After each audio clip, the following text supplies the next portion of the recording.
Chapter 60. Oh. You specially came to meet me?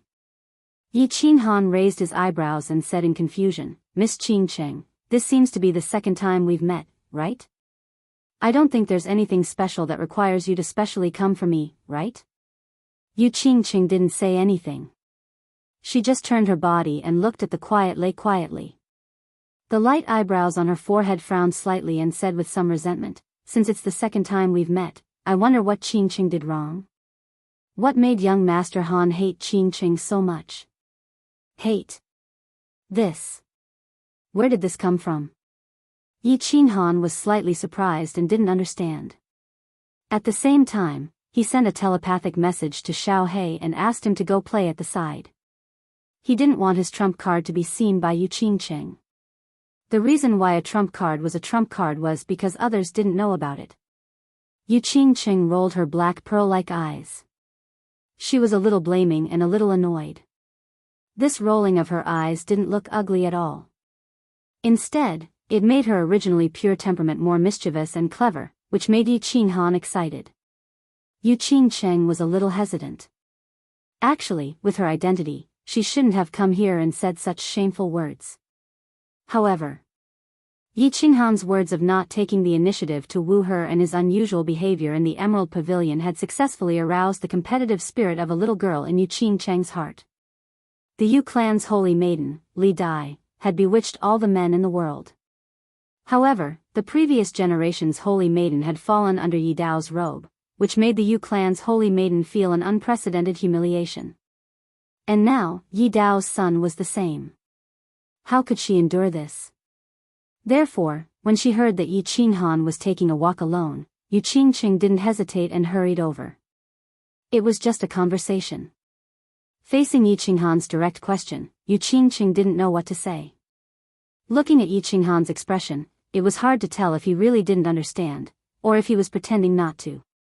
Yi Qingcheng bit her lips and said angrily, Qingcheng heard what young Master Han said when he first came to the island.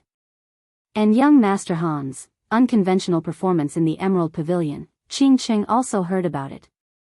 Isn't that young Master Han hates Qingcheng? Sure enough, Yi Qinghan thought to himself, so this little girl came here in a fit of pique.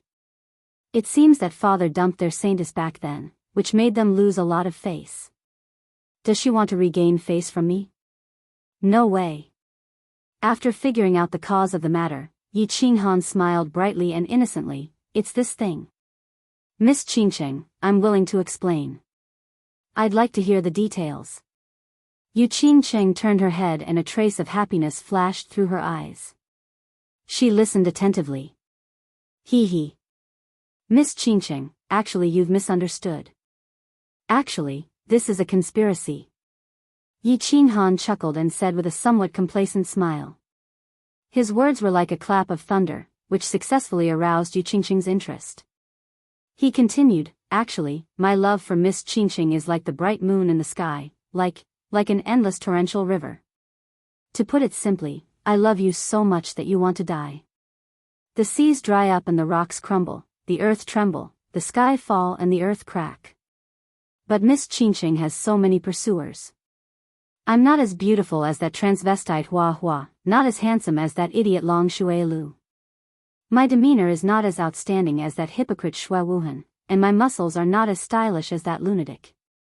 My strength and influence are also slightly weaker than theirs. So I thought. How can I stand out among so many pursuers of yours? So I thought of a shocking move, loosening the reins only to grasp them better. Look, didn't he successfully lure Miss Qingcheng out? Beautiful Miss Qingcheng, you must believe in my sincere love for you. At the beginning, Yi Qingcheng listened with interest. But the more she listened, the darker her black pearl-like eyes became. Even an idiot could tell that he was making fun of her. Finally, after Yi Qinghan finished speaking, she did not speak for a long time. She sighed deeply and said with some resentment, if Mr. Han doesn't like Qingcheng, you can say it clearly. There's no need to make fun of Qingcheng. Sorry for disturbing you, Qingcheng will take her leave. Yi Qinghan's sincere speech would definitely make an ordinary woman smile until her eyes turned into crescent moons. But what kind of person was Enchanting? She was the holy maiden who stood out among the hundreds of women of the Yu clan. Whether it was intelligence, or appearance, she was the best. How could she not hear the sincerity in Enchanting's words? Looking at Enchanting's lonely and desolate figure gradually disappearing in the emerald green bamboo forest, Enchanting touched his chin embarrassedly. He was wondering if he had gone too far. To attack a little girl like this, without any enmity between them, it seemed that he felt a little guilty. Night gradually approached. A full moon, like a shining silver plate, was slowly lifted up from the west. The gentle moonlight began to sprinkle down, illuminating the entire Fire Dragon continent and the entire Tranquil Lake Island. The Yu clan was already busy at dusk. Countless people came out from the West Court and the North Court, decorating the wide lawn in front of the three courts. Today was the Yu clan's big day. It was a big day that happened once every 15 years. Of course, they had to be cautious and grand. The turf had been trimmed neatly a long time ago, through the efforts of countless people in the Yu clan. A huge open-air camp was set up on the wide lawn. In the center was a row of roaring bonfires, and on both sides of the bonfires were rows of satin spread on the ground. On top of the satin were rows of short square tables made of ancient wood. The square tables were filled with fruits and wine. On top of the bonfires, golden yellow suckling pigs and suckling lambs were being roasted, making crackling sounds. The 5 young masters arrived neither too early nor too late. Apart from Enchanting, who was still dressed in black, the other 4 young masters were dressed extremely dazzlingly. They wore all kinds of tailor-made banquet robes. Their long black hair was combed neatly, and their faces were always rippling with charming smiles. They had been taught since they were young to have a noble temperament in their every movement. It made the 4 of them look like fighting chickens in a flock of chickens. They were like cranes in a flock of chickens, dazzling and eye-catching.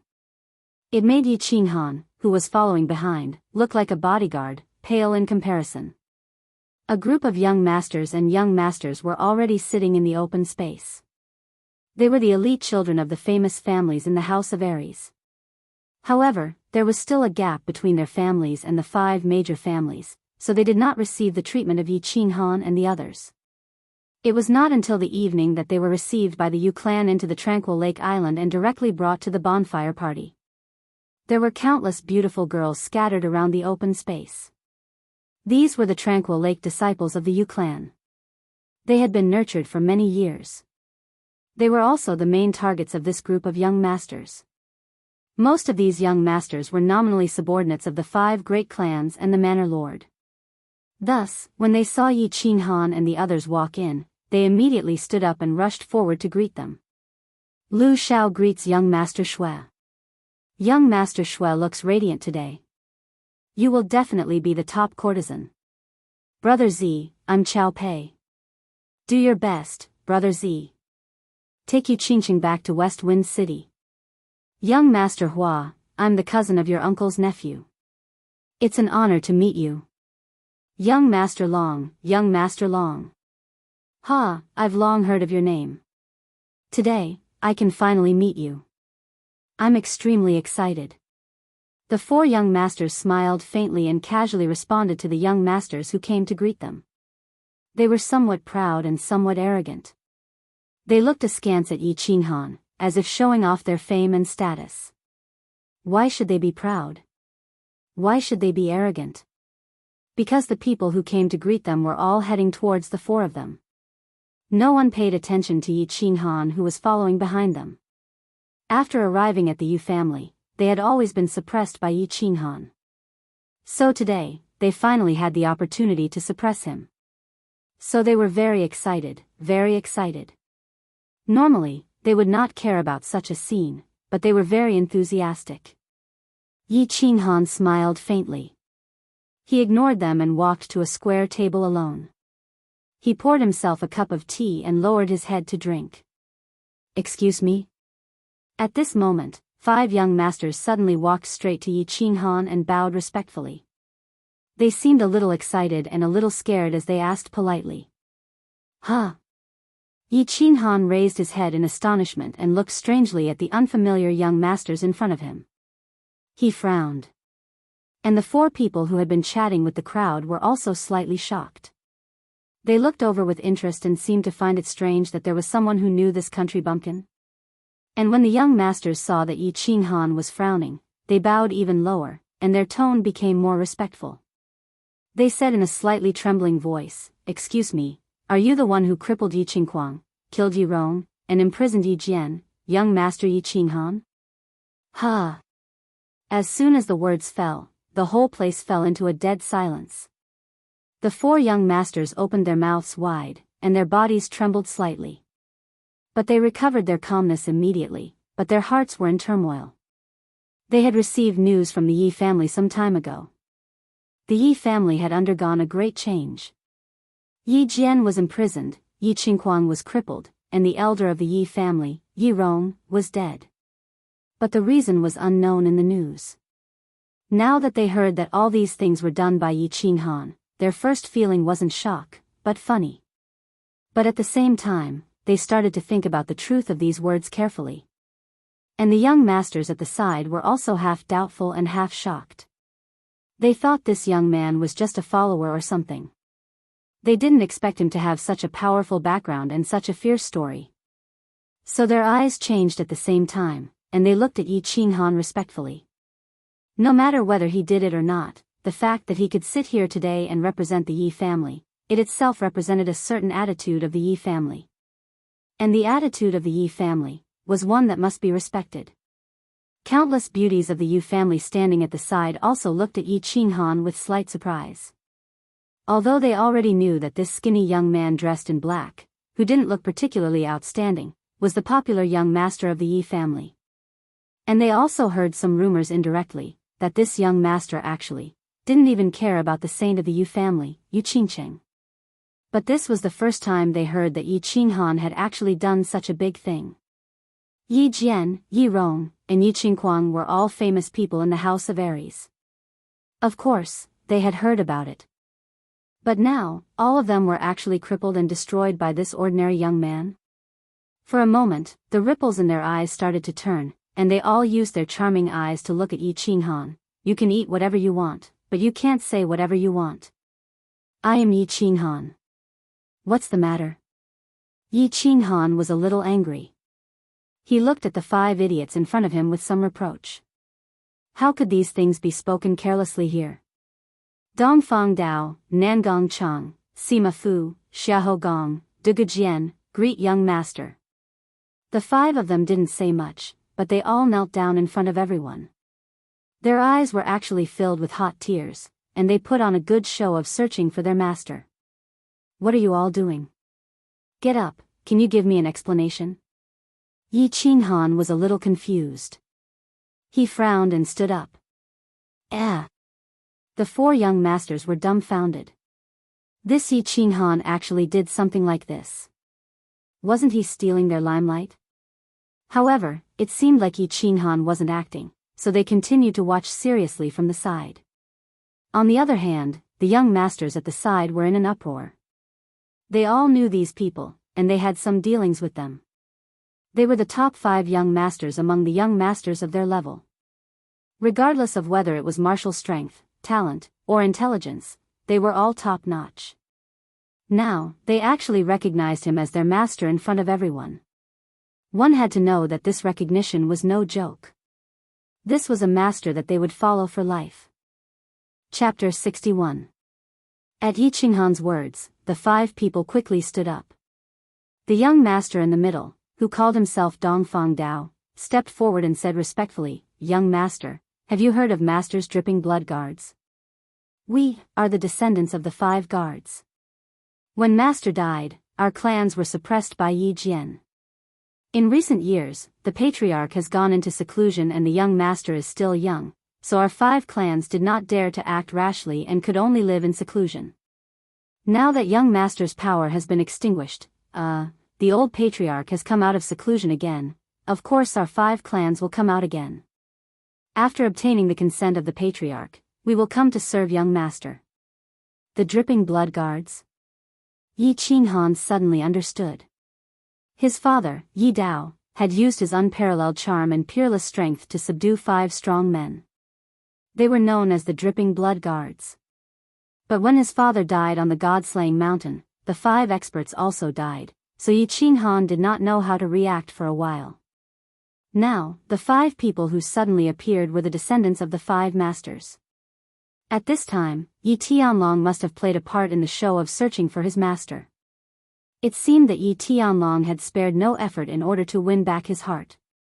After figuring out the situation, Yi Qinghan nodded, pointed to a row of square tables behind him, and said, "Well, you sit behind me, we'll talk in detail later."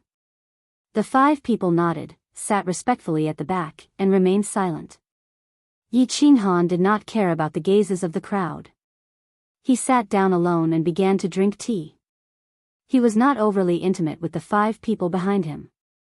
On the one hand, the identity of these 5 people had yet to be confirmed. On the other hand, even if there was no doubt about their identity, he still had to examine their strength and character. He did not intend to take 5 wastes or 5 villains to participate in the sect battle. After watching the excitement, getting to know each other and flattering each other, everyone lost interest and took their seats. There were 3 rows of square tables in the Yu clan, forming the word door. The seats above the door were obviously for the Yu clan or the older generation. Yi Qinghan and the other 4 sat in the first row on both sides of the door. The rest of the young masters knew that their statuses were different, so they consciously sat behind them. "Congratulations, young Master Han, you've gained another 5 strong generals." Feng Zi sat next to Yi Qinghan and raised her wine glass. Hua Chao, Long Shuilu, and the rest quickly raised their glasses too. Although Yi Qinghan had promised not to take the initiative to attack, it didn't mean that he couldn't cause trouble, right? Therefore, the 4 of them would try to curry favor with him whenever they had the chance, even though Yi Qinghan didn't really like it. "Same to you." Yi Qinghan nodded and raised his glass. As everyone chatted and chatted, the doors of the north court of the Yu clan finally opened under everyone's hopeful gazes. The first to come out was a beautiful middle-aged woman. Her age couldn't be determined, and her figure was still graceful. Her skin was rosy like a young girl's, but there were faint crow's feet at the corners of her eyes, which made her look a little old. Behind the beautiful middle-aged woman was a tall man dressed in green. The man's eyes were like a bull's, bulging as if they were about to jump out. Behind him were 3 old men. They walked to the front with a smile and naturally sat down at the top row of square tables. "Greetings, 5 grand elders." Everyone hurriedly stood up. The rules of the Yu clan's summer fire festival were held and judged by the 5 grand elders of the 5 clans. They all knew this, so they weren't surprised. However, Yi Qinghan casually cupped his hands, but his eyes were staring at Yi Qingmyo, as if he was blaming and questioning him. What was up with the 5 people behind him? "Brat, don't glare at me. They were arranged by your grandfather, and they are indeed the descendants of your father's dripping blood guards. There are no problems with their character and strength, so make good use of them." Yi Qingmyo squinted his eyes, smiled, and transmitted his voice. Yi Qinghan rolled his eyes, but didn't say anything. These people were his father's descendants, so they were truly his people. Since Yi Qingmyo said that there were no problems with their character and strength, then there shouldn't be any problems. He would observe them in the future and make good use of them. "Young masters, you are the elites of the new generation of the House of Aries. Today, I am honored to represent the Yu clan in welcoming you to the Summer Fire Festival. Your presence brings light to the tranquil Lake Island. Now, I announce the official start of the Summer Fire Festival." Yu Ji smiled and stood up. She said a few simple pleasantries, then announced the official start of the Summer Fire Festival. In the beginning, the young masters thought that there would be a very long and complicated speech. Now that they saw that Yu Ji was so understanding and immediately entered the main topic, they couldn't help but smile very sincerely. Their smiles were very bright and happy. Yu Ji was also very happy to see everyone laughing so happily. She gently raised her hand. However, after a moment, she seemed to have discovered something. Her expression was somewhat solemn, and she didn't lower her hand in midair. She only stared blankly at the northern sky. Yi Qingyo, Xue Fei, and the others also stopped whispering and looked at the northern sky with some solemnity. Yi Qinghan and the others were also puzzled. They also looked toward the northern sky, but they didn't discover anything. However, after a moment, a deafening roar suddenly sounded in the northern sky. Then, a black dot rapidly grew larger in everyone's eyes. A dragon roar. It's a level 7 demonic beast, the winged dragon. Only then did everyone realize what the Grand Elders were looking at. They were shocked, but they calmed down in the blink of an eye. However, the excitement in their eyes were obvious. In all these years in the House of Aries, there had never been a case of a magical beast running into the 3 prefectures to cause trouble. Therefore, it was obviously impossible for a wild magical beast to come here. Since it wasn't wild, then it was very simple. This 7th level magical beast, the winged dragon, was reared by someone. As a powerful existence, the winged dragon wasn't something that ordinary people or clans could rear. There was only one place on the continent that could rear a winged dragon, and that was the Divine City. This winged dragon was clearly flying toward the Tranquil Lake Island. That meant that someone from the Divine City had come. The Divine City. What did the Divine City represent? If the Tranquil Lake was said to be the Holy Land in the hearts of the men in the House of Aries, then the Divine City was the Holy Land in the hearts of the people in the world. 5,000 years ago, the 3 prefectures often fought because of the differences in races and civilizations. Every time the 3 prefectures fought, a large number of warriors would die. Countless civilians, demons, and barbarians would be affected. Until 5,000 years ago, a mysterious man named Tu was born out of thin air. He single-handedly defeated all the experts of the 3 prefectures on the sacred mountain where the 3 prefectures fought. He forced the 3 prefectures to stop fighting and established the Divine City on the sacred mountain where the 3 prefectures fought. After that war, the Divine City became the most powerful existence on the continent. Its brilliance was like the stars in the sky. It was so dazzling and unsurpassable. It also brought 5,000 years of peace to the continent. At least the civilians wouldn't die for no reason. Those who liked fighting.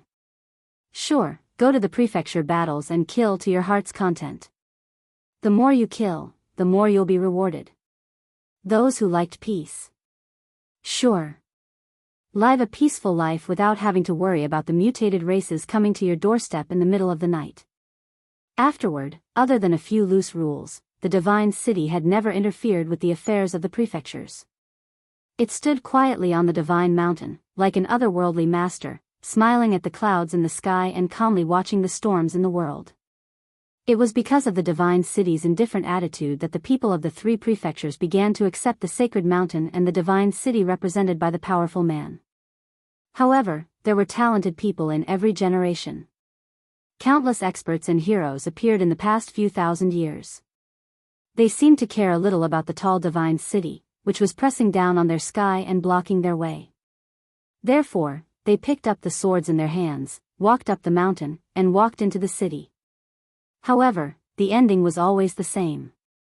No one had ever walked into the Divine City with a sword and walked out again. Never. Therefore, the Divine City became a sacred place in the hearts of the people on the continent. The Divine City became a taboo existence. But today, during the Summer Fire Festival, the Tranquil Lake welcomed a special guest for the first time. A guest from the Divine City. How could the people here not be shocked? How could they not be shocked? How could they not be excited? They looked at the approaching winged dragon, as well as the young man dressed in fluttering white robes on it. Yi Qinghan narrowed his eyes. He didn't have a good impression of the Divine City. He had always been resisting that tall sacred mountain in his heart. It was as if that mountain was too high, so high that the people on the continent couldn't even lift their heads. And now, the Divine City actually sent a young man to the Tranquil Lake. What was the meaning of this? Yuji finally put down her hand, but her expression was not as solemn as before. She smiled at the young man in the sky. Since the Divine City didn't send those old fellows, but a young man. Today was the Summer Fire Festival. the day the Yu clan chose a son-in-law. The young man's purpose for coming here in such a grand manner was already very clear. Although it might not be a good thing, it would at least not be a bad thing. Therefore, he was slightly relieved. Yi Qingmiu and the others, on the other hand, had solemn expressions. With their status, they had the right to talk to the old fellows of the Divine City. However, the young man who came to the Divine City today was someone they had never seen before. Moreover, he was so ostentatious and brazenly coming to steal women. How could they not be worried? How could they not be angry? Feng Zi, Hua Hua, and Long Shui Lu looked a little gloomy. Another strong opponent had come. And from the looks of it, he looked pretty good. Most importantly, he had a mountain behind him. Meanwhile, Shui Wuhan wasn't as cultured and refined as he used to be. His expression wasn't gloomy either. Instead, there was some inexplicable joy and excitement. Yi Qinghan didn't care. He continued to drink his wine with a lazy look. After a short while, he regained his desire to be strong again. I'm not asking for anything, and I don't want anything. The more you guys fight, the more exciting it will be for me. It'll be a waste if I don't watch a free monkey show. Boom! The winged dragon landed heavily on the ground in front of everyone's eyes. The moment the winged dragon landed, a white figure lightly tapped his feet. His entire body emitted a golden light. Like an ancient god, he glided and floated towards the crowd. Landing steadily on the ground, the golden light instantly retracted.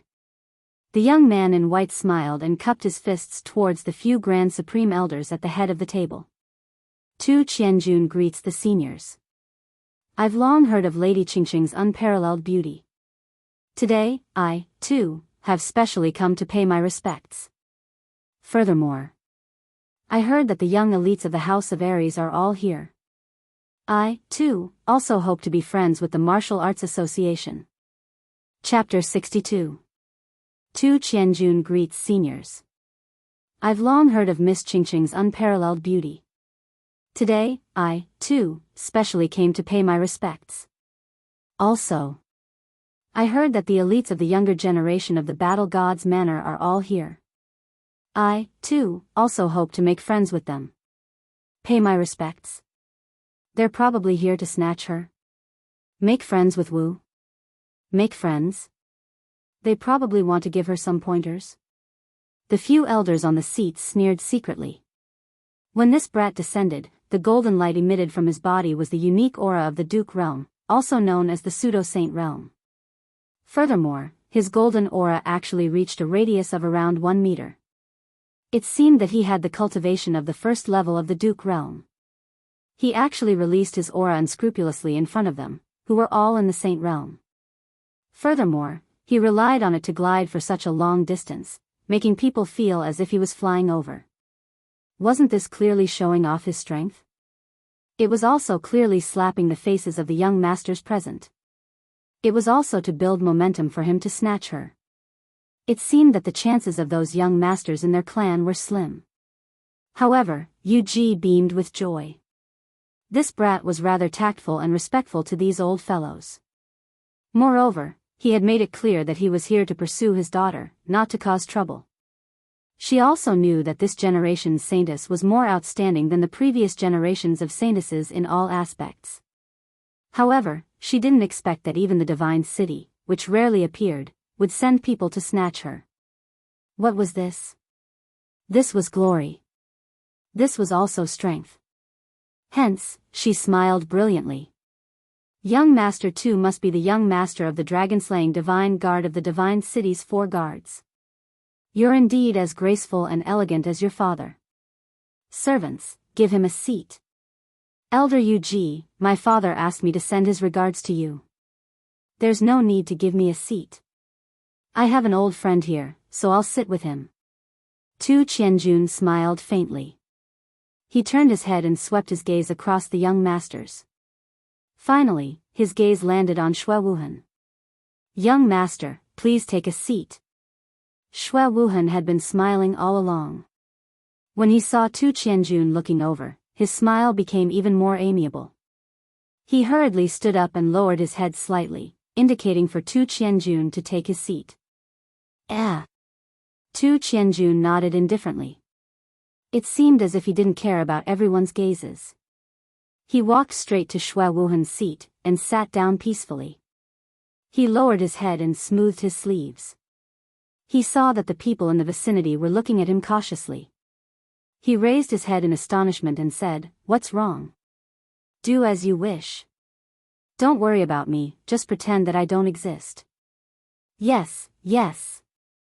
The people around him hurriedly lowered their heads and continued to drink, sip tea, and eat fruits. Their hands and feet were slightly trembling, and they accidentally spilled some of the wine in their hands. Those who were eating the fruits panicked and even ate the vines. Their expressions betrayed their panic and nervousness. Feng Zi and Hua Hua looked at each other. They could see the worry and shock in each other's eyes. This Tu Qianjun was only 27 or 28 years old, yet he already possessed the strength of a duke. This was a little too terrifying. It should be known that the two of them could be considered first-rate geniuses. At the age of 24, they were already at the third level of the general realm. Coupled with their family's secret arts, their combined strength was only at the first or second level of the martial realm. It was fine if they couldn't match up to him in terms of power. After all, the divine city's glory was built through generations of battles. If they couldn't match up to him in terms of strength, then it would be a little embarrassing. Long Shuilu was also silently drinking his strong wine at the side. He occasionally glanced at Xue Wuhan, who was whispering beside Tu Qianjun, and a trace of mockery and loneliness flashed across his eyes. It was obvious that he was a little envious that Xue Wuhan had actually made friends with a young master of the divine city. However, he also looked down on Xue Wuhan's flattering behavior. Of course, it was mostly because he couldn't eat the grapes, so he said that the grapes were sour. Tu Qianjuan's appearance suppressed the entire crowd. Relying on the tall mountain behind him and his astonishing strength, he descended like a deity, instantly enveloping the entire lake's light on his body. In a battle between two armies, the most important thing was momentum.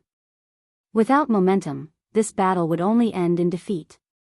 Yi Qinghan didn't show any expression, even though he was a little displeased with Tu Qianjuan's attitude, which was even more arrogant than Yi Qingquang. However, he didn't intend to carry Yu Qingqing to bed today, so he didn't feel like he was facing a love rival.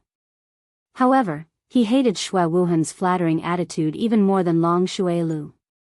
This brat usually looked like a dog, but deep down, he was really a dog. Clap clap. When Yu Ji saw that everyone's mood had somewhat calmed down, she clapped her hands twice, and began to serve the pastries in front of the main course.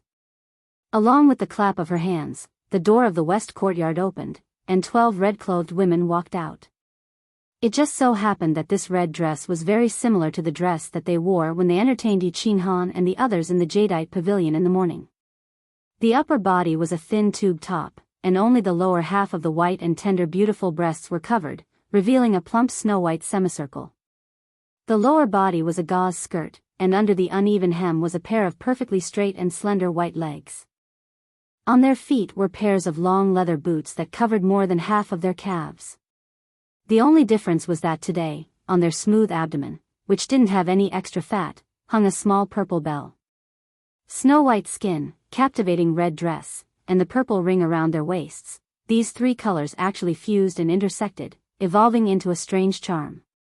The dance was somewhat similar to the belly dance of Yi Qinghan's previous life, but it was clear that no one would appreciate such a beautiful and artistic dance. They only stared with bulging eyes at the group of women, who were constantly swaying because of their twisting bodies, as well as the limitless scenery under the gauze skirt that was blown up by the wind from time to time. Yi Qinghan and the others, as well as the few old fellows above, were still fine. Their identity and status didn't allow them to be too out of line, but the other young masters didn't have so many misgivings. All of their eyes were bulging so much that they were actually bigger than Yi Qinghan's.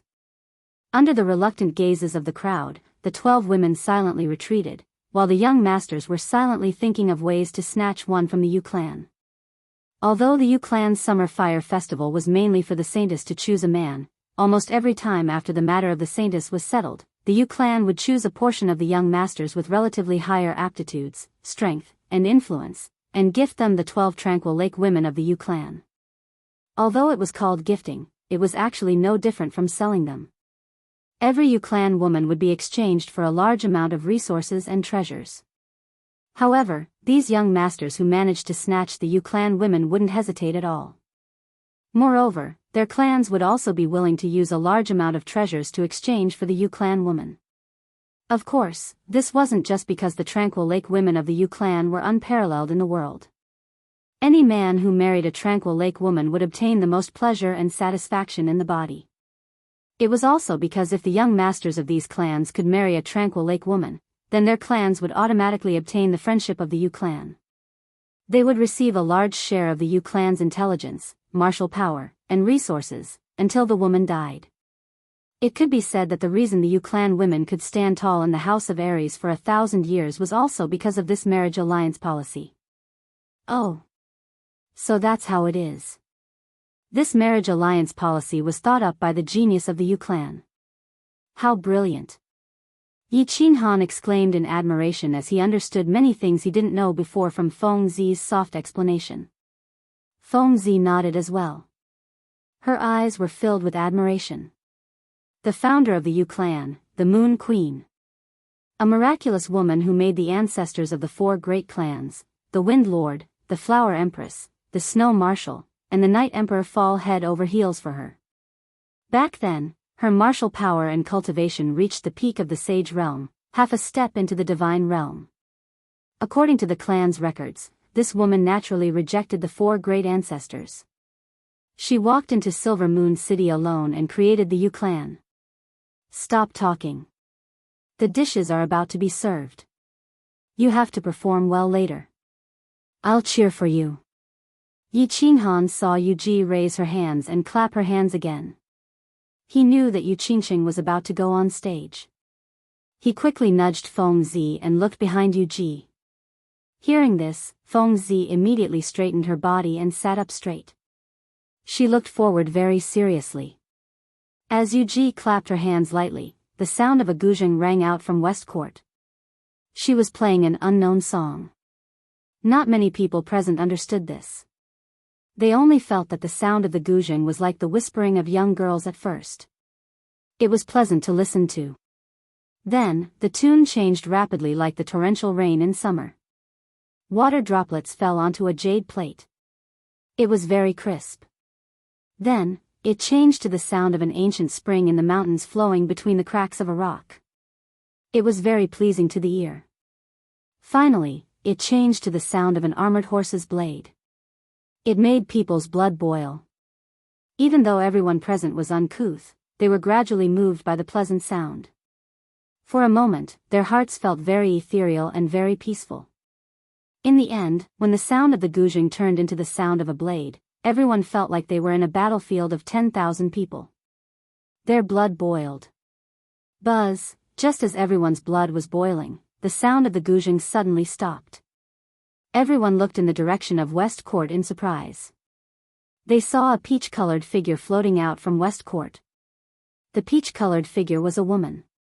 She wore a peach-colored palace dress, and her face was covered with a peach-colored silk scarf.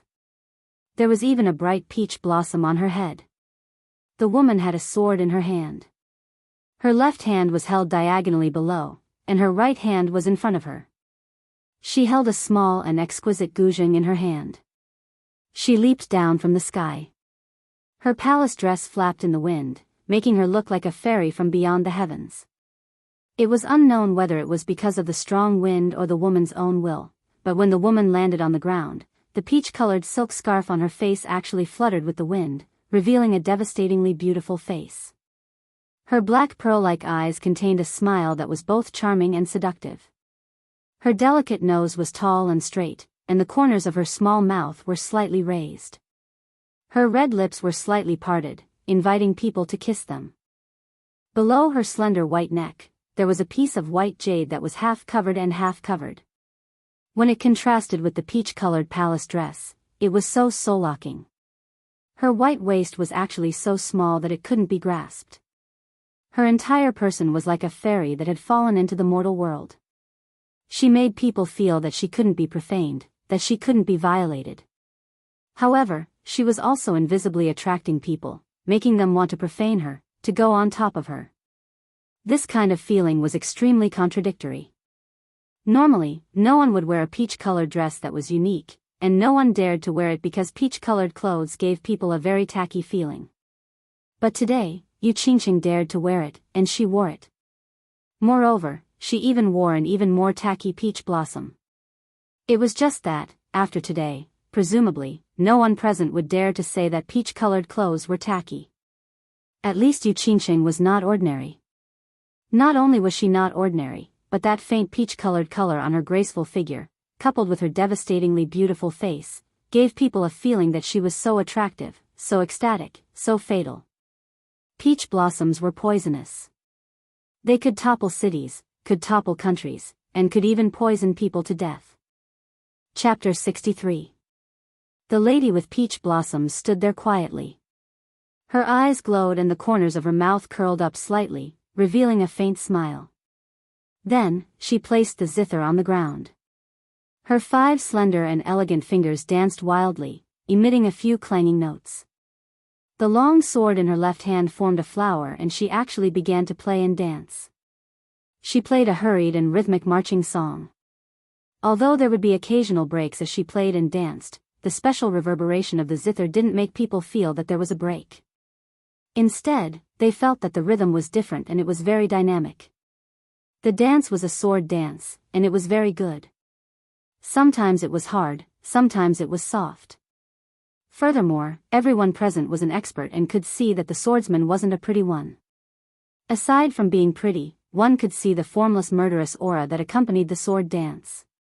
The sword was a killing weapon, a yang weapon of extreme yang. The woman was a beauty, a woman who was as gentle as water. But today, the combination of the beauty and the sword was actually so perfect. Accompanied by the clanging sound of the zither, everyone felt as though they were on a battlefield filled with corpses. A peerless woman who had lost her lover was killing people with a sword. Moreover, the way she killed people was so beautiful and moving. The sword dance ended, and the song also ended. However, the young masters were still immersed in that moving scene just now. It was like a dream or an illusion, and they were intoxicated. Only when Enchanting bowed slightly and returned to Yuji's side to sit down did everyone suddenly come to their senses. They applauded in unison. Lady Enchanting can topple a nation. This trip of Qinjuan's was not in vain. This dance can raise a great white. Tu Qinjuan's eyes sparkled. He picked up a large cup of wine on the table and shook it at Enchanting. He raised his head and laughed as he drank it. His actions and tone were extremely elegant and flawless. Enchanting smiled faintly and nodded without saying anything. Lady Enchanting's sword dance is unparalleled in the world. No one in the world can compare to you in playing and dancing at the same time. This dance should raise a large jar. Fengzi hurriedly stood up and said, not to be outdone. She raised a large jar of wine and drank it all in one go. She didn't stop at all and drank it all without leaving a drop. Seeing that Fengzi didn't even gasp for breath after finishing a jar of wine, Hua Hua and Long Shui Lu, who were about to raise their cups, were dumbfounded. This lunatic is indeed a lunatic. How can we endure this? We can't possibly offer 2 jars, right? In the end, they didn't raise their cups anymore. Instead, they picked up their teacups and shook it in a toast. They said a few polite words to express their admiration for Enchanting. After that, the young masters took turns to express their praises. They praised Enchanting's performance to the point that there was nothing in the heavens that was unparalleled on the earth. Although their words were different, their purpose was the same. They were all expressing, we admire you very much, we cherish you very much, we want you very much, we are willing to marry you and treat you like a treasure, we hope that you will pay attention to us, consider us, we are not bad, and so on. Enchanting nodded faintly and smiled in response. Finally, her gaze stopped on Enchanting, who was happily eating the pork roasted on the bonfire. Her eyes flashed with a hint of, as expected. After a moment of silence, he raised his head and said coldly, "Young Master Han, why didn't you express your opinion? Is Qingqing's performance so unworthy of a single word from you?" Yu Qingqing was very beautiful and her dance was also not bad. Yi Qinghan also wanted to praise her. But since Yi Qinghan had promised Feng Zi and the others, he had to at least do some superficial work. Otherwise, he would break his promise. And if he broke his promise now, Yi Qinghan was afraid that Feng Zi and the others would also break their promise and cause trouble during the residence battle. In his heart, his sister's life was naturally the most important. Therefore, when he was dancing with Yu Qingqing, he focused his attention on the golden pork roasted on the bonfire. At this moment, he naturally wouldn't follow the others to flatter her, even though the buttocks of this horse were really not bad. Not bad. Feeling Yu Qingqing's cold gaze, as well as Feng Zi and the others' covetous gazes, Yi Qinghan raised his head slightly and said. He then continued to focus his attention on the roasted pork. It seemed that this pig looked more delicious than Yu Qingqing. Not bad? What did that mean? All the young masters looked at Yi Qinghan, who was engrossed in his battle with the pig, with a variety of expressions on their faces. This was the first time Yu Qingqing had spoken today, but this young master didn't feel excited or flattered, but he actually said, "Not bad," in such a perfunctory manner. After he finished speaking, he continued to eat, not even looking at Yu Qingqing. Not to mention that Yu Qingqing was devastatingly beautiful, her dance today was really not bad. Just the fact that Yu Qingqing was the Yu clan saintess, with such a noble status, he still had to say a few perfunctory words to her. Today, Dongfang Dao and young master Nangong Cheng wanted to recognize him as their master. They originally thought that this young master was very fierce, but they didn't expect that he was even more fierce, to the point that he didn't even care about the Yu clan saintess. Dongfang Dao and the others looked at each other and laughed, giving Yi Qinghan a thumbs up. Meanwhile, Feng Zi, Hua Hua, and the others were all beaming with joy as they repeatedly raised their cups. They naturally knew why Yi Qinghan was like this, and now it seemed that this brat was really interesting.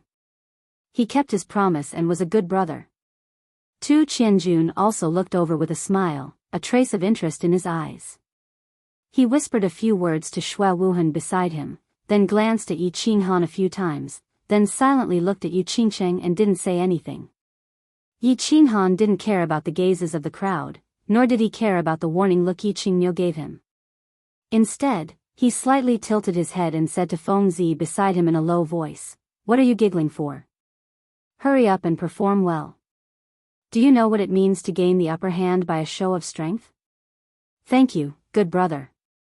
Feng Zi slapped his forehead and stood up.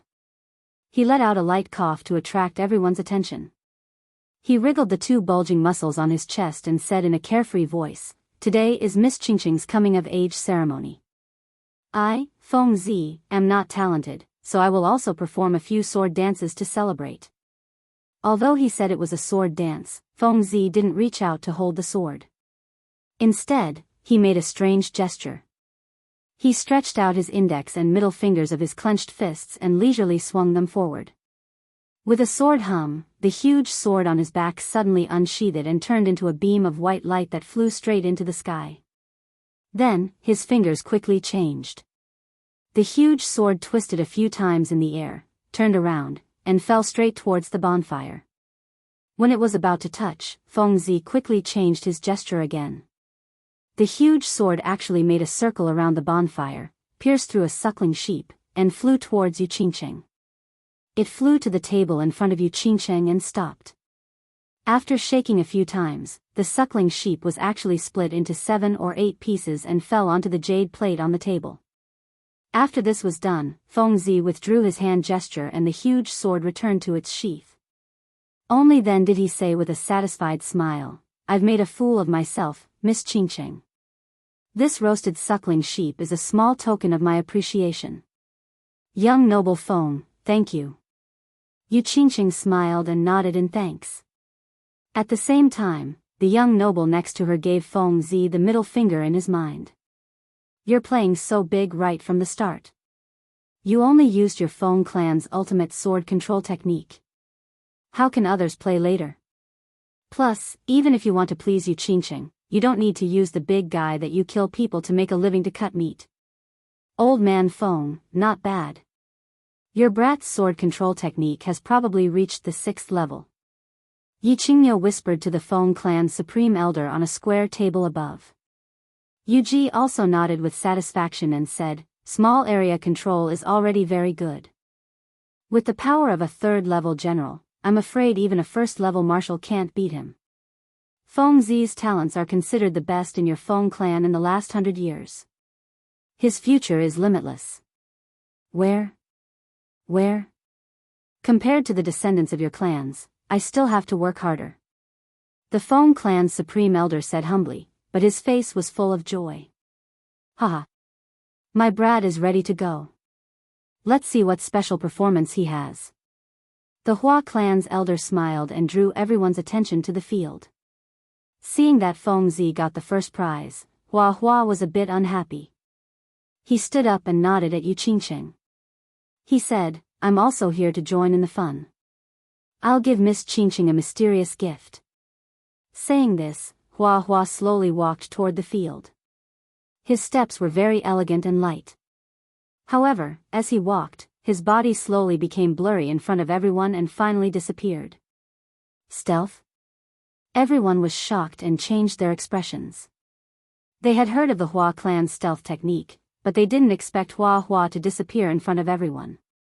If he sneaked up to them and stabbed them, wouldn't they die? The only young people who didn't change their expressions were the descendants of the 4 great clans, Long Shuilu, and Tu Qianjun. Long Shuilu had seen this before, so he didn't panic. Tu Qianjun didn't have any expression, but his eyes revealed a trace of contempt. It seemed that he didn't care about this kind of small trick. Of course, the few supreme elders in the field wouldn't be shocked, nor would their expressions change. Although Hua's stealth technique was quite good, under the powerful cultivation of the Saint Realm, it was equivalent to not being invisible at all. Hua left very quickly and came very quickly. After everyone opened their eyes wide and looked around for a moment, Hua finally appeared. However, he directly walked toward Yu Qingqing.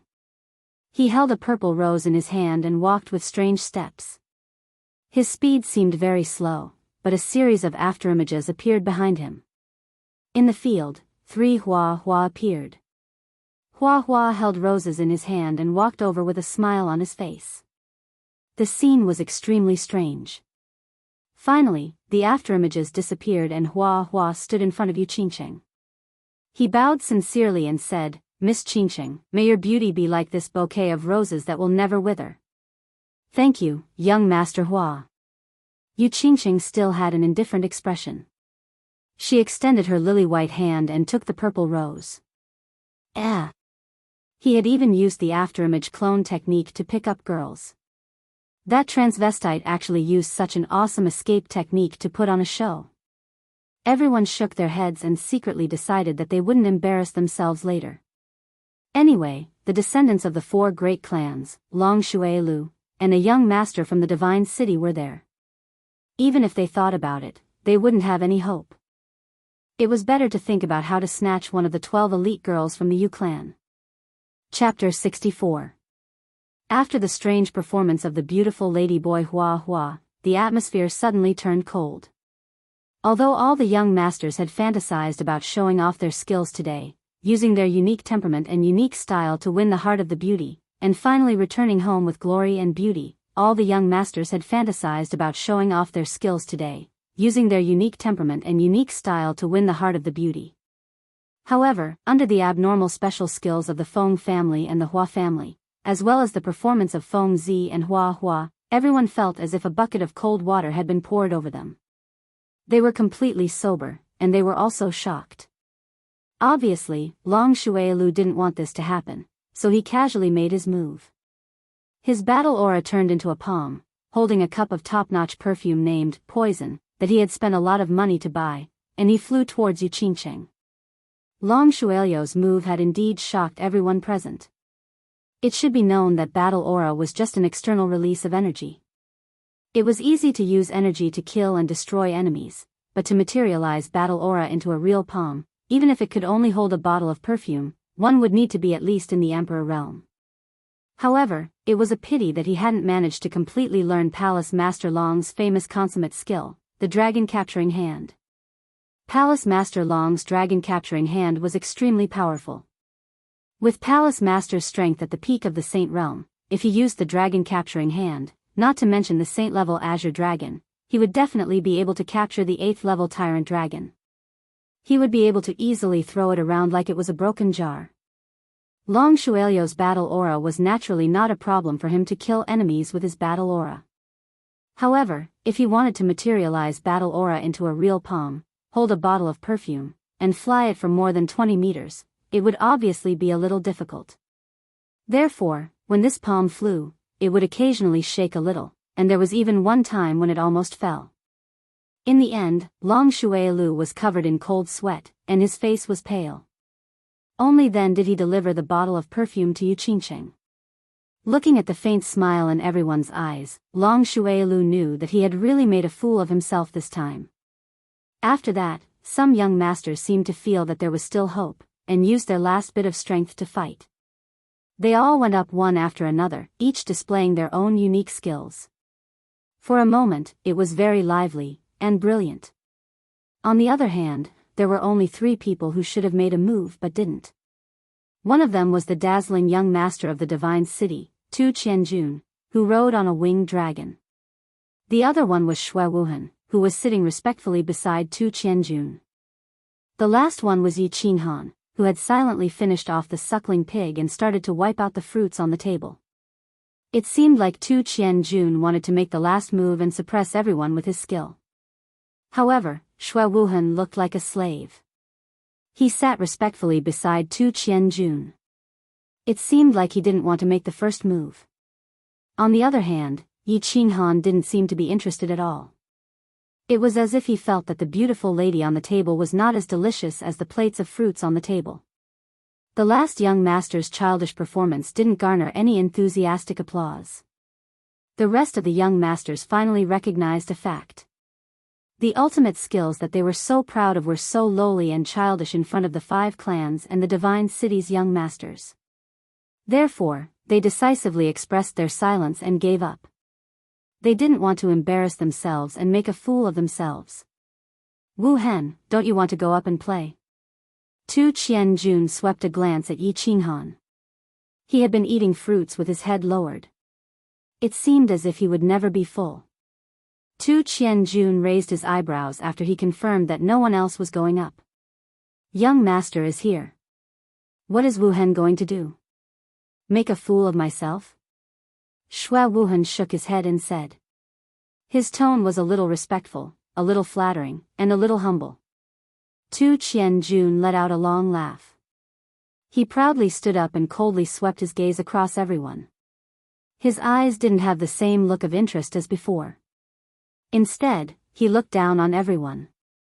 It was as if he was a high and mighty king looking down on a group of ants. He looked down on everyone for a while. Then, he coldly said when everyone was a little impatient, haha.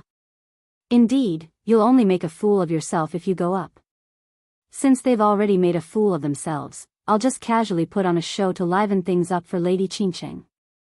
Tu Qianjun finished speaking. Everyone except for Xue Wuhan and Yi Qinghan's complexion changed at the same time. This was a slap to their faces. This was a naked slap to their faces. What did he mean by, I've already made a fool of myself? What did he mean by casually put on a show? The complexions of the older generation didn't look good either. Slapping the faces of their descendants was equivalent to slapping their old faces. You've come from the Divine City, and your strength is very heaven-defying. But, you should at least leave some face for us old fellows. Yu Qingcheng's complexion didn't change after hearing Tu Qianjun's incomparably arrogant words. She looked at Yi Qinghan, who was still eating grapes without the slightest change in expression. Then, her complexion became a little richer. Her black pearl-like eyes flashed, and she instantly smiled.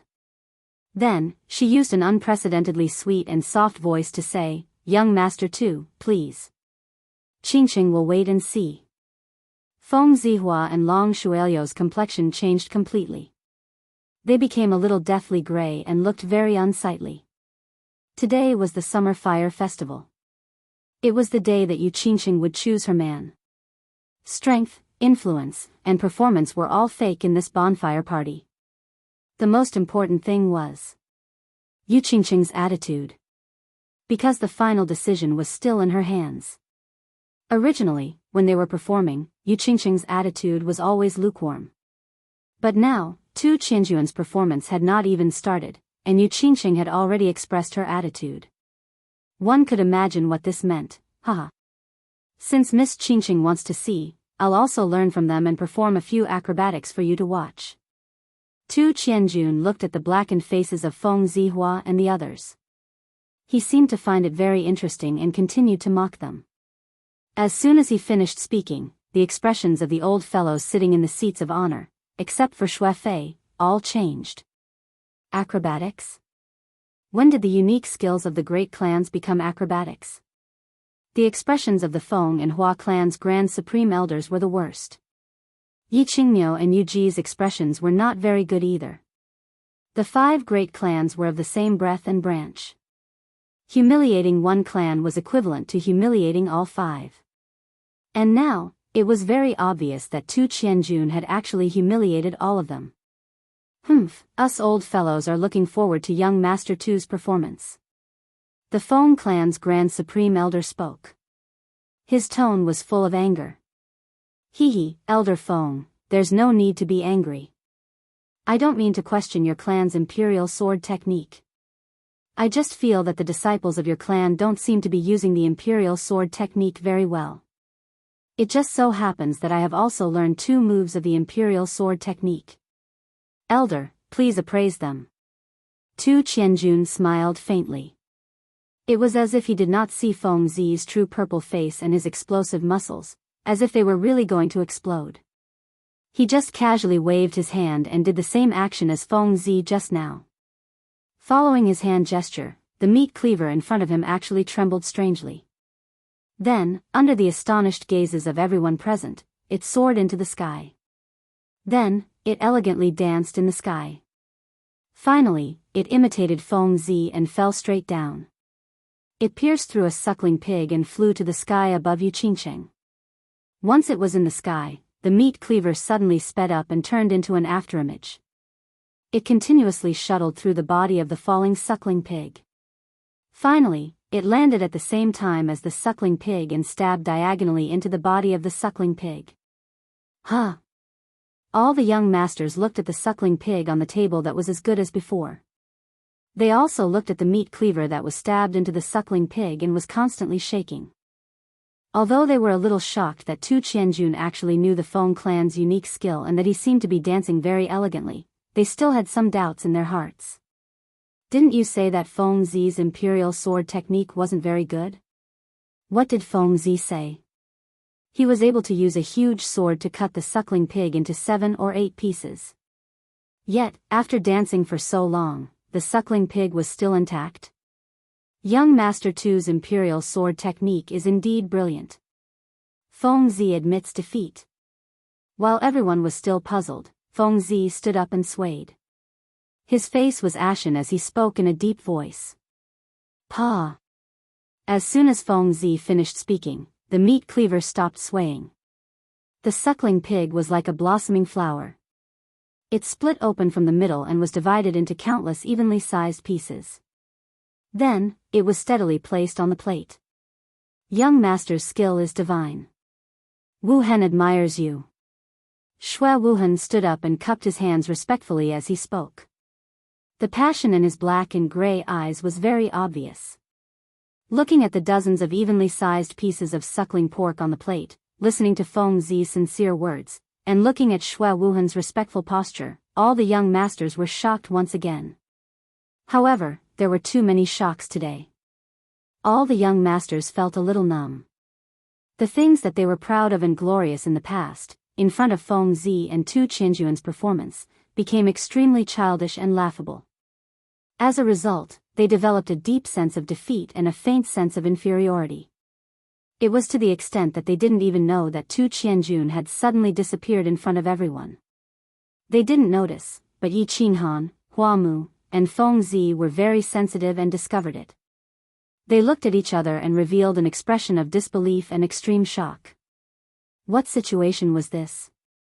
Tu Qianjun actually knew the Hua clan's stealth. What was stealth? It was the Hua clan's unique skill. The Hua clan was the descendants of the Thorn God. Only those who possessed the Thorn God's bloodline could learn the stealth skill. Furthermore, Tu Qianjun had just revealed the Feng clan's unique imperial sword technique. Since when did the unique skill of the 5 big clans become so worthless? Everyone could learn it? Could it be that the people in the divine city were also descendants of the ancient gods? And they had all the bloodlines of the 5 ancient gods? Yi Qinghan's eyes flashed. He couldn't understand it no matter how he thought about it. Finally, he looked at Yi Qingniu, who was at the top of the seats. Feng Zi and Hua Mu also looked at the grand elders of their clans. There's no need to be surprised. The people in the divine city are all descendants of the ancient gods. I'll explain the specifics later. The unique skills of the 5 big clans that they know are all imitations. They might seem good at the beginning, but in the later stages, their power and destructive power will be very different. Yi Qingniu and the few grand elders passed on the information to answer their questions. However, seeing that Tu Qianjun was using their clan's unique skill to sweep across their faces, they felt very uncomfortable, and their faces darkened. Young Master Tu disappeared.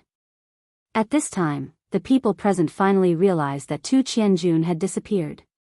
They all looked around, their faces full of confusion and disbelief. Although their abilities were the weakest among them, Tu Qianjun had actually disappeared right under their noses. This was too terrifying. After a while, Tu Qianjun finally solved their doubts. He suddenly appeared on the stage, holding a bunch of red roses that were a few times bigger than Hua Mu's. It was the same stealth and the same afterimage clone technique, but his stealth seemed to be more thorough than Hua Mu's. His afterimage clone technique was actually more than 10 meters long, and the number of clones was more than double that of Hua Mu's. Miss Qingqing, I think that red roses represent love more. Isn't that right? Tu Qianjun stood elegantly in front of Yu Qingqing, holding a big bunch of red roses. His body leaned forward slightly, and his face was full of confidence and a proud smile. Young Master Tu is very considerate. Yu Qingqing reached out and took the red roses. She looked at Yi Qinghan, who had his head lowered and seemed to be thinking about something. She opened her mouth and smiled. Her neat white teeth, tender red lips, and intoxicating smile made everyone's heart skip a beat. Tu Qianjun swept his gaze over all the young masters below. He was very satisfied with their shocked and frustrated expressions. He waved his hand in a confident and unrestrained manner and said with a smile, "Hee, these are just some small tricks. Since young lady Qingqing likes them, I'll show you one more trick and give you a small gift. I hope you like them." Small tricks? Faced with Tu Qianjun's naked humiliation, Feng Zi and Hua Mu remained silent and lowered their heads slightly. Although their elders had already explained it to them, they still couldn't accept that they had lost to an outsider in the consummate skill that they were so proud of. Long Shuelio's expression was a little bad, but he was still slightly better. He even felt a little proud. At least he hadn't been slapped in the face, so he felt like the pot calling the kettle black.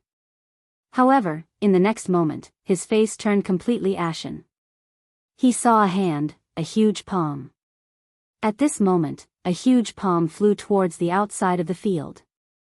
Closely after that, it caught that huge pterosaur and threw it into the open plain. Dragon Catcher Hand. Tu Qianjun actually knew the Dragon Catcher Hand, and it looked like he was using it very well. Although the winged dragon definitely wouldn't resist its master. However, such a huge winged dragon was actually caught by him from such a long distance. A small palm was holding a bottle of perfume, and it was flying unsteadily at such a close distance. Furthermore, a single person was able to grab a winged dragon so quickly and steadily. Even a blind person could see that the Dragon Catcher Hand was like heaven and earth. They weren't on the same level at all. Evidently, compared to Feng Zi and Hua Mu, Tu Qianjuan's slap in the face seemed to be more severe and thorough. This little worm doesn't have any special use. It can only bring people flying. I'll give it to Miss Qingqing as well. You can play with it when you're free, Tu Qianjun said indifferently as he retracted his hand and placed it behind his back. Chapter 65. The open space of the tranquil lake island was very lively, noisy, and interesting. The Tranquil Lake Summer Fire Festival that happened once every 15 years had become even more interesting because of the appearance of a young master.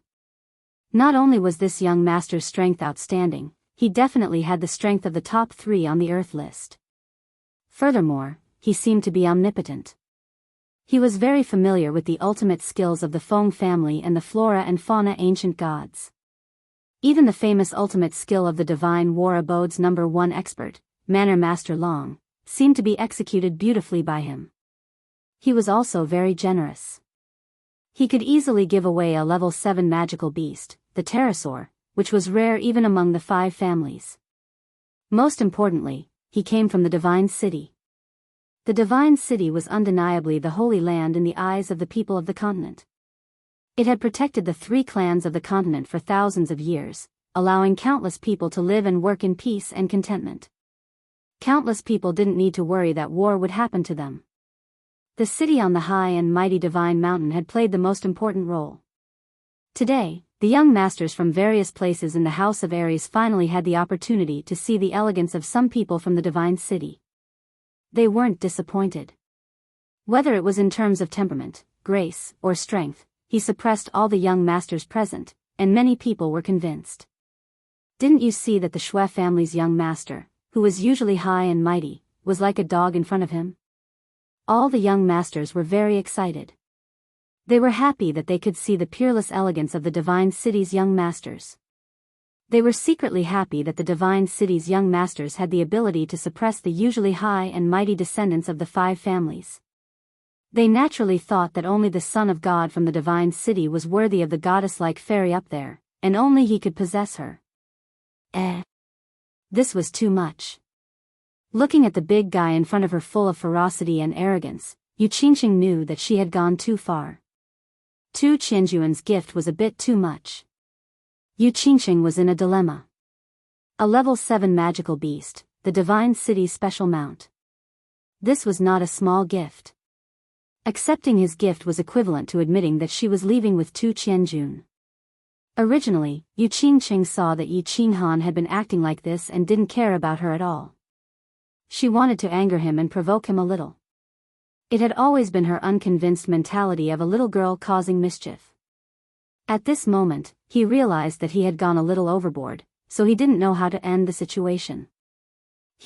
Young master too is considerate. Such a big guy, even if you give it to the Yu clan won't be able to raise it. Young master, you should keep it first. If Qingqing chooses you in the end, it won't be too late to give it to her then. In the end, it was Yu Ji who expressed her stance and solved Yu Qingqing's problem. If it was Yu Ji who said this, there would naturally be no problem. If it was Yu Qingqing who said it, there would naturally be a problem. Therefore, Tu Qianjun nodded his head and didn't force him too much. He put away the winged dragon and happily chatted with Shui Wuhan. Some people were happy, and some people were unhappy. Feng Zi's face was gloomy. Flowers and grass were silent. Long Shuelio's handsome face seemed to be a little twisted. Yi Qinghan was still eating his fruit silently. His meaning was obvious. It's none of my business. I will definitely not get involved in this matter today. Old Miao, you have to get back your face today. Although the Grand Elder didn't seem to have any change on the surface, he was secretly transmitting his voice to the Grand Elder. His tone was somewhat displeased and dissatisfied. Old Miao asked your kid to go show off. Didn't you say that your kid is very awesome? Don't you want this girl, Qingqing? The Grand Elder of Flowers and Grass also transmitted his voice over. Yi Qinghan drank his tea silently. His bulging eyes glared at the two of them, and then coldly swept a glance at Yi Qinghan, who seemed to have fallen asleep at the side. Originally, he was still anxious about why Yi Qinghan wasn't going up to show off. Now, It seemed that this kid was very smart. And now, the Feng clan and the Hua clan's elders were transmitting their voices. It was very obvious that they wanted to drag the Yi family down with them. He wasn't an idiot. Of course, he wouldn't do such a stupid thing. Young Master Han, you have to get back your face. Feng Zi's face was gloomy for a moment, then he came over and said in a low voice.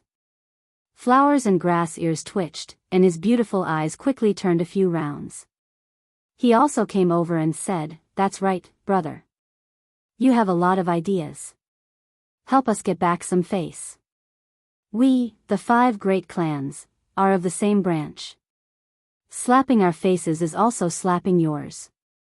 Yi Qinghan spat out a melon seed, grabbed another one, and continued to eat. He didn't even look at Feng Zi or Flowers and Grass. Only when the two of them couldn't wait any longer and were about to repeat their request and emphasize their clear intentions did he say indifferently, What does it have to do with me? Isn't Xue Wuhan from the 5 great clans? Ask him to go up. Pfft. This kind of scum, I'm blind. Feng Zi glanced at Xue Wuhan, who was talking and laughing with Tu Qianjun, and revealed an expression of disgust. In the future, there will only be the 4 great clans in our generation.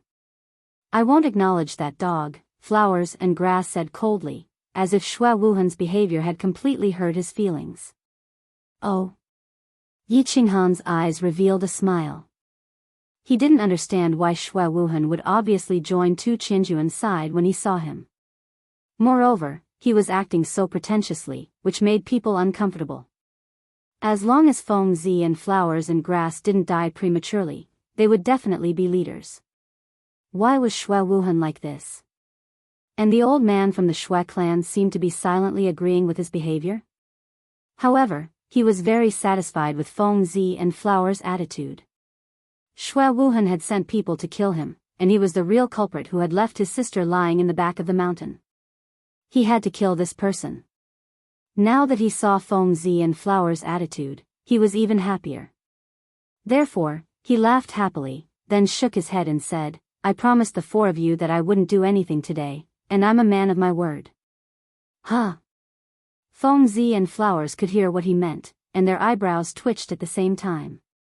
This guy was so strange. Did he really have the confidence to help them regain some face? Therefore, the 2 of them said very seriously, Young Master Han, of course you're a man of your word. We're begging you this time, so we can't take it as you going back on your word.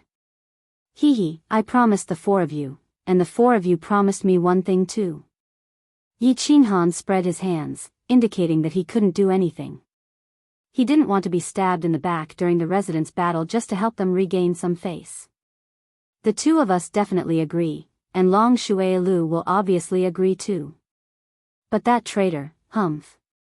Feng Zi said gruffly. She was in a difficult position. It seemed that Xue Wuhan wouldn't agree. She was in a difficult position. Yu Qingxing was also in a difficult position. Tu Qianjun had the upper hand, but now no one was performing. They seemed to have given up on competing with the young master from the Divine City. Perhaps it was because they were all descendants of the 5 great clans, which made her feel a sense of solidarity against a common enemy. Or perhaps it was because Tu Qianjuan's performance today was too strong and arrogant. Therefore, she didn't have much interest in this high and mighty young master from the Divine City. However, if no one else continued to perform, she really didn't know how to end the situation. Therefore, when she inadvertently glanced at the black figure again and saw him spread his hands helplessly, she felt a little angry in her heart. After a moment of silence, her pair of black pearl-like eyes revealed a hint of agility. She coughed lightly and gathered everyone's attention on her. Then she said faintly, What? Young Master Han seems to feel that young Master Qianjuan's performance just now wasn't very good? Huh? Yu Qingxing's words successfully shifted everyone's attention to Yi Qinghan. Looking at everyone's interested gazes, as well as Tu Qianjuan's ice-cold glance, Yi Qinghan meaningfully looked at Yu Qingcheng. It seemed as if he was blaming Yu Qingcheng. It felt as if Tang Seng was looking at the great sage affectionately and saying, Wukong, you're being mischievous again, young Master Han, of course he doesn't like it. How can young Master Han's talent be guessed by ordinary people? Moreover, he also wants to show off, but he's worried that Shui Wuhan and young Master Shui won't agree? Feng Zi's eyes brightened as soon as Yu Qingqing's words fell. She hurriedly stood up and said with a big grin. Oh. Wu Hen, what's the matter? Tu Qianjuan's eyes flashed coldly as he asked Shui Wuhan in a low voice. Shui Wuhan laughed and hurriedly explained in a low voice, as if he didn't care about the disgusted looks from Feng Zi and Hua Hua. Humph. If that's the case, agree to him. I want to see what tricks he can play. Tu Qianjun snorted coldly and said disdainfully. Yu Qingqing's black pearl-like eyes turned and understood many things. She couldn't help but feel even more furious at the black figure. This also made her even more determined to humiliate Yi Qinghan. Thus, she said in an even more resentful tone, why doesn't young Master Shui agree? There's no such thing. After receiving Tu Qianjun's instructions, Shui Wuhen stood up in a heroic manner. He then turned his head to look at Yi Qinghan. Then, he said with a faint smile, since young Master Han also wishes to display his incompetence, Wu Hen will wait and see. Young Master Han, do your best. Don't worry about the rest. Long Shuilu stood up at this time. It was obvious that he was telling Yi Qinghan, go ahead, I'll support you for the time being. Tu Qianjun had thoroughly slapped him in the face, making him temporarily forget that Yi Qinghan had knocked him out with a punch. He stubbornly believed that it was a duel, and that his skills were inferior to Yi Qinghan's, so he lost. It wasn't particularly shameful. Moreover, Dragon Fifth had told him that Yi Qinghan had also held back at that time.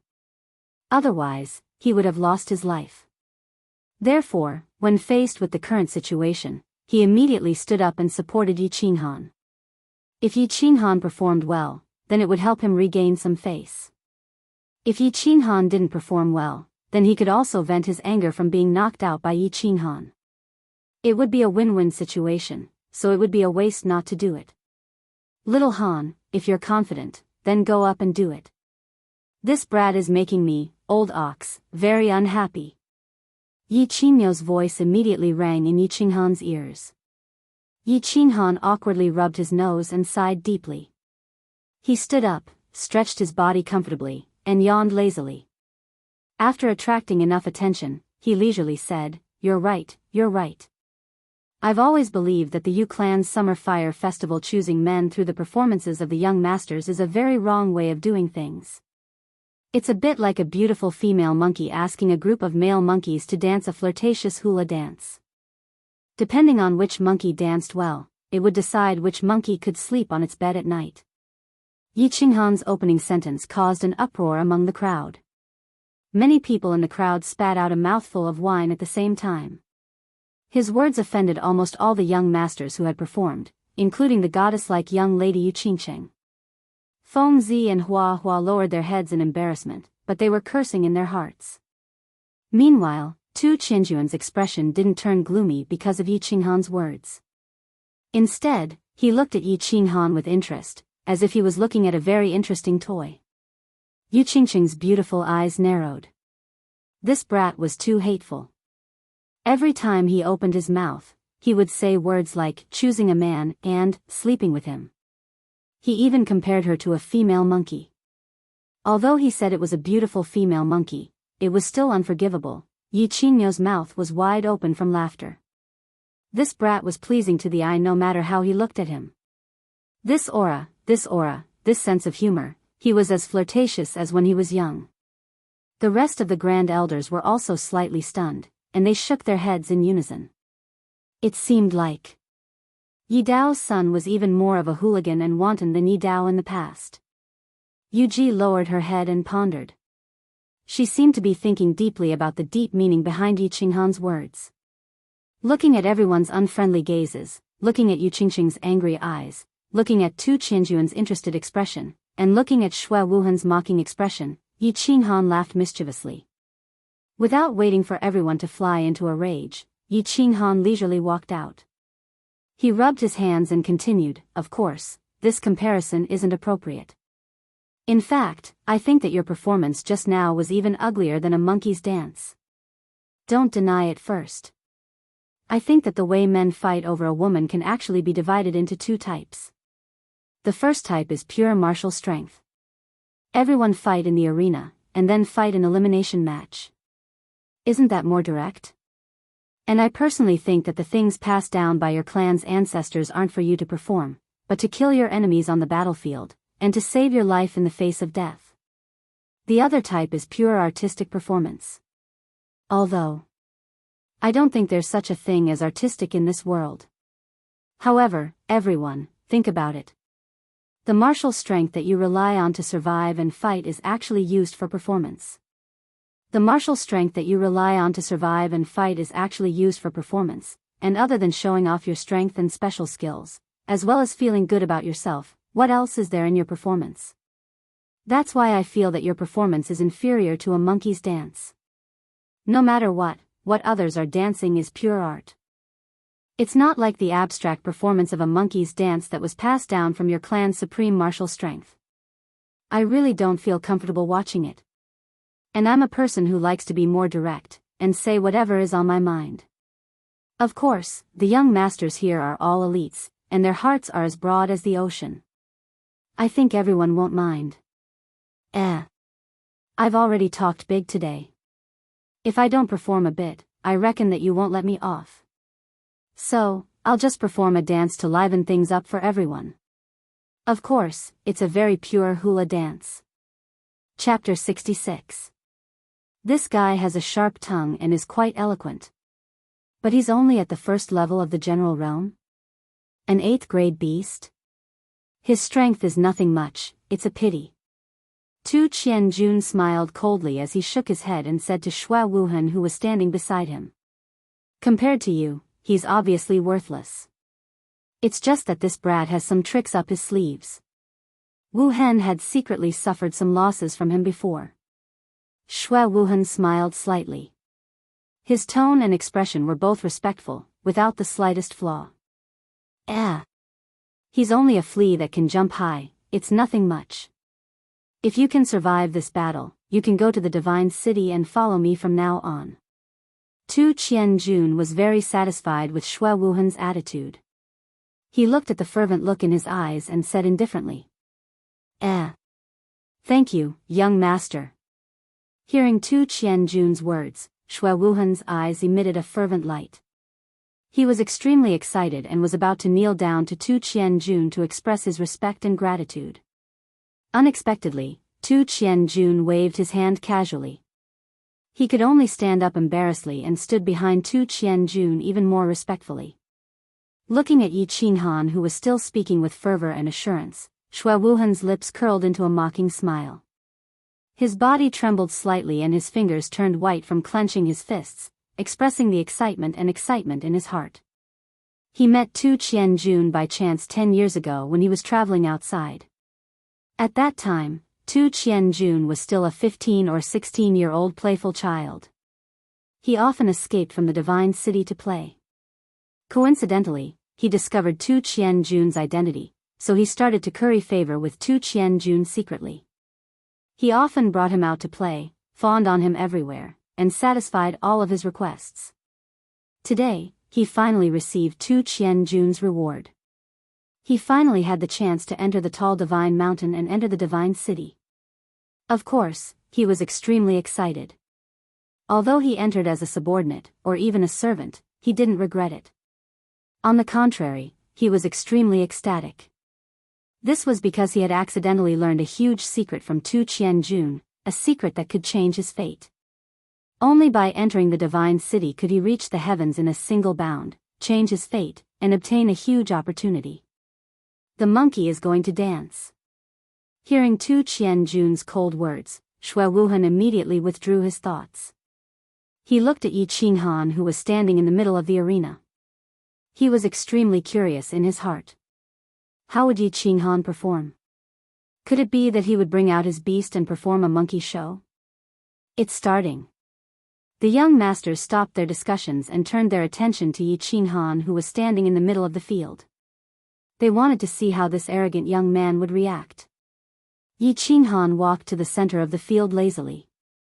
After whetting everyone's appetite, he did not make his move immediately. Instead, he suddenly made a special move.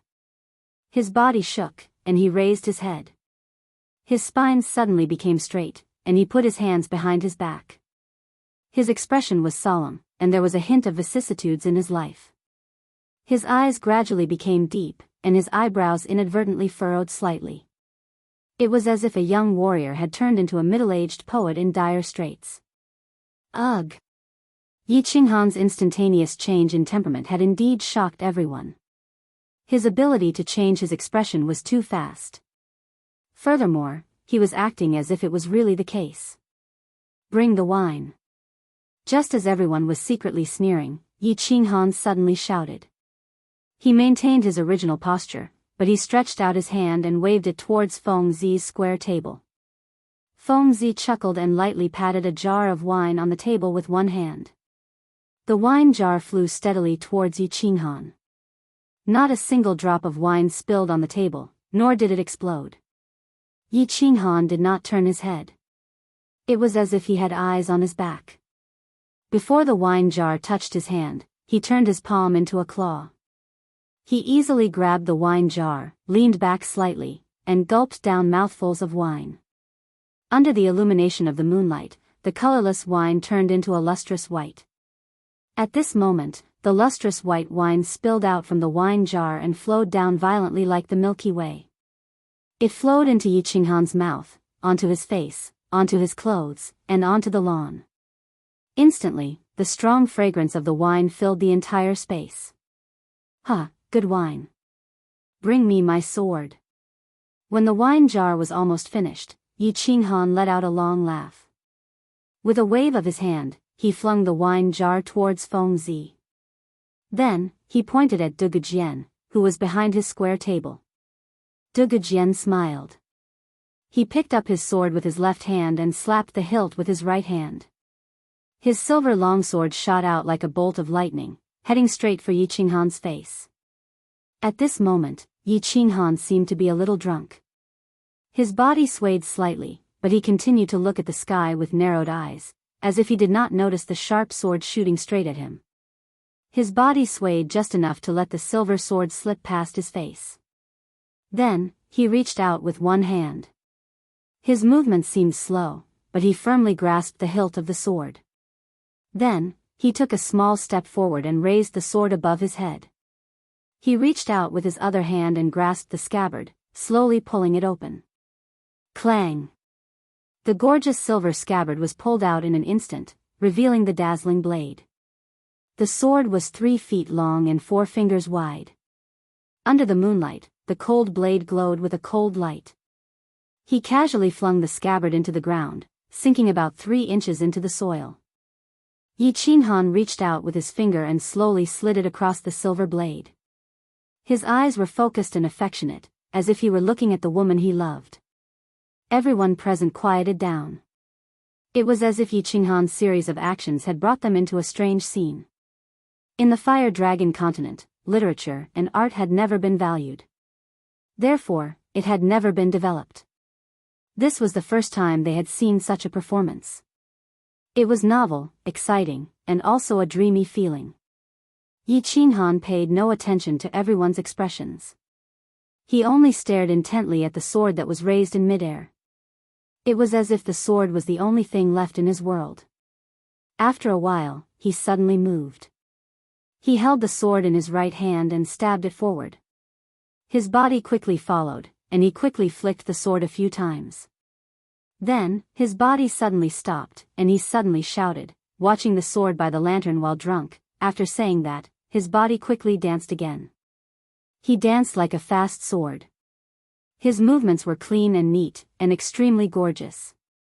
As he danced, he used a special rhythm to sing, watching the sword by the lantern while drunk. Dreaming of returning to the Horn Camp. 800 miles away, the sound of 50 strings flipping over the walls, the soldiers on the battlefield in autumn, the sword danced faster and faster. Then, it gradually slowed down. However, it was a blur in everyone's eyes. The seemingly slow sword could only be seen flashes of white light. At this moment, there was a sudden change in the scene. The wind started to blow on the tranquil lake island. The whistling summer wind made everyone's robes flutter. However, everyone was immersed in Yi Qinghan's novel and unique sword dance and blood-boiling poem. They didn't notice anything. However, the few old Sage Realm fellows in the seats of honor seemed to have sensed something. They frowned and looked around. The horse moves as fast as lightning. The bow shakes like a thunderbolt. Accomplishing the King of War's affairs, winning fame in life and death. What a pity. With Yi Qinghan's slow and fast recitation and the flashing sword dance, the wind grew stronger.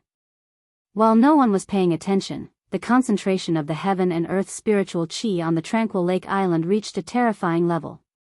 Perhaps after a while, or perhaps after a long time, Yi Qinghan slowly came to a stop. Amidst the crisp sound of the sword, Yi Qinghan held the sword with one hand. He raised his head slightly and closed his eyes as he stood there quietly. Strangely, the sudden gust of wind that blew on the tranquil lake island also disappeared without a trace, as if it had never happened. The entire place was so silent that even the sound of a pin dropping could be heard. Looking at the young man standing alone in the center of the field, that young and inexperienced face filled with vicissitudes of life, and the majestic melody that no one had heard before echoed in their ears, everyone fell into a deep silence. The sudden gust of wind and the inexplicable strange atmosphere in the field made everyone feel as if they had experienced a fantastic and magical journey. It was as if they had arrived at an ancient battlefield. Everyone had transformed into a warrior, wielding their swords and killing without leaving a trace. Unfortunately, in the end, they were defeated, and the entire army was annihilated. They were left standing alone on the battlefield with their hair gradually turning white. Yuji widened her eyes and looked around with a solemn expression. It was as if she was carefully sensing the difference in the surroundings. The few Grand Supreme Elders looked at each other and saw a trace of surprise and shock in each other's eyes. Tu Qianjun stared blankly at the sky. No one knew what he was thinking. Xue Wuhan squinted his eyes slightly. Feng Zi and Hua Hua opened their mouths wide. Long Xuelu licked his lips. Du Gujian and the other four were filled with excitement. The young master's blood was boiling, and their faces were as red as the first tide. Yu Qingqing's eyes were blurry and rippled with extraordinary splendor. Watching the sword by the lamp when drunk, blowing the horn in my dream to link the camp. Everyone felt as if a young man was caressing the sharp sword and falling into a drunken sleep. Then, when they woke up at dawn, they heard the majestic horn sound from all the military camps. The first two lines were filled with emotions and emotions. 800 miles away, the sound of 50 bowstrings flipping over the wall, the soldiers on the battlefield in autumn. Everyone felt as if they had arrived at a battlefield where tens of thousands of people were fighting. They saw the mighty military camps with axes and halberds standing upright and pointing to the sky. Flags fluttered, and the soldiers' armor shone brightly. Coupled with Yi Qinghan's swift sword that was as fast as the wind, the hot-bloodedness hidden in the depths of everyone's hearts was completely stimulated. The horse gallops as fast as lightning, the bow shakes like a thunderbolt. Accomplishing the king's affairs, winning fame in life and in death. The last part of Yi Qinghan's sword dance was sometimes fast and sometimes slow, and the tune was also sometimes high and sometimes low. It made people reminisce about the soldiers' invincible heroic spirit, which was still fresh in people's minds. Before and after death, they left behind the good name of building an immortal country for the nation. The words were filled with patriotism and passion. These two lines meant that the poet saw that he had achieved success and was proud of himself. Thus, he cheered happily. Even the tune was relaxed and majestic, raising the emotions of the lyrics to the highest point. And the last line, pity happened in vain. The tip of the pen suddenly changed, causing the emotions to plummet from the highest point. It expressed the infinite emotion of not being able to fulfill one's ambition. It revealed the sharp opposition between ideals and reality, and expressed the grief and indignation of having the heart to serve the country, but having no way to go. The whole poem was covered with a strong sense of sadness. This line echoed the first line, both describing the feelings of real life. It formed a strong contrast with the dream in the middle, and powerfully expressed the grief and indignation of having the ambition to serve the country. A brand new sword dance, a tune that no one had heard before, a poem that made people's blood boil, and filled with emotion. The cadence of the recitation matched with the bewitching sword dance.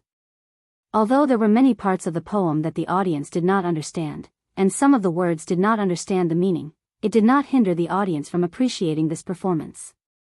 It did not hinder the shock and baptism in the depths of their souls. They did not know why, but their hearts felt intoxicated, as if they were in a dream. After a long time, it was unknown who gave the first applause, but a moment later, the applause was like a surging tide. They had never thought that a man's sword dance could be like this, and that a man could also sing. Moreover, he could sing in such a way that resonated with people's hearts. Tu Qianjun nodded and came back to his senses. Then, he started to clap lightly. Although the light in his eyes was still arrogant, there was also a faint hint of admiration in it. Yu Ji sighed slightly.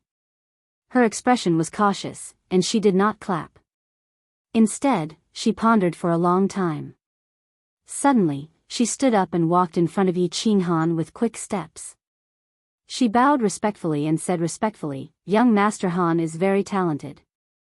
Yu Ji has danced for dozens of years, and has also taught for dozens of years. Only today did I realize that I was a frog at the bottom of a well. This old one is ashamed. Yu Ji is willing to take young Master Han as her teacher, and follow by your side. I hope that young master does not dislike me." Chapter 67. Yi Qinghan was dumbfounded. He stared blankly at the beautiful middle-aged woman in front of him, looking into her sincere and longing eyes.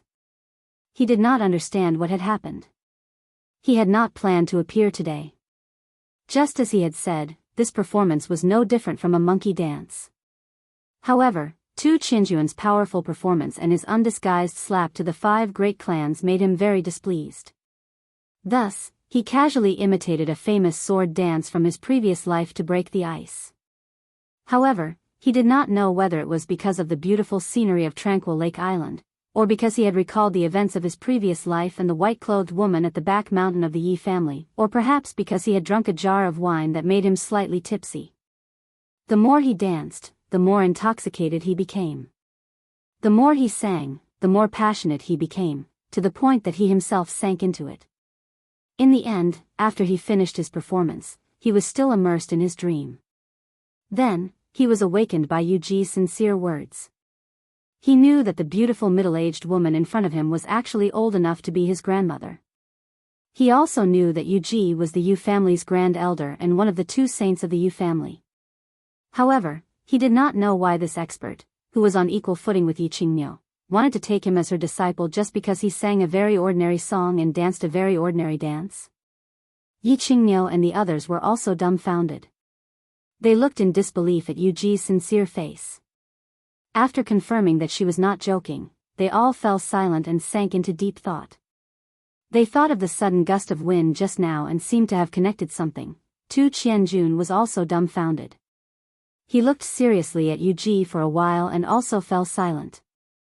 The light in his eyes continued to shine. Although he did not understand what had happened, he had acutely sensed that the spirit chi of heaven and earth above Tranquil Lake Island had become much thicker. Moreover, the gust of wind just now seemed to confirm a certain guess in his heart. He began to narrow his eyes to observe the changes in the scene. Feng Zihua and the other young masters were also dumbfounded. They did not know what had happened. Didn't he just dance and recite a poem? Although they also felt that the dance was not bad and the song was very interesting. Even the grand elder of the Yu family had gone to take him as her disciple, right? Yu Qingcheng was stunned as well. She silently looked at elder Yu Ji, whom she respected. She actually wanted to acknowledge a junior as her master? Then, she seemed to have thought of something. She thought of that strange gust of wind just now, and a dazzling light burst forth from her eyes.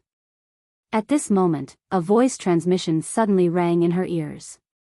She listened carefully, and after a moment of silence, she suddenly stood up and said in an unusually determined tone, "Young masters, I hereby announce the end of this summer fire festival. This time, I have chosen only one guardian, and he is Yi Qinghan. Hearing the determination in Yu Qingqing's melodious voice, looking at her peerless face and pearl-like eyes, Yu Qingqing's heart sank. Except for a few old fellows, everyone present was once again collectively dumbfounded. The Yu clan's tranquil Lake Island Summer Fire Festival was held once every 15 years. They were very cautious and serious every time. Furthermore, the saint would always choose 2 guardians for the Summer Fire Festival and observe them for 3 years before deciding who would be the saint. This rule had been passed down for countless years without exception. It was just that the previous generation's saint, Yu Yan, was deeply infatuated with the peerless elegance of the Yi clan's genius, Yi Dao. She actually broke the rule and chose only one person. In the end, Yi Dao didn't become the saint's son-in-law. Instead, he fell in love with Yu Shuai, a popular artist in the Yu house. He abandoned the Yu clan's saint and lifelong guest elder position and returned to the Yi clan with Yu Shuai. In the end, the saint, Yu Yan, lived in seclusion and passed away quietly. Now, it seemed that Yu Qingqing was going to break this rule again. Not only did she end the Summer Fire Festival early, but she also personally announced the result that the man she chose was Yi Qinghan. Why weren't the young masters stunned? How could they not be shocked? Although Yi Qinghan was a disciple of the Yi clan, his strength was not bad. However, among the young masters present, there were obviously a few whose reputation and strength seemed to be higher than his. Most importantly, Tu Qianjun was a young master of the Divine City. No matter how one looked at it, Tu Qianjun was more outstanding than Yi Qinghan. Now, there was actually a dark horse. Yu Qingqing chose Yi Qinghan and even removed the position of the other protector. This completely severed everyone's hope. There wasn't even a trace of hope left. This poisonous peach blossom had bewitched everyone and made them infatuated. Now, this peach blossom actually bloomed early, and it bloomed because of one person. Was it because that person performed a rather interesting dance? This reason was obviously not sufficient, and it couldn't convince everyone. Therefore, Xue Wuhan obviously expressed his dissatisfaction. He carefully looked at Tu Qianjun's gloomy face and stood up. He closed the folding fan in his hand and frowned. He cupped his hands and said, "Young Lady Qingqing, isn't this decision a little too rash? I think it's better to be cautious with such a decision." He. Yu Qingqing, who was wearing a peach blossom and a peach-colored palace dress, knew that there would definitely be people who would oppose and question her decision. However, she didn't expect that the first one to speak was actually Xue Wuhan, who had been low-key for the whole night. Furthermore, his high-profile appearance wasn't for himself, but for Tu Qianjun who was beside him. A trace of disgust flashed through Yu Qingqing's heart. Furthermore, it was displayed on her face without any concealment. She coldly said, "Young Master Xue, are you lecturing me?" Once Yu Qingqing's words left her mouth, Xue Wuhan's complexion changed. Even Xue Fei, who was sitting at the head of the table, looked a little pale. Meanwhile, Yu Ji continued to stand beside Yi Qinghan and pretended not to have heard anything. Xue Wuhan saw that Yu Ji's complexion was the same as before, but Tu Qianjun's complexion was getting worse. Yu Qingqing's pearl-like eyes were coldly staring at him, waiting for his reply. He could only summon up his courage and awkwardly said, "I don't dare. It's just that I feel that it's better to ask your clan's elders for such an important decision. This decision. I have considered it very carefully." After a moment of silence, Yu Qingqing faintly said, "As for the elders' opinions, I can tell everyone that I have just received a sound transmission. The meaning of this sound transmission is exactly the same as my decision. And the person who sent this sound transmission is our Yu clan's clan leader. I think everyone should be satisfied with this explanation." Yu Qingqing's words were like a bomb that exploded in the field. The Yu clan's clan leader had always been elusive and rarely appeared in front of the common people. However, her peerless beauty and peerless strength, as well as her charming techniques, had been circulating in the House of Aries for a very long time. Today, she actually sent a sound transmission to Yu Qingqing. It seemed that this clan leader valued Yi Qinghan very much. Qingqing is right. The clan leader has also sent a sound transmission to me. Moreover, I also support Qingqing's choice. Everyone, I'm sorry. Yu, who had been silent all this time, suddenly opened her mouth. She looked at Tu Qianjun with an apologetic expression. Her words completely severed the last remnant hope in his heart. Humph. Since it's like this, Qianjun will take his leave. After Yu Qingqing announced the result, Tu Qianjun remained silent. Now that Yu had spoken, he knew that there was absolutely no hope for him today. He looked coldly at Yi Qinghan, seemingly unable to conceal the jealousy and resentment in his eyes. After he finished speaking, he directly leaped onto the winged dragon. Then, he looked deeply at Yu Qingqing, smiled coldly, and commanded the winged dragon to soar through the sky.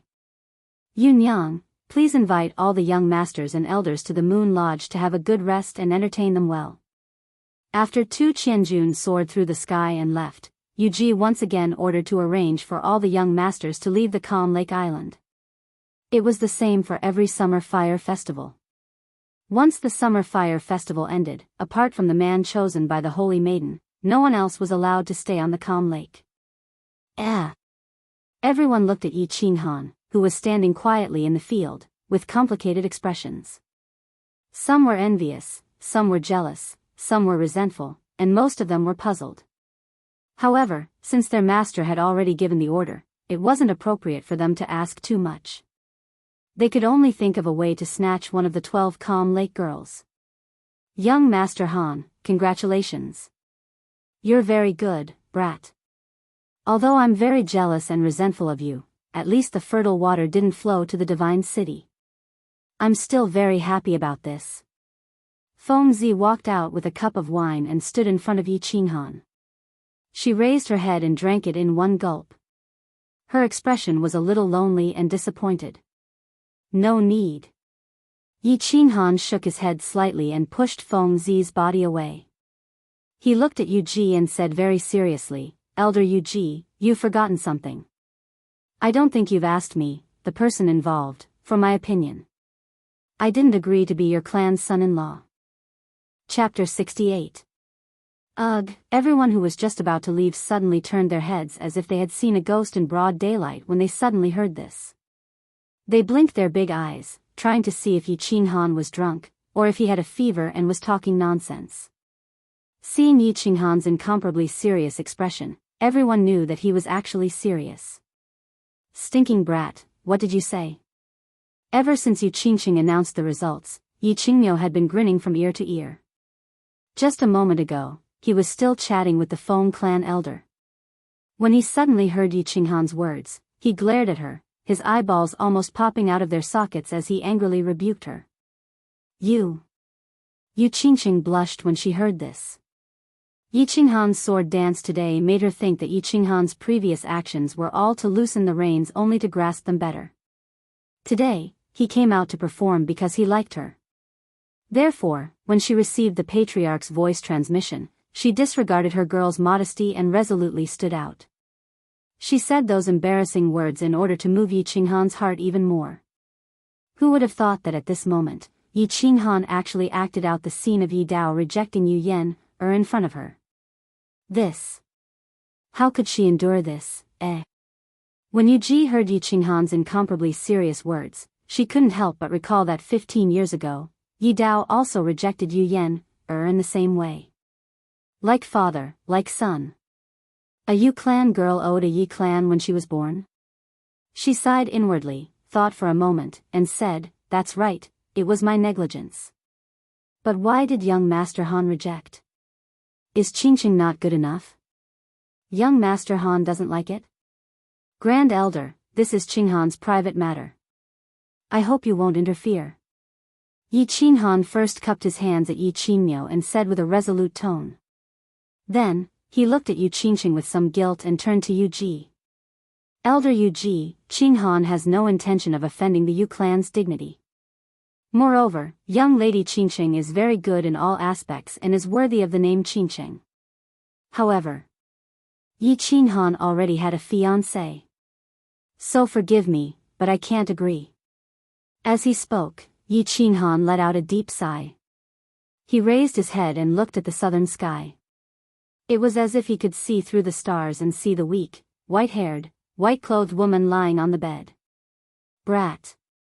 When did you get a wife? Nonsense. Yi Qingmiu's eyes seemed to bulge even more when he heard this. However, halfway through his words, he saw the desolate expression on Yi Qinghan's face and seemed to think of something. He stopped his outburst and paused for a moment, then rubbed his head and continued, even if you want to marry Yi Qingmiu, you can also marry Yu Qingcheng. Feng Zi and Hua Hua also rolled their eyes. In the Fire Dragon continent, even a normal man with a bit of money would have multiple wives, let alone their status. This excuse was too lousy. Wife, fiancé.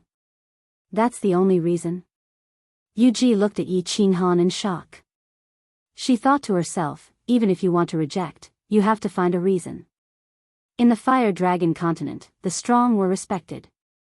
It was normal for a man to have multiple wives. So she immediately said, it's all right.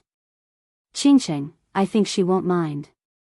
Also, I think that if you marry Yu Qingcheng, it will be very important for your future career development. I think your fiancé at home will also agree to this marriage. Am I right, Elder Green Bull? Yu Qingcheng was originally embarrassed and angry, but seeing that Yi Qinghan did not seem to be lying, and seeing Yi Qinghan's desolate expression as he looked up at the starry sky, it seemed to have touched a certain soft spot in her heart.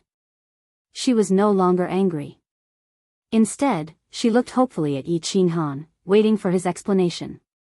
Her black pearl-like eyes were shining, and her cherry lips were slightly open.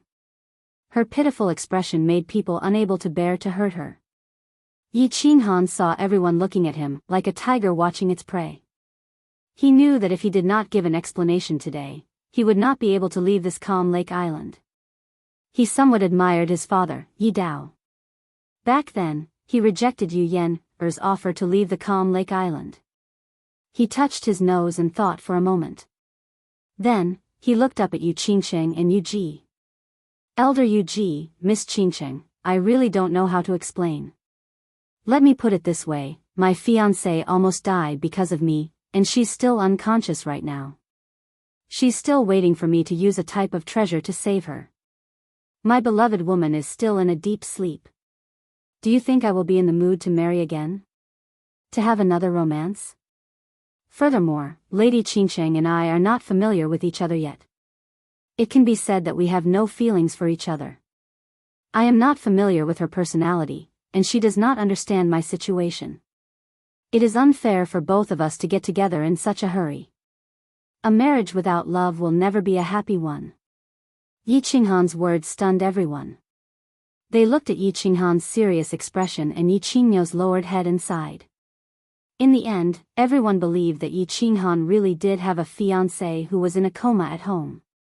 They also felt admiration for his persistence. However, towards the latter part of Yi Qinghan's words, all the young masters raised their middle fingers in their hearts. Feelings, love? Was there such a thing? In the minds of the men of the Fire Dragon continent, the feelings and love of a woman were all nurtured in bed. Wouldn't a man treat a beauty like Yu Qingcheng as a treasure if they slept with her? Wasn't love something that came out of nowhere? However, Yi Qinghan's novel words had a completely different feeling in Yu Ji and Yu Qingcheng's ears.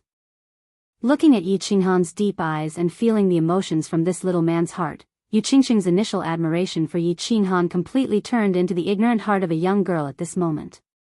Yu Ji was like a mother-in-law looking at her son-in-law. The more she looked at Yi Qinghan, the more satisfied she was. This man was willing to reject a beauty like Yu Qingcheng for the woman he loved. His temperament was rare. As for love and feelings, she had always believed that once a woman of the Yu family married over, the man's heart could only revolve around her. With Yu Qingcheng's seduction arts and the skills she had learned to serve men since young, she believed that no man would not fall under her skirt. If that's the case, I don't think this is a problem. What do you think? Yu Ji pondered for a while and came up with a compromise. If you want to save your fiancé, we won't object. Furthermore, our Yu family will do our best to help you achieve this goal. But, you have to promise me, give Qingcheng a chance, and also give the Yu family a chance. You two get along well. If your fiancé is cured and you two get along well, then you two get married. How about that? Feng Zihua and Long Shuilu looked at each other, each of them seeing deep jealousy and envy in the other's eyes. They had encountered similar situations before. Some small families had done the same thing in order to form a marriage alliance with them. Only, when did the Yu family saintess become so worthless? Giving a woman to Yi Qinghan and still afraid that Yi Qinghan wouldn't want it, they still had to coax Yi Qinghan. Not only did they offer very generous conditions, they even sent their daughter to dress Yi Qinghan for a period of time. They clearly said, if you like it, then you can keep it. If you're not used to it, it's fine, you can just return it. Little sister Yu Ji, how can we do this? Sigh, this little brat, it's all because we didn't teach him well. Old brother feels guilty.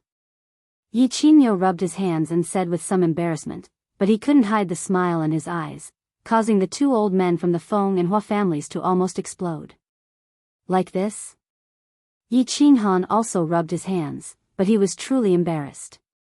He looked at the peach blossom with some shame and said very sincerely, this is very unfair to young lady Qingcheng. What virtue does Yi Qinghan have to make the Yu family treat me like this? Pust. The moment Yi Qinghan said this, the surrounding young masters all booed. This brat was too good at pretending. Did he want everyone in the Yu family to kneel and beg him? They had seen shameless people, but they had never seen someone so shameless. Feng Zihua clenched his fists. If not for the Grand Elder being present, he would have already rushed up to beat him up. Cough. Cough. Yi Qingyo coughed rapidly and kept winking at Yi Qinghan. Seeing that Yi Qinghan was unmoved, he was so angry that he stomped his feet. Yu Qingcheng looked at Yi Qinghan's sincere eyes and felt a sense of tenderness in her heart. She didn't seem to think that Yi Qinghan was pretending and acting at all. She had been trained to serve men since she was young and how to read their expressions. She didn't feel that Yi Qinghan's words were from the bottom of his heart. Furthermore, her current mood was that if Yi Qinghan's acting skills were so superb, she would rather be deceived. So she bit her lip and said softly with a red face, I am willing. Yi Qinghan lowered his head helplessly. He couldn't be so heartless to a beauty who was treating him like this. If he still dared to refuse such conditions, he would definitely be beaten into a pig's head by everyone present. After thinking for a moment, he ignored the murderous gazes of the crowd and rubbed his chin. He spoke again in embarrassment, I am very confused. Although I am very outstanding, it is not enough for the Yu family to treat me like this. Can you tell me the reason? Pfft. The young masters once again booed in unison. Shameless, so shameless. However, they were still very curious. Just what did the Yu family see in Yi Qinghan? Forgive me for keeping this a secret for now. You will know in the future. Yu Ji and Yu Qingcheng looked at each other and said with a smile. Then, she smiled slightly and looked at Yi Qinghan coquettishly. She said in a soft voice, have you considered the matter of taking me as your master just now? Of course you are extremely important to the Yu family. Yu Qingcheng also smiled and said in her heart. Seeing Yu Ji move to Yi Qinghan's side like a child, she smiled even more happily. The peach blossom on her head seemed to bloom even more brightly with her smile. Chapter 69. The silvery moon hung high in the night sky. Although it was already late at night, the entire Ecstasy City was still bustling with noise. This was a city without night. City center, Moon Tower. All the young masters and great elders were politely escorted here by the Yu family to rest. The summer fire festival was over. Other than the saintess's guardian, no man could stay at the tranquil lake. This was a rule left by the founder of the Yu family, the Moon Queen. The Yu family had followed it for generations, and this time was no exception. The Moon Tower was divided into 3 parts, covering an area of dozens of hectares.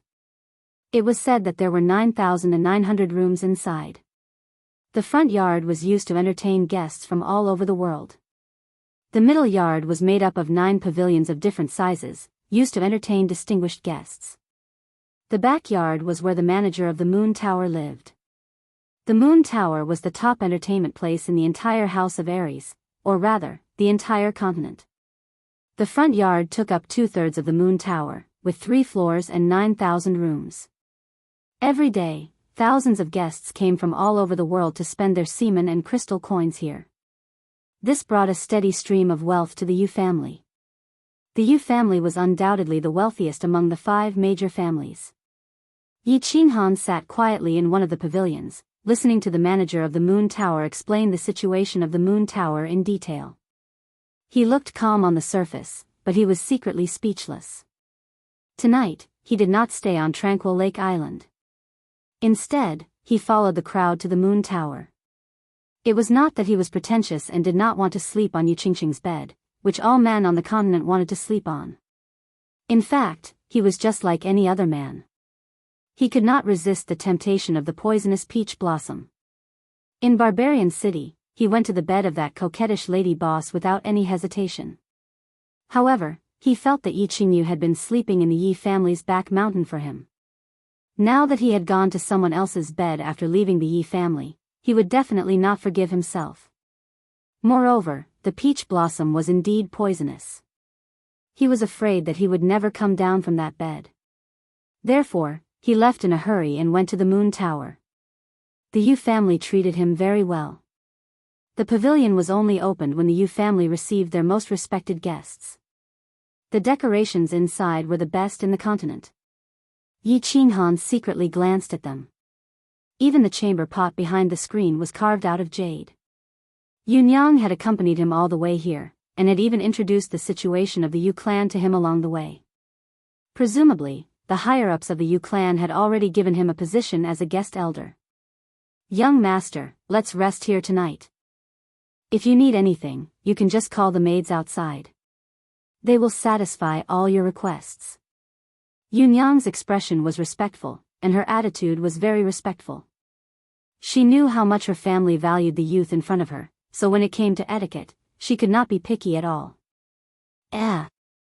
All right, sorry for troubling you, Yunyang. Go and do your work." Yi Qinghan smiled and nodded, indicating that he was satisfied with her service. Yunyang bowed again and retreated. The room returned to silence. Yi Qinghan scratched his head and sat on the tea table. He poured 2 cups of tea and said to the person behind the screen, "Elder Azure Ox, since you're here, come and have a cup of tea." He. A tall figure walked out from behind the screen. As he walked over, he constantly complimented the decorations in the room. His mouth made clicking sounds as he sat in front of Yi Qinghan without any trace of politeness. He picked up the cup of tea and took a sip. His face was full of enjoyment as he said, "Good tea, good tea. Only the Yu clan can afford to drink this dragon saliva tea. I, old ox, have only drunk it a few times in my life. I didn't expect the Yu clan to treat you like ordinary tea. You're really lucky, brat. Old man, will you die if you don't brag? With your status, you think you can't even drink this lousy tea?" Yi Qinghan rolled his eyes. He had always held a grudge against the old fogies of the Yi clan. He had originally planned to go to Dragon City to participate in the Elite Academy tournament, but he didn't expect that these old fogies would arrange for him to participate in the Tranquil Lake selection without his consent. Of course, he had some resentment. Now that he was sitting alone with Yi Qinghan, he naturally expressed the resentment hidden in the bottom of his heart. "This time, I arranged for you to come to the Tranquil Lake without your consent. It was my fault, but I also did it for the good of your sister. With the support of the Yu clan, the chances of waking up your sister will increase by quite a bit, and it will also be of great help to your future development." Yi Qinghan rubbed his hands and laughed mischievously. "You're so sure that I'll be chosen?" Yi Qinghan snorted coldly. He lowered his head and drank his tea, glancing sideways at Yi Qinghan. Yi Qinghan laughed mischievously. He was in an extremely good mood, and his wrinkled old face was flushed red. He. At first, I thought that you only had a 1/3 chance, but then Tu Qianjun came and I thought that you had no chance at all. But, who would have thought that you, brat, would have such a trick up your sleeve? Not bad, not bad. Little Han, well done. You have to know that being able to obtain the position of guest elder of the Yu clan would be extremely beneficial to your future growth.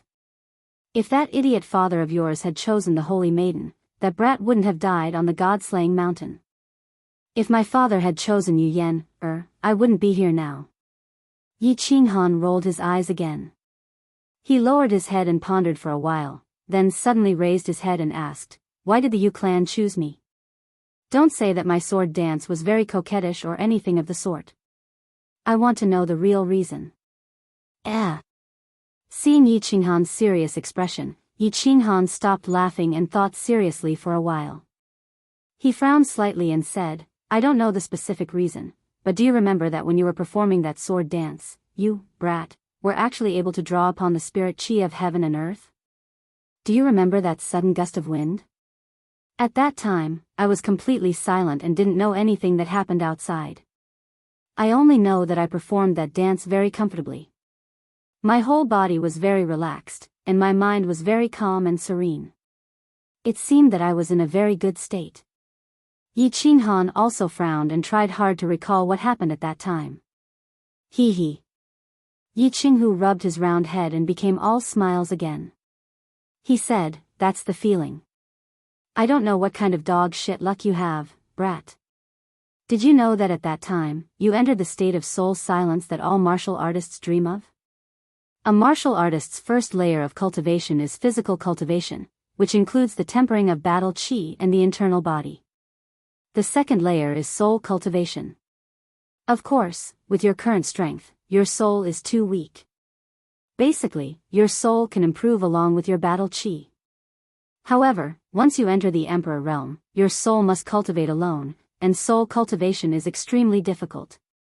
When you performed that sword dance on Tranquil Lake Island, your mind was completely silent and drew upon the spirit chi of heaven and earth. This is an extremely rare state. The martial artists of our level call it the state of soul silence. As long as you can enter this state often, your cultivation will definitely advance by leaps and bounds. Furthermore, the most important thing was his soul. In this state, his soul cultivation would increase at a rate that was 10 times faster. The Yu clan attaches great importance to soul cultivation, and all of their special techniques are based on the soul. Why do you think the Yu clan values you so much? Soul cultivation? The Yu clan seduction technique? Yi Qinghan was a bit confused and blurted it out subconsciously. *T. The Yu clan's special technique is a spiritual attack, and they are most famous for their illusion attacks. Back in the day, the Moon Queen's illusion could make experts at the peak of the Sage realm directly commit suicide. The Moon Queen was the only martial artist at that time who could enter the state of soul silence. Her soul cultivation could be said to be at the peak. The Yu clan seduction technique is just something that the younger generation of the Moon Queen created to make money. You have to remember, in the future, you have to try your best to enter the feeling you had when you were dancing on Tranquil Lake Island. That state will be correct. This time, you have only been in there for a short time, so you might not be able to feel the benefits to your cultivation. You will understand in the future. Remember, you have to try more and try to find a way to control this state. You have to be able to control the state of soul silence. With the help of the Yu clan, you will be the second Moon Queen, or even surpass her. Yi Qinghan stood up and said cautiously. His eyes did not seem to hide the admiration and love he had for Yi Qinghan. Tranquil Lake Island, North Court. In an elegant room, Yu Qingsheng looked respectfully at a white figure in front of her. Her eyes were filled with respect and adoration. The white figure's back was facing Yu Qingsheng, leaving behind a curvy back and a head full of black hair. "Qingsheng, I want you to choose Yi Qinghan. You won't blame me, right?" The white figure did not turn around. He only spoke lightly. His voice was cold, but it was very pleasant to the ears. "Clan leader, of course Qingsheng won't blame you. Actually, among so many young masters, only Yi Qinghan has a special characteristic that can attract Qingsheng. Qingsheng is very satisfied with this ending." Yu Qingsheng lowered her head and pondered for a moment. Suddenly, she raised her hand. Her black and shiny eyes flashed, and a hint of gentleness appeared at the corner of her mouth as she spoke softly. That's good.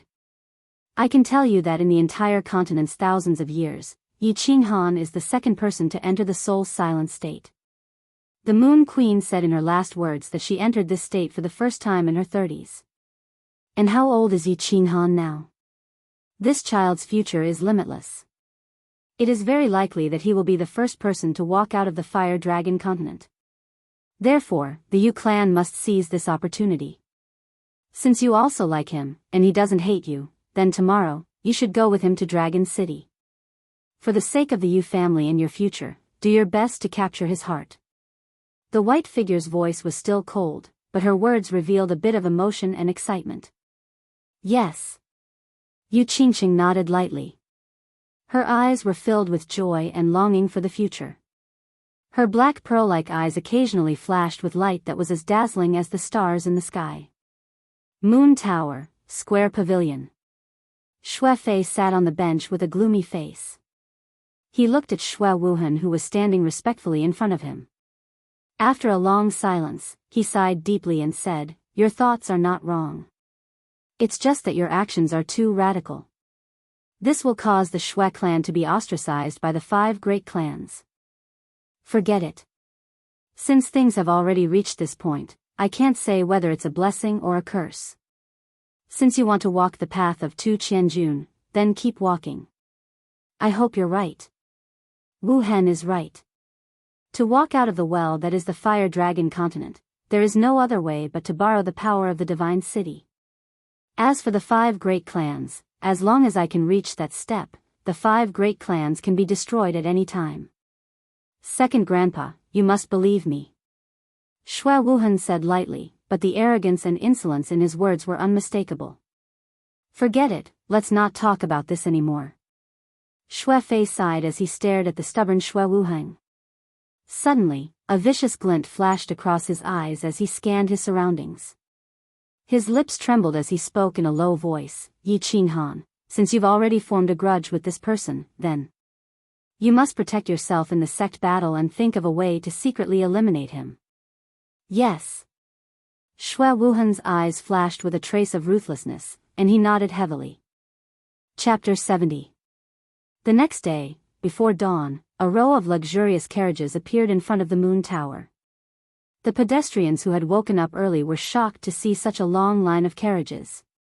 Luxurious carriages were not rare in Ecstasy City, but it was the first time they had seen such a long line of luxurious carriages. However, when they saw the flags of the 5 major families fluttering on the carriages, they thought of the upcoming Elite Mansion battle and suddenly realized that it was not so strange. 30th Night, 17th Night, and the Grim Reaper squad were in a good mood. They had stayed in the Moon Tower of Ecstasy City for a few days and enjoyed the warm hospitality of the Yu family, which ordinary guests could not enjoy. Anyone would be in a good mood. Most importantly, the top-notch hospitality was paid for by the Yu family. Therefore, when they saw Yi Qinghan's delicate and pretty little face, they all smiled at the same time, a little coquettishly and a little fawning.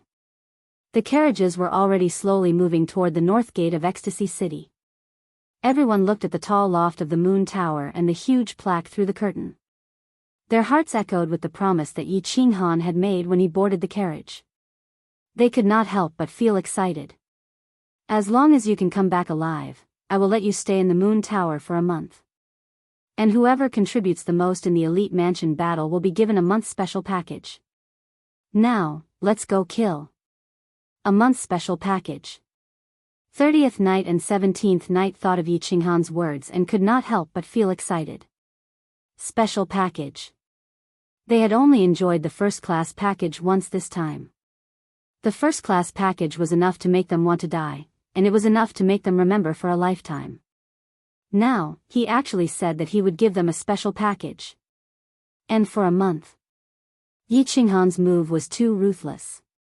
If he did this, people would die. Of course, they felt that Yi Qinghan's proposal was very good and very feasible. Looking at the Grim Reaper squad, who kept poking their heads out of the carriages as if they had taken aphrodisiacs, 30th Night sighed helplessly. At the same time, he admired Yi Qinghan, who was sleeping soundly in the carriage. Although they couldn't enter Tranquil Lake Island, they heard about their young master's glorious deeds on the island. Young master was even more ferocious than young master's father. Although young master's father, Yi Dao, had also rejected the previous generation's saintess and left in a huff, the Yu clan did not do anything. And now, the young master had also rejected the saintess of the modern era. However, the Yu clan was still trying their best to coax him. They were almost crying and grabbing the young master's trousers to ask him to accept this saintess, Yu Qingcheng. Why did he say that? Wasn't the 5 Yu family carriages hanging behind the caravan a very good proof? The Ecstasy City was not far from the Dragon City, only 5 to 6 days' journey. The carriages of the 5 clans and Long Shuelio's carriage were traveling on the broad road silently. Perhaps those young masters were too tired last night, or for some other reason, they had been sitting in their carriages silently for the first day. They didn't come out, even eating and defecating in their carriages. On the second day, the young masters began to come out to get some fresh air while eating. Hua Xia, Feng Zi, and Long Shuelu had rested for a day and a night. It was as if they had completely forgotten the unhappiness of the night of the Summer Fire Festival. They were all chatting and laughing around a simple dining table, drinking the fine wine brought from the carriages, eating barbecued meat and casually chatting about some topics. At this time, Feng Zi raised her eyebrows and looked into the distance. A figure was walking over, and she said with a smile, "Young Master Han seems to be very busy. He doesn't even have time to eat." The person walking over was Dongfang Dao. Dongfang Dao and the other 4 had been following Yi Qinghan ever since they left Tranquil Lake Island. Yi Qinghan had asked Yi Qingniu and was reassured to let the 5 follow him. However, he wasn't as close as he was with Yi Shisan for the time being. Dongfang Dao and the others didn't mind and just silently sat in the carriage behind Yi Qinghan. Today, they were out for a meal. Feng Zi wanted to invite Yi Qinghan out for a drink, so she asked Dongfang Dao to invite them. Young Master Feng, Young Master Hua, Young Master Long. My young master said that he's going into seclusion for a few days, so he's very sorry that he can't accompany you for a drink. He said that he wants me to apologize on his behalf. After this cultivation, he'll punish himself with a jar of wine as an apology. Dongfang Dao seemed to have changed from the status of a young master to a servant. In just one day, he had completely accepted his status as a subordinate of Yi Qinghan, and his tone and etiquette were completely that of a servant. Dongfang Dao, you're a talent. Are you willing to be a subordinate of the Yi family? Feng Zi waved her hand, indicating that she didn't mind this matter. Instead, she looked curiously at Dongfang Dao. He had only found out from the information sent over by his clan today that Dongfang Dao and the other 4 and their clans had always kept a low profile. However, the shocking thing was that all 5 of them were at the 3rd level of the general realm. At this age, with this level of strength, they were all characters who could dominate a region. And looking at Dongfang Dao's expression today, it seemed that he was very willing to be Yi Qinghan's servant. That's right. Brother Dongfang, with the strength of the 5 of you, you are all dazzling geniuses no matter where you go. If the 5 of you follow me, I will serve you as an elder brother and a state scholar. Why should I follow Yi Qinghan as a servant? Moreover, it seems like Yi Qinghan doesn't like it.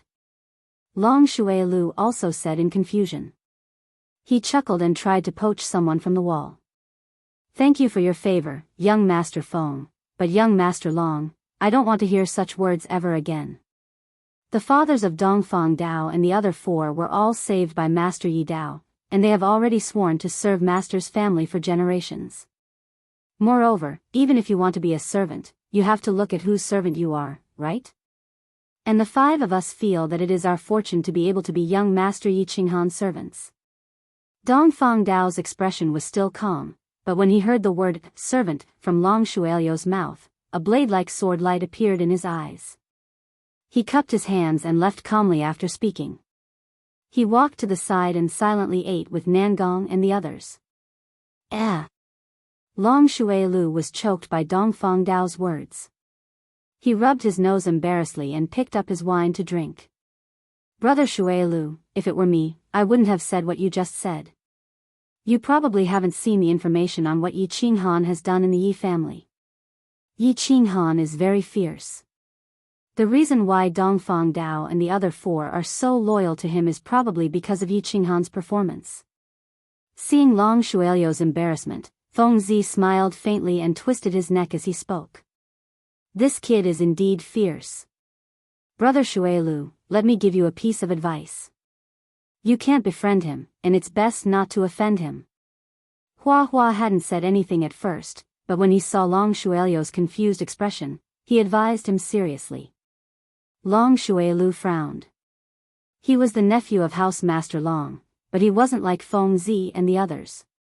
He didn't have a direct intelligence system, so he was very confused. How fierce? Feng Zi drank a mouthful of wine, looked left and right, then came over and said in a low voice, this kid was still in the elite realm a few months ago. He couldn't even summon a beast and was considered trash by the Yi family. Then, in these few months, his strength increased by leaps and bounds. First, he killed 5 of Xue Wuhan's subordinates with the strength of a level 1 commander in the barbarian city. One of them was a general realm expert. After returning to the Yi family, he killed a few general realm Yi family core disciples and destroyed Yi Qinghuang's Dantian. In the end, he was surrounded by the elders of the Yi family, but they didn't kill him. Instead, he killed an emperor realm Yi Rong, which caused Yi Tianlong and the other 2 elders to come out of their seclusion. However, I don't know why Yi Tianlong didn't punish Yi Qinghan even though he killed so many people. Instead, he imprisoned Yi Jian in the back mountain and chased Yi Qinghuang out of the Yi family's castle. Now, look at Yi Qingmiu. It's obvious that the Yi family treats him like a treasure. Don't you think he's fierce? Pfft. Long Shuelu was slowly drinking wine at first, but when he heard that Yi Qinghan killed an emperor realm Yi Rong, he spat out the wine in his mouth. His face was full of shock and disbelief. After listening to Feng Zi, he shook his head and said, that's impossible. How old is he? A 15 or 16-year-old killing an emperor realm martial artist? This information is obviously fake. Also, you said that he was just an elite realm trash a few months ago. How could he kill an emperor realm martial artist? Impossible. At this time, Hua Xia also came over. Although his eyes were full of doubt, his face was serious as he said, the information is true. Our family received similar information. Although we don't know the details, it is true that Yi Qinghan killed Yi Rong. This caused a huge commotion in the Yi family, and your uncle probably received the news. Our family told you not to offend Yi Qinghan. If you offend him, he won't care about anything and just kill you. According to my family's calculations, he can instantly kill any martial artist below the martial realm. He has a high chance of instantly killing a martial realm martial artist. As for the specific reason, I don't know. Clang. Hearing Hua Xia's confirmation, Long Shuelio's hand shook. The cup fell to the ground and broke into pieces. His palms were sweaty. He recalled how arrogantly he challenged Yi Qinghan to a duel in the U building. In the end, Yi Qinghan knocked him out with one punch. He didn't believe Dragon Fifth when he said that Yi Qinghan held back. Now, it seemed like he was back from the Grim Reaper. Also, Yi Qinghan was chosen as a guest elder by the Yu family. It could be said that the 2 families were one. Long Shuelu wanted to find a chance to take revenge, but it seemed like it was impossible now. Thinking about this, his body trembled. He immediately listed Yi Qinghan as one of the people he couldn't offend. Of course, Yi Qinghan wasn't showing off. He was cultivating. Dragon City was getting closer and closer, so he had to seize the time to cultivate. Although he had entered the first stage of the general realm for a few days, he hadn't even learned the symbolic battle aura release of the general realm. Therefore, after resting for a day, he told Yi 13th that he wanted to go into seclusion for a few days so that he could learn the battle aura release before he arrived at Dragon City. Chapter 71. Actually, the principle of releasing battle chi was very simple.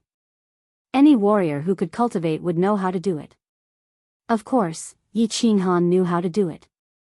Additionally, Yi Tianlong had given him a pile of secret books before he came here, including the fastest and fiercest way to release battle chi. Battle Qi was transformed by absorbing the spiritual Qi from the sky and the earth through a special method. Before human beings broke through their meridians, they could only slowly run their battle Qi through their cells. Therefore, they could run their battle Qi to all parts of their bodies through their cells and release battle Qi through their cells. However, before human beings broke through their meridians and formed their dantian, they had too little battle Qi in their bodies and their running speed was too slow. Therefore, even if they released battle Qi, they could only release weak battle Qi energy, which could not be condensed at all, not to mention injuring people. After a martial artist opened up his meridians and condensed his dantian. Additionally, the 12 meridians and dantian would form a perfect circulation. Therefore, battle Qi could constantly run to all parts of the body through the meridians. Therefore, it would be easier to release battle Qi. Additionally, the released battle Qi could be constantly replenished and condensed into terrifying energy crystals, which could injure the enemy or cause severe damage through energy explosion. In the spacious carriage, Yi Qinghan was sitting on the bed with his legs crossed and eyes closed. The dense sounds of horse hooves and rolling wheels couldn't affect him at all. He was concentrating on his meridians and dantian. He separated a bit of battle Qi from his circulating battle Qi and slowly moved it towards his 5 fingers on his left hand. The meridians of human body were complex, but the 10 fingers were the closest to the skin and had the most meridians. Additionally, each finger was connected with a small meridian. Therefore, most of the fighters on the continent chose to release their battle Qi through their 10 fingers. In other words, they chose to release battle Qi through their palms. In this way, it was fast and easy to control. Of course, Yi Qinghan chose to release battle Qi through his 10 fingers like the predecessors. A small amount of battle Qi slowly overflowed from his 5 fingers and gradually condensed in his palm. Yi Qinghan dared not be careless. He constantly released battle Qi through his 5 fingers and maintained the consumption of battle Qi in the air. Through his palm and fingers, he constantly condensed and integrated the battle Qi in his palm. Buzz! The battle Qi in Yi Qinghan's palm was constantly compressed and integrated with the weird gesture of his palm and fingers. In a split second, the battle Qi in his palm suddenly bounced up like an elastic rubber ball and disappeared in the air under Yi Qinghan's weird gesture. It seems that the most difficult part of releasing battle Qi is to control it. Yi Qinghan slightly opened his eyes and looked at his empty palms as he muttered inside. He didn't feel discouraged at all even though he failed in releasing his battle Qi for the first time. It didn't require too much technical content. It mainly depended on the proficiency of controlling the battle Qi in the palm of one's mind. There was no shortcut to this thing. One could only constantly release battle Qi, constantly control it, gradually master it, and gradually master it. Again. Yi Qinghan continued to close his eyes and continued to practice the external aspects of battle Qi. 2 times, 3 times, 50 times. 1 day, 2 days, 4 days. On the evening of the 5th day, Yi Qinghan finally walked out of the carriage. He stretched his rusty waist and let out a long breath. He turned to look at Feng Zi and the others who were sitting not far away and smiled as he jumped out of the carriage. "Young master, have you finished your cultivation?" Yi 17 had been guarding the carriage. When he saw Yi Qinghan walk out of the carriage, he greeted him with a smile. "Yes, let's go. Accompany me for a drink." Yi Qinghan finally mastered the external release of battle Qi after a few days of boredom. He was in a good mood as he waved his hand and walked towards the fire cart in the distance. Young Master Han. Sit here. Young Master Han is really diligent in cultivation. Greetings, young master. Greetings, young master. The people sitting in the distance saw Yi Qinghan walking over. Feng Zi and Hua Hua hurriedly stood up and greeted him. The members of the Reaper squad stood up neatly and shouted in a deep voice. Dongfang Dao, Nangong Chang, and the others hurriedly dropped the food in their hands and greeted him. "What are you doing?" "I said there's no need to be so polite. Go back and eat and drink. I'm going to have a chat with young Master Feng and the others." Yi Qinghan's eyes widened as he stopped Dongfang Dao and the others. He waved his hand and signaled for Yi-17 to do as he pleased. He then walked towards Feng Zi and Hua Hua. Feng Zi, Hua Hua, Long Shui Lu, prepare some wine. I'm here to apologize. Okay. Old Feng, like young Master Han's personality. Let's drink until we're drunk. Feng Zi slammed the table and laughed, signaling for the servants to prepare wine. Lunatic, be gentle. This isn't your marble table. If you break it, you'll have to eat on the floor in 2 days. Hua Hua glared at Feng Zi, then turned around and smiled at Yi Qinghan. You're right. Yes, young Master Feng, you slammed the table when you saw young Master Han. You should punish yourself with a jug. Although Long Shuilu didn't stand up to greet Yi Qinghan, his tone was slightly ingratiating. A jug? Who's afraid of who? Do you think I won't flirt with you tonight? Feng Zi's eyes widened and he wanted to slap the table again. However, he remembered Hua Hua's words and slapped his thigh embarrassedly. Hee, you all seem to be in high spirits. I wonder if Qingqing will have the honor of drinking with you all? A crisp voice like that of an oriole sounded from afar. They all looked over and saw a white figure floating over with a faint fragrance. They all had an awkward expression on their faces. What? Young masters don't like me coming. Yu Qingsheng was dressed in a white dress with a white scarf covering her face. Her pearl-black eyes twinkled like a fairy that came out of the forest. How could that be? Look at what you're saying. Sister-in-law, we're so happy that you can come. Feng Zi was the first to react. He quickly pulled out a stool from the side and patted it, gesturing for Yu Qingsheng to sit down. A row of black lines appeared on Yi Qinghan's face. He glared at Feng Zi and rubbed his hands even more awkwardly. He forced a smile at Yu Qingsheng and said, Miss Qingsheng, have a seat. Yes, sister-in-law, please sit. Hua Hua and Long Shuilu also reacted. They suppressed their disappointment and said with a smile. Compared to Yi Qinghan's awkwardness, Yu Qingsheng was much more natural. She ignored the gazes from the side and the distance and sat down. She smiled and said softly, Hee, I'll just call you Qingsheng. Sister-in-law sounds awkward. Hee. Miss Qingsheng, you'll have to call me sister-in-law sooner or later. Since you're not used to it, I'll do as you say. Come over for a drink, but there's only wine here. It's not convenient for you to drink with a scarf on, right? Feng Zi seemed to have recovered from the disappointment of her failed marriage proposal. She was talking and laughing calmly. Then why don't we just call young Master Han to drink? Long Shuilu laughed mischievously. His smile was very bright and cheerful.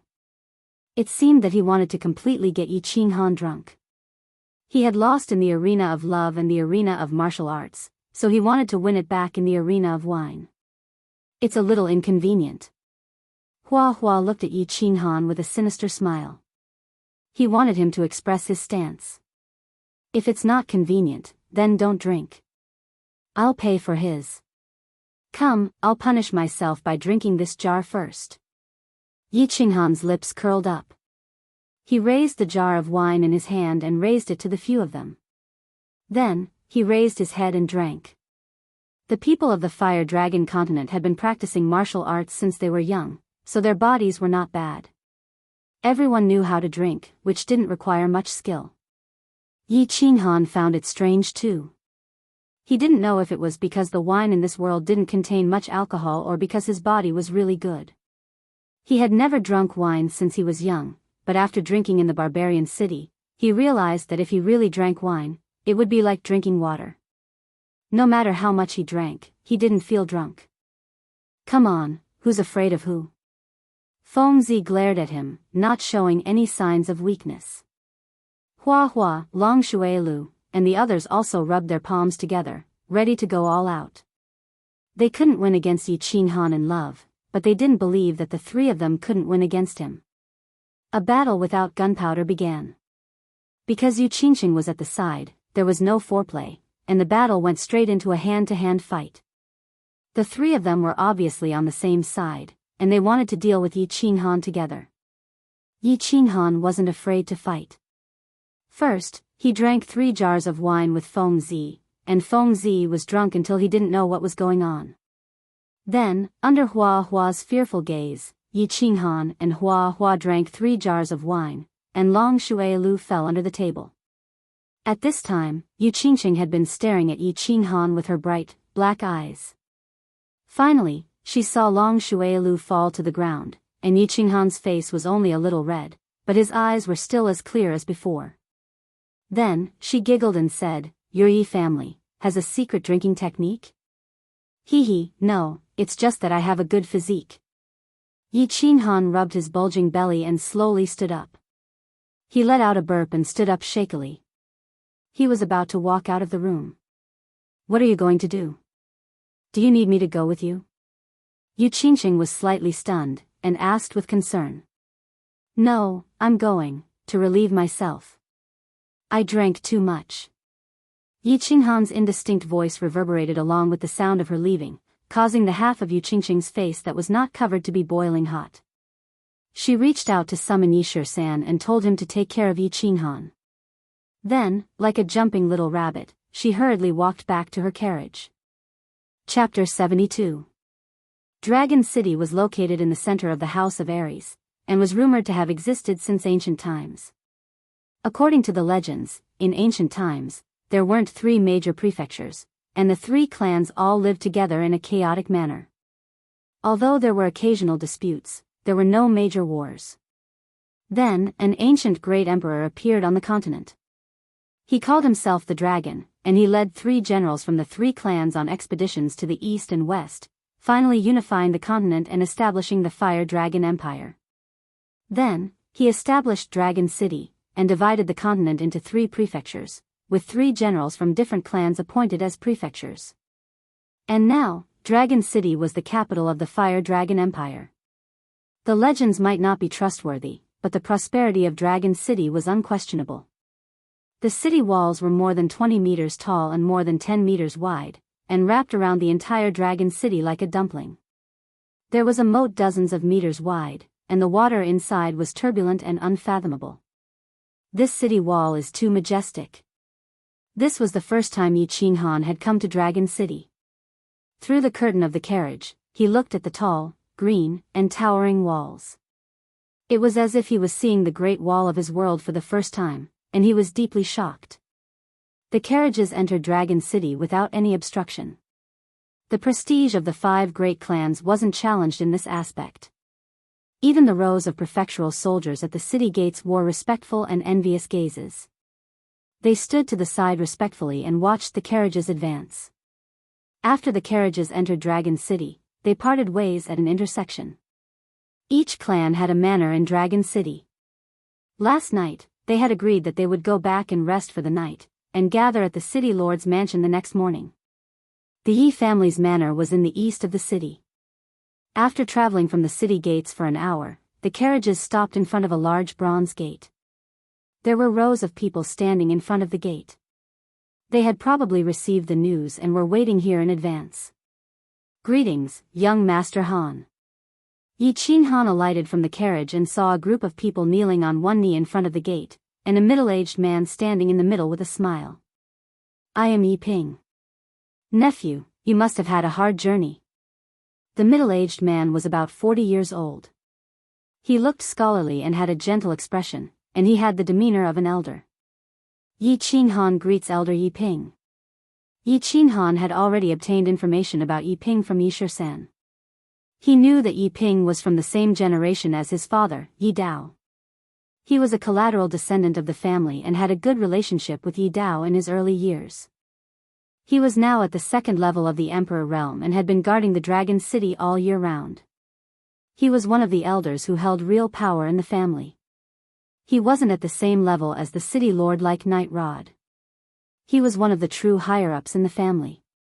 Therefore, when he saw that Yi Ping had expressed enough sincerity and personally came to the entrance of the manor to welcome him, he was too embarrassed to be so cold, so he politely bowed. When Yi Ping saw Yi Qinghan bowing respectfully to him, the smile on his face deepened. Didn't the family report say that this kid didn't have any manners? He even dared to scold the patriarch? Look, aren't you being very polite to me? Yi Ping's mood became even better when he thought of this. He held Yi Qinghan's hand affectionately and said, "Come, let's talk inside. I thought you had prepared a banquet to welcome you. Elder is too polite." Yi Qinghan nodded indifferently and nodded at Yi Shisan, Dongfang Dao, and the others behind him. Then, they walked into the manor. After eating and drinking to their heart's content, the meal was very enjoyable under Yi Ping's deliberate persuasion. After the meal, Yi Qinghan sat leisurely by the tea table and drank tea. He sat quietly and waited for Yi Ping to speak. He knew that the elders of the Yi family definitely had something to tell him about the residence battle. Since they didn't tell him anything, he would be entering the residence battle zone in 2 days. Only Yi Ping could tell him something.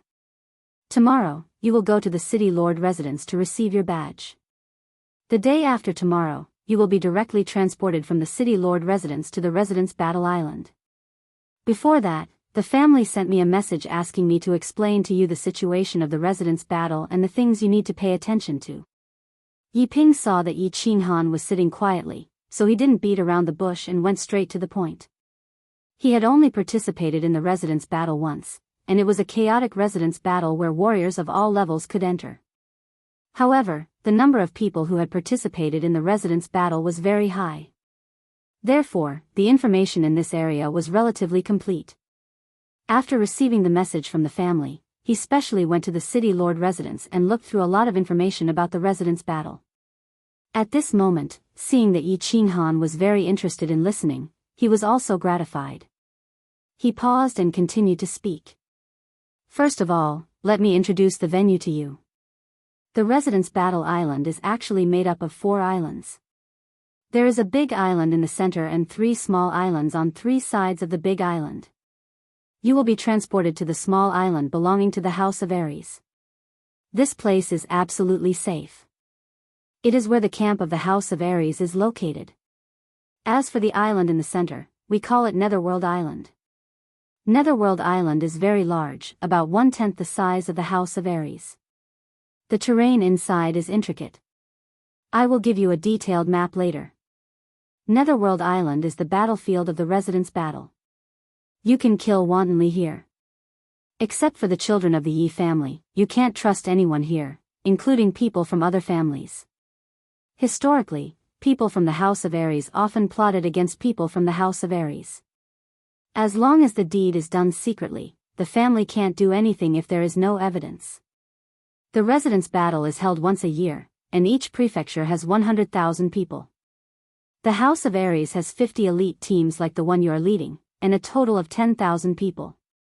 The rest of the 90,000 people are low-level warriors and ordinary soldiers, and the elites of the other 2 prefectures are also about 10,000 people. In the past, the rules of the residence battle have been that the elite teams will fight and hunt each other at the beginning. The final battle of all the legions will be held in the last month. The final battle is the most chaotic, so the family recommends that you don't participate. Therefore, your mission is to enter Netherworld Island in the first 11 months, hunt the elites of the other 2 prefectures, collect badges, and earn points. I understand. How are the points calculated? Yi Qinghan blinked his eyes, nodded seriously, and asked. To explain the points, I first have to tell you about the difference in strength between the monster clan and the barbarian clan. Like the human race, the 2 clans are divided into 9 ranks: monster soldier, great monster soldier, monster warrior, great monster warrior, monster general, monster commander, monster emperor, monster saint.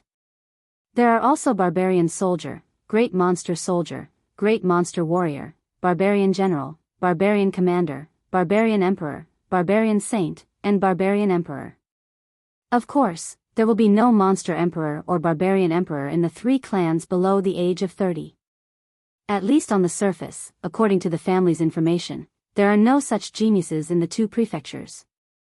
After all, your father, Yi Dao, reached the emperor realm at the age of 28. There is only one in the entire Fire Dragon continent every few hundred years, so you don't have to worry about this. The family's request for you is that you try not to participate in battles in the first half of the year and focus on training. When your strength reaches the martial realm and you can protect yourself from the barbarian emperor and monster emperor, you can participate in battles in large numbers. Ye 13th and Ye 17th will tell you the details. The points are easy to calculate. Using the monster clan as an example, monster soldiers and great monster soldiers are considered ordinary soldiers. They only have 1 point, monster warrior is 2 points, great monster warrior is 5 points, monster general is 10 points, monster commander is 30 points, and monster emperor is 100 points. After listening to Yi Ping's explanation, Yi Qinghan lowered his head and calculated silently. After a long time, he suddenly raised his head and said with a serious expression, "According to you, I have to kill at least 100 monster emperors, 300 monster commanders, or 1,000 monster generals to get 10,000 points to exchange for spirit pills." Theoretically, yes. Yi Ping nodded and sighed. However, the elite teams from the 3 prefectures that enter Nether Island are basically led by marquises or monster emperors or barbarian emperors. The marquises and monster emperors and barbarian emperors are basically there to restrain them. If a marquis wants to kill a martial artist of a lower realm than him, the opponent's powerhouse will definitely restrain him and then summon their companions. Therefore, it is usually the martial artists of the same realm in the team who attack each other. On the surface, you are a general realm martial artist, but your strength is probably enough to kill a level 1 martial realm martial artist, right? Therefore, you have a great advantage in the prefecture battle. This is why the family sent you to participate in the prefecture battle. You don't understand the specifics, and it's hard to explain the situation. I'm just giving you a suggestion. Try to listen to Ye 13th and Ye 17th's opinions in the prefecture battle. The task was difficult. Yi Qinghan sighed deeply. The number 1 treasure of the prefecture battle, the spirit pills, was indeed not so easy to exchange for. Although the monster god and barbarian god prefectures had 200,000 elites, the points added up would probably be more than 1,000,000. However, in a chaotic battle like the prefecture battle, it would be quite difficult to obtain 10,000 points while preserving one's life. At least, Yi Qinghan felt that the difficulty was as high as the mountain in the divine city, seemingly insurmountable. Late at night, Yi Ping explained many things to Yi Qinghan, and Yi Qinghan listened attentively. After all, this was related to his life and whether he could save his sister. The prefecture battle seemed to be easy to obtain points, but in fact, it was extremely difficult. It was basically exchanging points with people's lives. After Yi Ping finished explaining the things that the family had ordered, he arranged for someone to bring Yi Qinghan to rest. After watching Yi Qinghan's figure disappear into the vast night, Yi Ping entered through the side door of the hall and came to a quiet room. The room was a study. A green figure was sitting quietly inside, drinking tea and reading a book. "Greetings, Grand Supreme Elder." Yi Ping bowed respectfully. The green figure raised his head and looked over with a pair of bulging eyes. "Are you done explaining?" "I've explained everything according to Grand Supreme Elder's instructions," Yi Ping said softly. After a while, he asked with a puzzled expression, "Grand Supreme Elder, there are some questions that Yi Ping doesn't understand. Why did you send Yi Qinghan to the prefecture battle? You have to know that it's impossible for him to obtain so many points. Moreover, the prefecture battle is so dangerous. If anything happens, the family can't afford to lose." Yi Qingyo heard Yi Ping's question and revealed an expression that he knew he would ask. After a moment of silence, he sighed and said, "Both the patriarch and I know this. In fact, we don't expect him to obtain 10,000 points. The family has also arranged a few secret teams and experts to secretly obtain points. Moreover, this kid has been chosen by the Yu family Saintess. After a discussion with Yu Ji, the Yu family has also sent 3 super elite teams to help him obtain the spirit pills. As for why we sent Yi Qinghan to the prefecture battle, I get angry just thinking about it. Isn't it all because of that idiot Yi Jian? If he hadn't caused so much trouble, would the situation be so troublesome now? You don't know how much Yi Qinghan resisted the family after that incident. It could even be said that he completely disliked the family. The patriarch and I had no choice but to use him to save his sister to slowly ease the gap between him and the family. As for the danger, the patriarch said that martial artists who don't experience life and death battles will never become strong. Moreover, 13, 17, and the death god team will follow him. As long as they don't act rashly, it shouldn't be a big problem. Moreover, the family has other arrangements, so you don't have to worry too much. Since Grand Supreme Elder and the family have arrangements, Yiping is naturally assured. I hope that this kid will have a smooth journey in the prefecture battle. I hope so. Later, let 13 and 17 come in. I'll explain to them. 2 deep sighs resounded in the room. It added a bit of melancholy to the summer night. Chapter 73. To the north of the House of Aries' floating snow city was a famous snowy mountain called Qingshan. At the foot of the mountain was a small city called Qingshan City. 50 years ago, an 18-year-old youth walked out of Green Mountain City. This youth possessed unparalleled cultivation. He walked all the way from the north and challenged the famous young experts of the 5 major clans. He won every battle and declined the recruitment offers from the 5 major clans. Finally, he fought his way into the chaotic prefecture battle 30 years ago. He fought his way through countless demon and barbarian emperors and obtained the highest number of points in the prefecture battle 30 years ago. After that, he went into seclusion for 5 years and came out again to challenge the previous generation's prefecture master of divine battle prefecture. After fighting for a day and a night, he won and became the house master of the House of Aries with unquestionable strength. He was the current house master of the House of Aries and the number 1 expert of the House of Aries in the continent, Long Bofu. Standing in front of the palace-like castellan's mansion, Yi Qinghan listened to Yi Shisan's brief introduction of House Master Long. He couldn't help but feel excited. He couldn't help but look forward to meeting the legendary number 1 expert of the House of Aries. Today, he got up early in the morning. According to the rules of each mansion battle, the elite squads of the major families would come to Dragon City before the battle. They would stand in the square in front of the castellan's mansion to be received by the mansion master and listen to the motivational speech before the battle. Then, they would receive their tokens after being tested by the staff of the Divine City. Rows of elite squads were already lined up neatly on the square, and there were people everywhere. As time passed, more and more squads were pouring in from all directions, and there were also countless spectators nearby. The entire front gate of the city lord's mansion had become a scene of tens of thousands of soldiers parading. Brother Qinghan, you came so early. We went to the Yi family's mansion early in the morning but found nothing. At this moment, a group of people walked over from the left. The 2 people in front were Feng Zi and Hua Hua. Behind them were 2 neat teams. They were the elite teams of their clans. Well, I woke up a little earlier today. Since I have nothing to do, I came over to take a look. Yi Qinghan was not surprised by the arrival of Feng Zi and the flowers. Although both of them were likely to be the successors of their clan's patriarchs, Yiping's introduction of the mansion battle yesterday was enough to prove that Yiping was right. He knew that as long as he didn't leave War God Island, where the House of Aries was, his safety was guaranteed. Even if he left War God Island, as long as he didn't go deeper into Nether Island, he wouldn't be in too much danger. Therefore, it wasn't strange for the 2 precious young masters to participate in the mansion battle. Let's wait together. You guys can line up with the Yi family brothers. Feng Zi waved his hand behind him, signaling his clan's team to stand together with Yi Qinghan's Reaper team. Flora nodded and waved his hand behind him. The 2 squads at the back stood side by side with the Reaper squad in silence.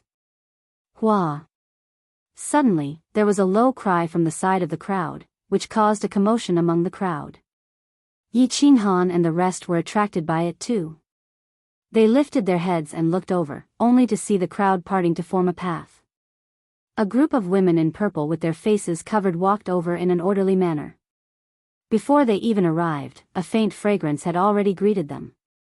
Brother Han, your wife is here. Feng Zi chuckled and straightened his muscular body. He blinked and said to Yi Qinghan. Looking at the woman in the middle of the group, a hint of disappointment flashed across Flora's beautiful phoenix eyes, but he recovered in an instant and teased her. We're brothers, don't tease me like this in the future. You know, I resisted this marriage before, but it didn't work. Yi Qinghan shrugged and said helplessly. Damn you, show off all you want. Flora and Fengzi raised their middle fingers and cursed softly. What are you guys chatting about? Just then, Yu Qingqing walked over and blinked her bright eyes as she spoke.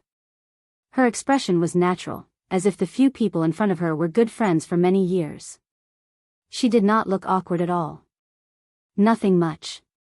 Greetings, Miss Qingqing. Also, it's time for Master Long to appear, right? Fengzi laughed and changed the topic. Isn't he here? Yu Qingqing smiled. She did not expose Fengzi's lie, but turned to look at the city lord's mansion and said. When they heard that, they subconsciously turned to look at the city lord's mansion. Just then, the main gate of the city lord's mansion slowly opened, and the noisy square shut their mouths at the same time when they saw the city lord's mansion slowly open. They looked at the small figure slowly walking out of the main gate of the city lord's mansion with passionate eyes. He's Dragon Man. Yi Qinghan looked at the small and monotonous figure in front of him and thought to himself. He had heard of Dragon Man's name since he was young, and he had always fantasized about his handsome appearance. Even if he was not 7 feet tall and had 3 heads and 6 arms, he should at least be tall and mighty with a domineering aura. However, it was difficult for the figure in front of him, who looked like an old man sweeping the streets, to match the image in his mind. Master Long. Master Long. Yi Qinghan thought this way, but it did not mean that others would think the same way. They followed Dragon Man and walked out. Suddenly, there was an earth-shattering roar from the crowd, and people kept joining in the roar. In an instant, the roar in the square shook the heavens. Countless martial artists, who had never seen him before, roared with their heartfelt respect for the strong, waving their arms to welcome the #1 expert of the House of Aries. Master Long kept a smile on his face, like an amiable old man sweeping the streets. He just stood quietly in front of the city lord's mansion. There were no guards or followers behind him. He stood there alone. The crowd slowly felt that his figure was becoming taller and taller, like a tall mountain that they could not look up to. After the crowd roared a few times, he gently raised his hand, and his body slowly rose into the air. It was as if there was a mysterious force under his feet that was constantly lifting him up. The scene was strange and silent for a moment. Emperors and sages could fly in the air. This was something everyone knew. However, the short and skinny Master Long in front of them did not seem to be using any strength in his body. He could actually fly slowly. It should be known that there were countless Duke Realm experts in the training field. They did not feel the slightest aura of battle aura being released, but Dragon Man just rose into the air. Master Long. Master Long. The square became noisy again. Countless people looked up at the high and mighty Dragon Man, who was as gentle as the old man next door. He roared once more. Palace Master Long nodded, raised his hand again, and then pressed it down. Only when the entire area had returned to silence did he speak again. His voice wasn't loud, but his steady and slightly magnetic voice rang clearly in everyone's ears. Hello everyone, I am Dragon Man. Tomorrow is the Elite Mansion Battle, which is held once every 60 years. I have nothing to say, I just want to ask you one thing. Are you all ready? We are ready. The sound was like a tidal wave, instantly drowning the entire square. Yi Qinghan secretly clicked his tongue. It seemed that Master Long's prestige and popularity in the House of Aries were extremely high. Very good. The demons in the west and the barbarians in the south have also said that they are ready. Then, young lads, polish the weapons in your hands and fight. 30 years ago, I and countless warriors used the weapons in our hands to completely beat the demons and barbarians to the ground. Now, it is your turn. The glory and dignity of the House of Aries will be in your hands. In 3 years, I will be waiting for your return here. Master Long's voice continued to be calm and friendly, but the domineering and confidence in his tone was exceptionally clear. Fight, fight, fight. Following Dragon Man's words, the emotions in the square were completely ignited. Countless people waved the weapons in their hands and roared. After Dragon Man finished speaking, he once again smiled warmly, waved his hand, turned around, and then turned into a shadow, disappearing from the castellan's mansion. Then, rows of warriors in white robes walked out of the castellan's mansion. Each of them held a white crystal pillar in their hands and lined up in front of the square. At this time, 3 white-robed warriors appeared out of thin air above the castellan's mansion. One of the white-robed warriors flew to the front alone and shouted in a deep voice, "Now, you will receive badges according to your individual strength. There are 100 crystal pillars in front of you to test your strength. As long as you activate the battle chi in your body and attach it to the crystal pillar, you will be able to test your strength. Then, you will receive the badge and activate it with a drop of blood. Now, warriors who want to enter the mansion battle, line up to receive it." Feng Zi nodded and took the lead to walk towards the white crystal pillar. He stretched out his left hand, and battle chi slowly appeared in his palm. Then, he touched the white crystal pillar, and the white crystal pillar suddenly changed color, turning a deep yellow. Third layer General Realm, dark yellow badge, activate it with a drop of blood. The white-robed man next to the white crystal pillar said coldly. He took out a dark yellow ring and handed it over. Feng Zi took the ring and put it on. Then, he squeezed a drop of blood from his other hand. The ring lit up, and a faint battle character appeared on the dark yellow ring. Chapter 74. The white-robed man nodded and looked at everyone with a puzzled expression. He said, "Depending on your strength, you will be given the color of the badge. After you wear it and activate it with your blood, you won't be able to take it off. If you want to take it off, you either have to chop off your finger or die. If there's nothing else, you can go to the Divine City to remove it or come here to remove it." Next. After everyone went to collect their rings, Yi Qinghan watched for a while and understood the rules of the badge. He also understood why Elder Yi Ping said he could hide his strength last night. The white crystal pillar could only measure the level of battle aura. Badges of different colors were given according to the level of battle aura. Ordinary soldiers could only receive white rings, elite martial artists received red rings, commander-level martial artists received orange rings, general-level martial artists received yellow rings, martial artists received green rings, and duke martial artists received cyan rings. The color of each martial artist's ring was different according to their strength. For example, first-level general martial artists received light yellow rings, second-level general martial artists received light yellow rings, and third-level general martial artists received dark yellow rings. On the surface, Yi Qinghan was a first-level general martial artist, so he would definitely receive a light yellow ring when collecting his badge.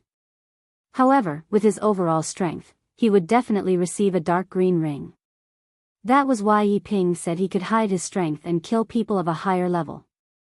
Of course, the 5 great clans were actually hiding their strength.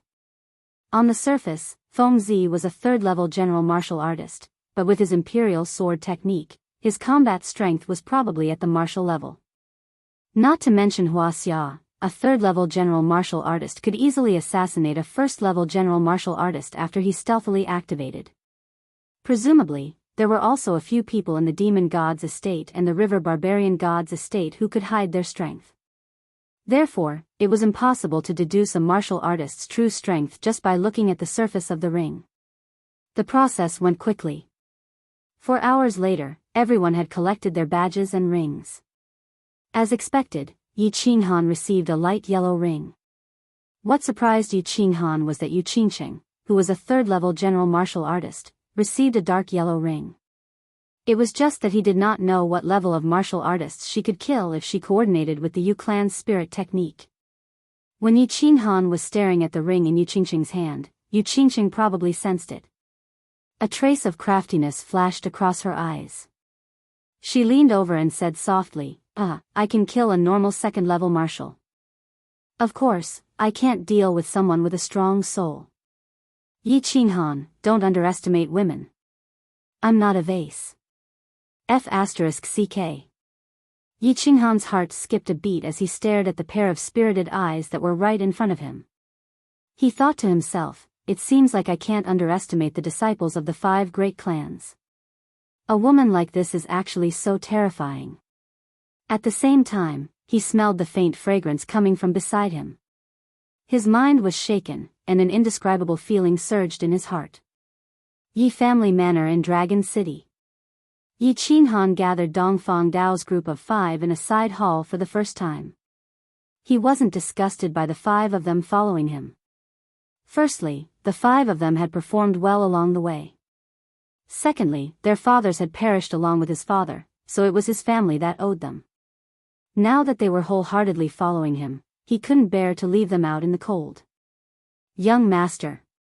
Outside, the 5 of them called him Young Master. When there was no one around, they called him Young Master. Yi Qinghan did not really like this title, but he could not dissuade them and could only accept it. We'll be entering the prefecture battle island tomorrow. I can't give you anything. Moreover, I'm sure you know why I'm entering the prefecture battle. You also know how dangerous this prefecture battle is. If you withdraw now, I won't blame you. Moreover, I will have the Yi family provide you with a good place to settle down. Yi Qinghan said sincerely. After all, this time, people would definitely die. The 5 of them were still so young. It was not worthwhile to follow him to death for a promise made by their fathers. The 5 of them looked at each other and saw the determination in each other's eyes. Dongfang Dao stood up and said, "If it wasn't for Master, our family would have been destroyed. Our family's genealogy clearly states that we will serve Master Yi Dao and his descendants as our masters for the rest of our lives." Yi Qinghan pondered for a moment, then helplessly nodded. He took out a booklet from his bosom and handed it over, saying, "In that case, I won't say anything more. These are the 5 king-level secret skills I asked the Yi family. They are also very suitable for you to cultivate. You will mainly focus on cultivation in this prefecture battle. I will put you in the Reaper squad. In the future, you don't need to protect me. After all, with Yi Shisan and Yi 17 by my side, my safety is guaranteed. You will be safer with the Reaper squad." Yes. The 5 of them looked ashamed. Indeed, at their age, they were considered geniuses in the House of Aries with their cultivation at the 3rd level of the general realm. However, compared to a freak like Yi Qinghan, they were nothing. If they followed Yi Qinghan, who knew who would be the one to protect? They took the secret skills with their names written on it and thought that Yi Qinghan treated them well. After all, there were not many king-level secret skills in the Yi family. The 5 of them secretly planned to redouble their cultivation in the future. Otherwise, if their strength couldn't keep up with Yi Qinghan's footsteps, there would be no value in their existence as the dripping blood guards. After the 5 of them said their goodbyes, Yi Qinghan took out a wooden box from the side. In fact, the 5 king-level secret skills and this wooden box were passed down from the family. Elder Yi Ping had just specially sent it over. The secret skills given to the 5 of them were all king level. It seemed that the treasures in the wooden box given to him by the Yi family would definitely not be inferior. The box had no lock, only a simple switch. When it was gently opened, there were 3 things in the box: a cyan dagger, a set of black soft armor, and a booklet. Yi Qinghan's eyes narrowed slightly. He estimated that these things must be extraordinary. After all, it was the first time that the Yi family, one of the 5 major families, made a move, so it would definitely not be shabby. He reached out and picked up the dagger. The cyan dagger was about a foot long and was very heavy. It was at least twice as heavy as the dagger he used before. However, this weight was insignificant for him, who was at the 1st level of the general realm. He stabbed a few times in the air and felt that it was very smooth. He took out the original dagger from his boots with satisfaction and then inserted the new dagger into the booklet. The black soft armor was very light and soft. He didn't know what material it was made of. Yi Qinghan pondered for a moment. He picked up the dagger he used before and gently scratched it. Ugh! There was no trace at all. Therefore, he increased his strength. He used 30% of his strength and scratched it heavily. However, it only left a faint white mark. When he touched it with his hand, it disappeared. This soft armor was a treasure. In the next moment, Yi Qinghan determined that this soft armor must be extraordinary. Therefore, He simply took out the cyan dagger and slashed at the old dagger he used before. Crack! The original dagger broke with a sound. Yi Qinghan smiled in satisfaction. It seemed that the gifts from the Yi family were quite good. This soft armor and dagger seemed to be treasures of the highest grade. Treasures were divided into 4 grades: human, spirit, treasure, and saint. Obviously, these 2 treasures were at least spirit tools, and most likely treasured tools. As for saint tools, the Yi family only had 2. One was with Yi Tianlong, and the other was with Yi Qinghan. Presumably, before Yi Tianlong died, the saint tool would not be passed down to him. Finally, he picked up the remaining booklet and flipped it open. There was actually a small note inside. After reading it, Yi Qinghan's expression showed that he had expected it. The note introduced the grades and functions of the dagger and soft armor. The dagger was called the Blue Dragon Dagger, a low-grade saint tool. It might not be able to cut through iron like mud, but it was definitely a killing weapon. The soft armor was called the Black Tortoise Armor, a low-grade saint tool. It could block the stab of a low-grade saint tool. In theory, it could block a full-force attack from a level 3 martial. A saint tool. Although the 2 treasures were low-level, not to mention the dagger, the soft armor was definitely priceless. It was definitely a peerless treasure that could save one's life. Only now did he know that saint tools were divided into upper and lower grades. Didn't he know that saint tools were not divided into lower and lower grades? If they were divided, what grade would his bronze ring be? However, when he thought about the bronze ring's automatic healing function, he wouldn't trade it for a few saint tools. He laughed at himself and picked up the booklet. On the booklet, there were 3 big words: Shadow Step. When Yi Qinghan saw the small words at the bottom, his expression finally changed. His lips moved and his fingers trembled. After a long time, he finally said, "Saint Tyr's secret technique, Yi Ruoshui's masterpiece?" After taking a few deep breaths, Yi Qinghan tried his best to calm himself down. It seemed that his grandfather was willing to go all out for him. Saint Tyr's secret technique and saint tool were the family's treasures. Although the Yi family was wealthy, they only had 1 saint tool and a few Saint Tyr's secret techniques. Moreover, this was created by Ancestor Yi Ruoshui. Ancestor Yi Ruoshui was a person who could stand shoulder to shoulder with the founding divine ancestor Knight Emperor in the Yi family's thousands of years of history. How could the secret technique he created be simple? Since the Yi family owed him, it was only natural for him to take it. Yi Qinghan told himself that there was no need to be polite. The temptation of a Saint Tyr's secret technique was too great. Of course, Yi Qinghan wouldn't resist this temptation. Only a fool wouldn't want such a treasure. He couldn't wait to open the secret technique and read it. Shadow Step, as the name suggests, is a footwork technique. It's a footwork technique used to avoid the enemy's attack in a small area. There are 3 levels in total. Mastering all 3 levels allows one to go anywhere in the world. The first level requires a general realm cultivation base to master. Go anywhere in the world. Seeing these words, Yi Qinghan felt that the Saint Tyr's secret technique created by Ancestor Yi Ruoshui didn't let him down. A Saint Tyr's secret technique was indeed a Saint Tyr's secret technique. Although it wasn't an offensive secret technique, it was more precious than anything else to Yi Qinghan. He didn't lack attacks.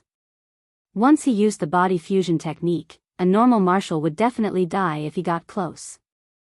This Saint Tyr's secret technique that didn't care about defense or cultivation base directly attacked the soul gave him a perverse attack method.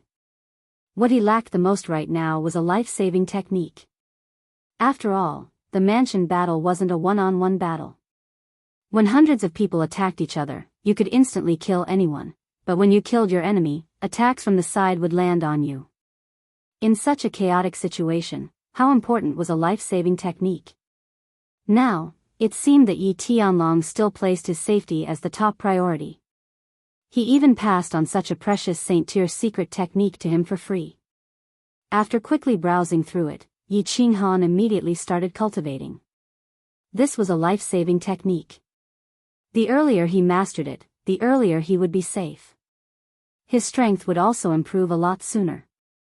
The first level looked simple, but it was actually very complicated. First, he had to release his battle chi from the soles of his feet and use it to speed up his footwork. Then, he had to continuously practice 18 seemingly awkward footwork techniques. Releasing battle chi from the soles of his feet wasn't difficult because he had experience in releasing battle chi. On the other hand, he had to practice the 18 awkward footwork techniques continuously. In the end, he had to master them all and form his body's instinctive reaction. After reading through it, Yi Qinghan pondered in silence for a while. Then, he started the boring cultivation of releasing battle chi. The next day, early in the morning, when the first ray of sunlight from the east shone into the room, Yi Qinghan opened his eyes. He hadn't slept the entire night, but with his general realm cultivation, he didn't feel the slightest bit tired. He just felt a little dispirited after a night of cultivation. He forced himself to stay awake, stood up, and stretched his body. Then, he washed his face and rinsed his mouth. After a quick breakfast, he walked to the entrance of the manor. Outside, Yishir-san and the others were already waiting for him. Yi Qinghan smiled and entered the carriage. With a wave of his hand, he signaled for them to set off. The group arrived at the plaza in front of the city lord's mansion. He had long noticed that there were 3 huge teleportation arrays on the right side of the plaza. However, they were guarded by soldiers, so he couldn't get close. Now, if he wanted to teleport to the prefecture's battle island, he had to use the teleportation array. The plaza was already filled with people. Everyone was lining up to enter the teleportation array. Beside the teleportation array, there were more than 10 white-robed people like yesterday. They were constantly activating the teleportation array, sending groups of people over. Young Master Feng and the others are over there. They're probably waiting for you.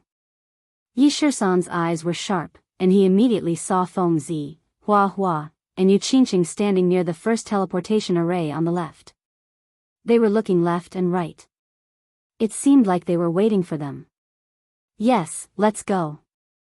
Yi Qinghan got off the carriage and ordered everyone to follow. He asked the coachman of the Yi family to send the carriage to the manor, and his group walked over to Feng Zi. Young Master Han, did you do something bad last night? Why are you so late? Feng Zi glanced at Yu Qingqing when she saw Yi Qinghan coming over, and smiled. To hell with being the second master, I've been practicing for the whole night. Why is there no one at this teleportation array? Yi Qinghan scolded jokingly, looking at the teleportation array with interest. Yu Qingqing laughed and explained, this is used by the 5 great clans. After we finish teleporting, we'll naturally let them use it. Then are we leaving now? Or do we have to wait for someone? Yi Qinghan nodded at Yu Qingqing as a form of greeting and said with a smile. Let's go, we're just waiting for you. Xue Wuhan, that traitor, isn't with us now. He left a long time ago. I heard that Long Shuailu and Long Sainan left first. Long Sainan is the daughter of House Master Long, Hua Hua said disdainfully. It seemed that the more she looked at Xue Wuhan, the more she disliked him. Yes, let's go. Yi Qinghan nodded, then made a gesture of invitation to Yu Qingqing. Yu Qingqing didn't stand on ceremony.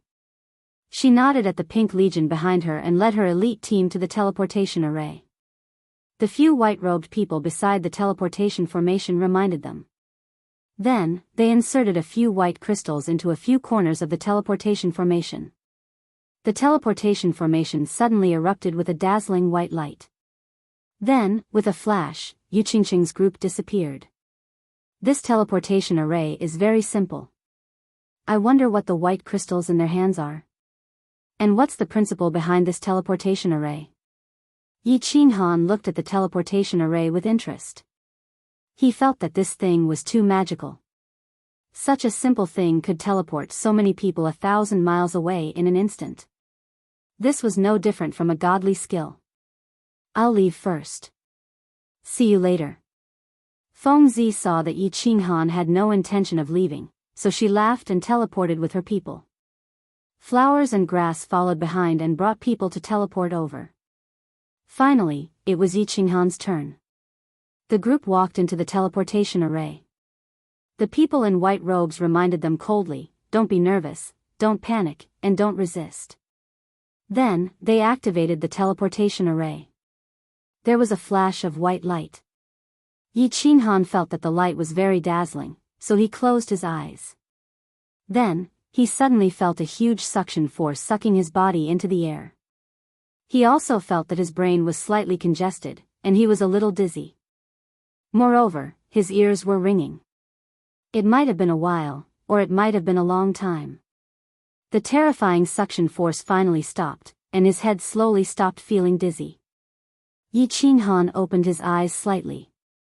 After getting used to the light, he opened his eyes curiously to observe the surrounding scenery. At this moment, an old voice suddenly resounded in his ears. "Welcome to the official battle island. Here, you will experience the massacre of blood and fire, and enjoy a year of hot-blooded passion." Chapter 75. An old voice? Yi Qinghan turned his head in puzzlement and saw an old man standing at the side of the team unknowingly. This old man was dressed in a gray robe and had a head of white hair. He looked slightly old and was looking at them with a smile. Why is there an old man? Isn't the elite prefecture battle only open to those under 30? Yi Qinghan immediately became vigilant. This was the prefecture battle island. Danger could come at any time. At this time, Yi San pulled his sleeve with a smile and whispered in his ear, "Don't be nervous. He's one of us, an elder who guards the island. Of course, he's not going to enter the Nether Island." After saying that, Yi San pulled his sleeve again and cupped his hands at Yi San. "Greetings, Guardian Elder." "Greetings, Guardian Elder." Yi Qinghan and the Reaper squad responded immediately and saluted. You're the disciples of the Yi family, right? Your courtyard is in the southern yard. Follow this road and there will be someone there to receive you." After saying that, the gray-robed old man disappeared in a flash. Teleportation? Yi Qinghan narrowed his eyes and turned to look at Yi San in horror. This gray-robed old man was too terrifying. How could he disappear into thin air? I don't think so. A trace of respect and worship flashed in Yi San's eyes. After a moment of silence, he said, "This guardian elder should be at least in the sage realm. Moreover, he studies the law of heaven and earth related to the law of space. His speed is so fast that it looks like he teleported to us." Terrifying. Staring blankly at the place where the guardian elder disappeared, Yi Qinghan was silent for a long time. Originally, he was very proud of his strength and became a little lax in his cultivation. Now, it seemed that his cultivation had not reached the threshold of cultivation. There were too many people in this world who could kill him in a second. However, this guardian elder showed off his skills as soon as he arrived. He must have known that those who came to the prefecture battle were the young elites of the House of Aries. He must have been a little proud and arrogant. He also wanted to warn them that there was always someone better than them. Only by maintaining a vigilant attitude would they not easily fall in the upcoming battle. "Let's go." Yi Qinghan smiled and said softly after figuring out the cause and effect. He took the lead and walked toward a courtyard in the distance. The battle island wasn't big. With a single glance, one could see the boundless deep blue ocean in the distance. Other than the small plaza that Yi Qinghan had just teleported to, the island was surrounded by courtyards. The battle island was guarded by a Sage Realm expert, so it should be very safe.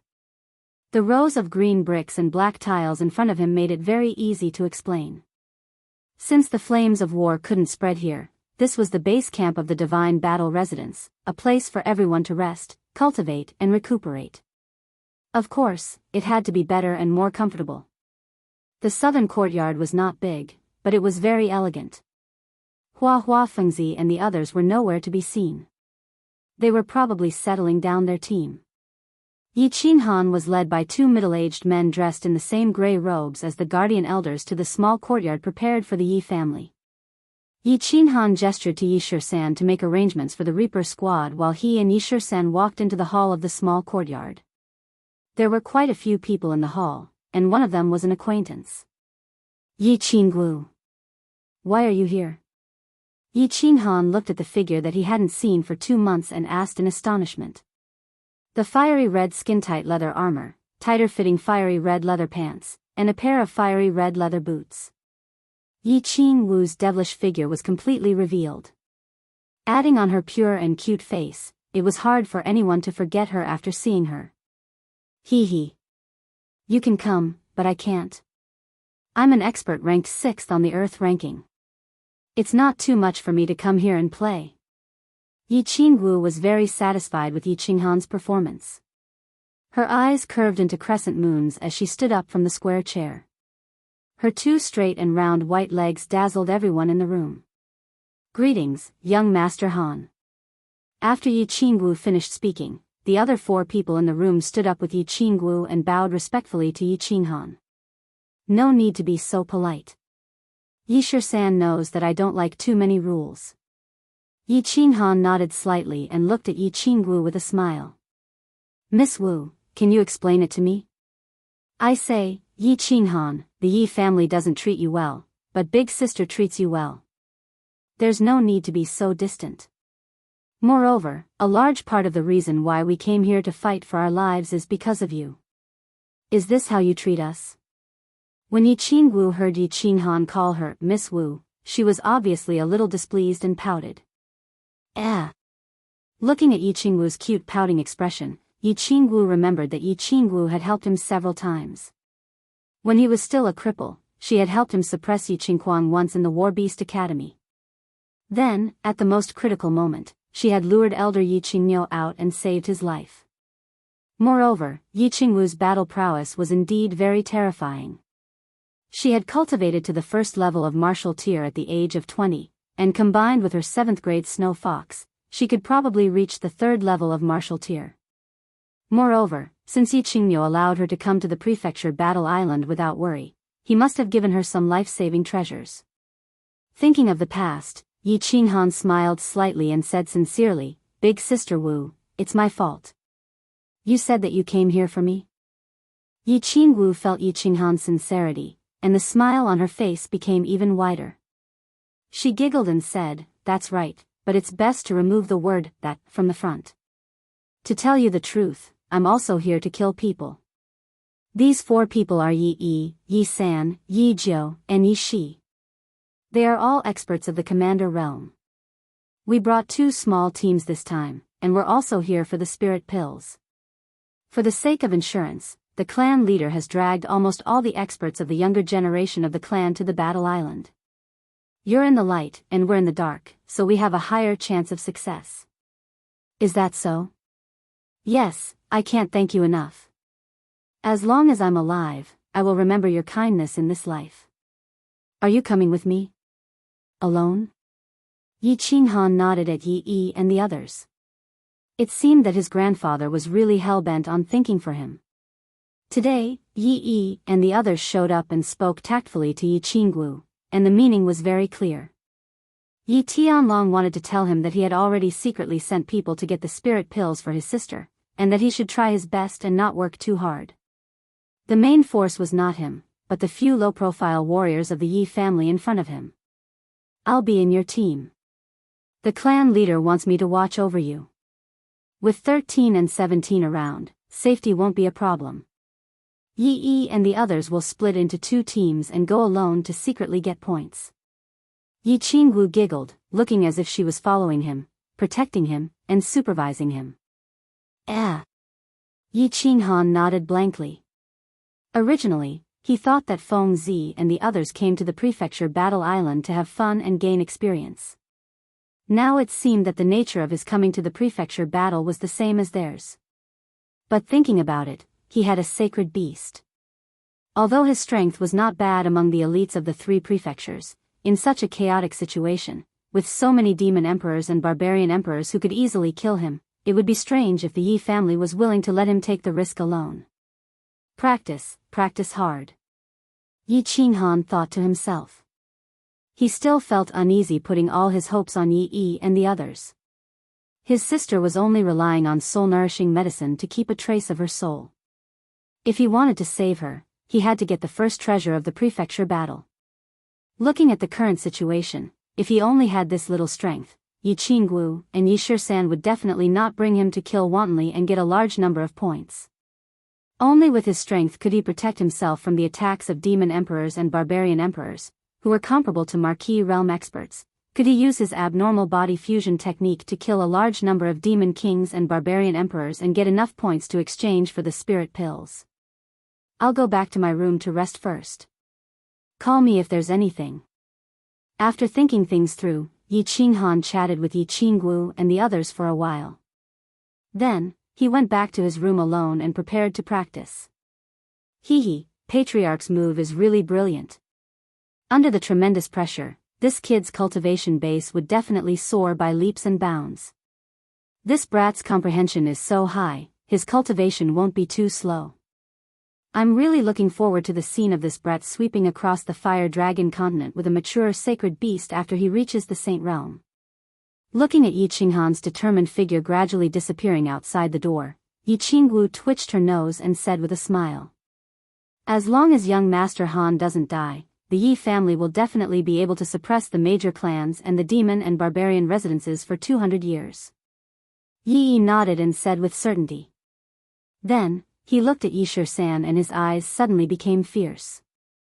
He shouted in a deep voice, 17, tell 13 that even if you all die, you must protect the safety of Miss Wu and young Master Han. I, 3rd brother, 9th brother, and 11th brother will go first. You all take care. Eldest brother, 3rd brother, 9th brother, 11th brother, you all take care too. Yi 17 nodded with a heavy expression. They were all orphans adopted by the Yi family. Among thousands of people, they relied on their amazing talent and diligent cultivation to be given the titles Yi to Yi 30 by the Yi family. But as they continued to carry out missions, only a dozen or so of the 30 of them survived. This mission seemed to be the most difficult and dangerous. Who knew how many of them would survive in the end? His heart was a little heavy and sad. Yi, be careful. Hunt for points under the premise of protecting yourself. The Patriarch has ordered that as long as you complete this mission, the 6 of you will be completely abolished as death warriors. The family will give you the position of clan elder. This is the last mission, so everyone take care. Miss Wu, don't worry. We are the strongest force on the Netherworld Island. After so many years in the wind and fire, no one has taken our lives. I don't believe that a few demons and barbarians can do anything to us. 3rd brother, 9th brother, 11th brother, let's go and kill. Yi laughed and cupped his hands towards Yi Qingguo. He patted Yi 17's shoulder and strode out. Chapter 76. According to the usual practice, the elites who entered the mansion battle would rest on the island for 3 days. After 3 days, the elite team would enter the Netherworld Island and begin their massacre. During these 3 days, Yi Qinghan stayed in his room to train. Under the huge pressure, Yi Qinghan did not dare to relax. On one hand, he trained day and night, cultivating his battle chi to increase his realm. On the other hand, he trained in the life-saving Shadow Step. Before arriving at the Yu clan, he had opened up all the meridians in his body, condensed his dantian, and stepped into the first level of the general realm. After reaching the first level of the general realm, training was mainly to accumulate a large amount of battle chi and compress it into liquid form, storing it in the dantian. This training was a vast and tedious process. If the dantian was a wine bottle, then his current training was to fill the wine bottle with chi and compress it into a drop of water. Continuously filling the bottle with chi and compressing it into water, until the wine bottle was filled with water. Moreover, the dantian became firm and wide under the warm pressure of the water. Finally, it completely combined with the acupoints in the dantian and reached the peak of the general realm. This seemed easy. As long as he trained every day, he would reach the peak of the general realm sooner or later. However, Yi Qinghan did not relax at all, because there was a strange beast in his body. When this beast was weak, it did not absorb battle chi and only ate magic crystals. Now that it had reached the growth stage, it did not eat magic crystals and only absorbed battle chi. Moreover, as time passed, it absorbed more and more battle chi. Therefore, Yi Qinghan's daily training was basically only enough for the beast to absorb battle qi. There was not much left.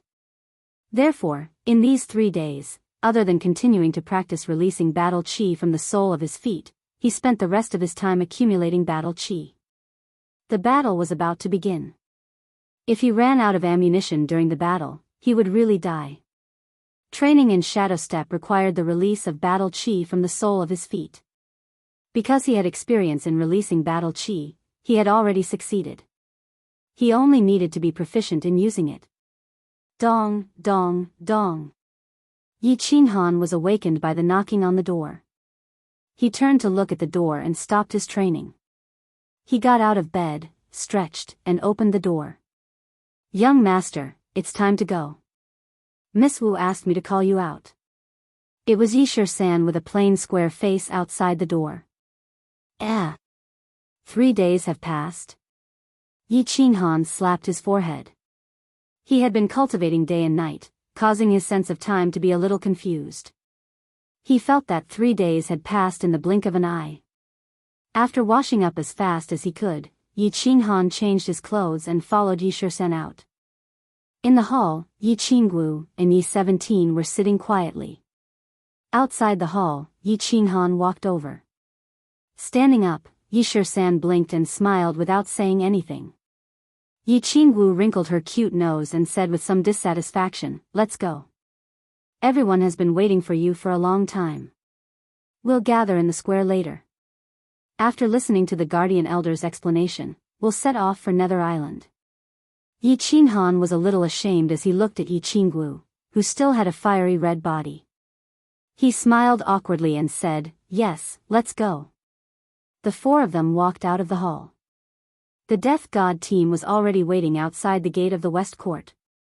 Yi Qinghan looked at Dongfang Nangong and the other 4 who were standing in the Death God team.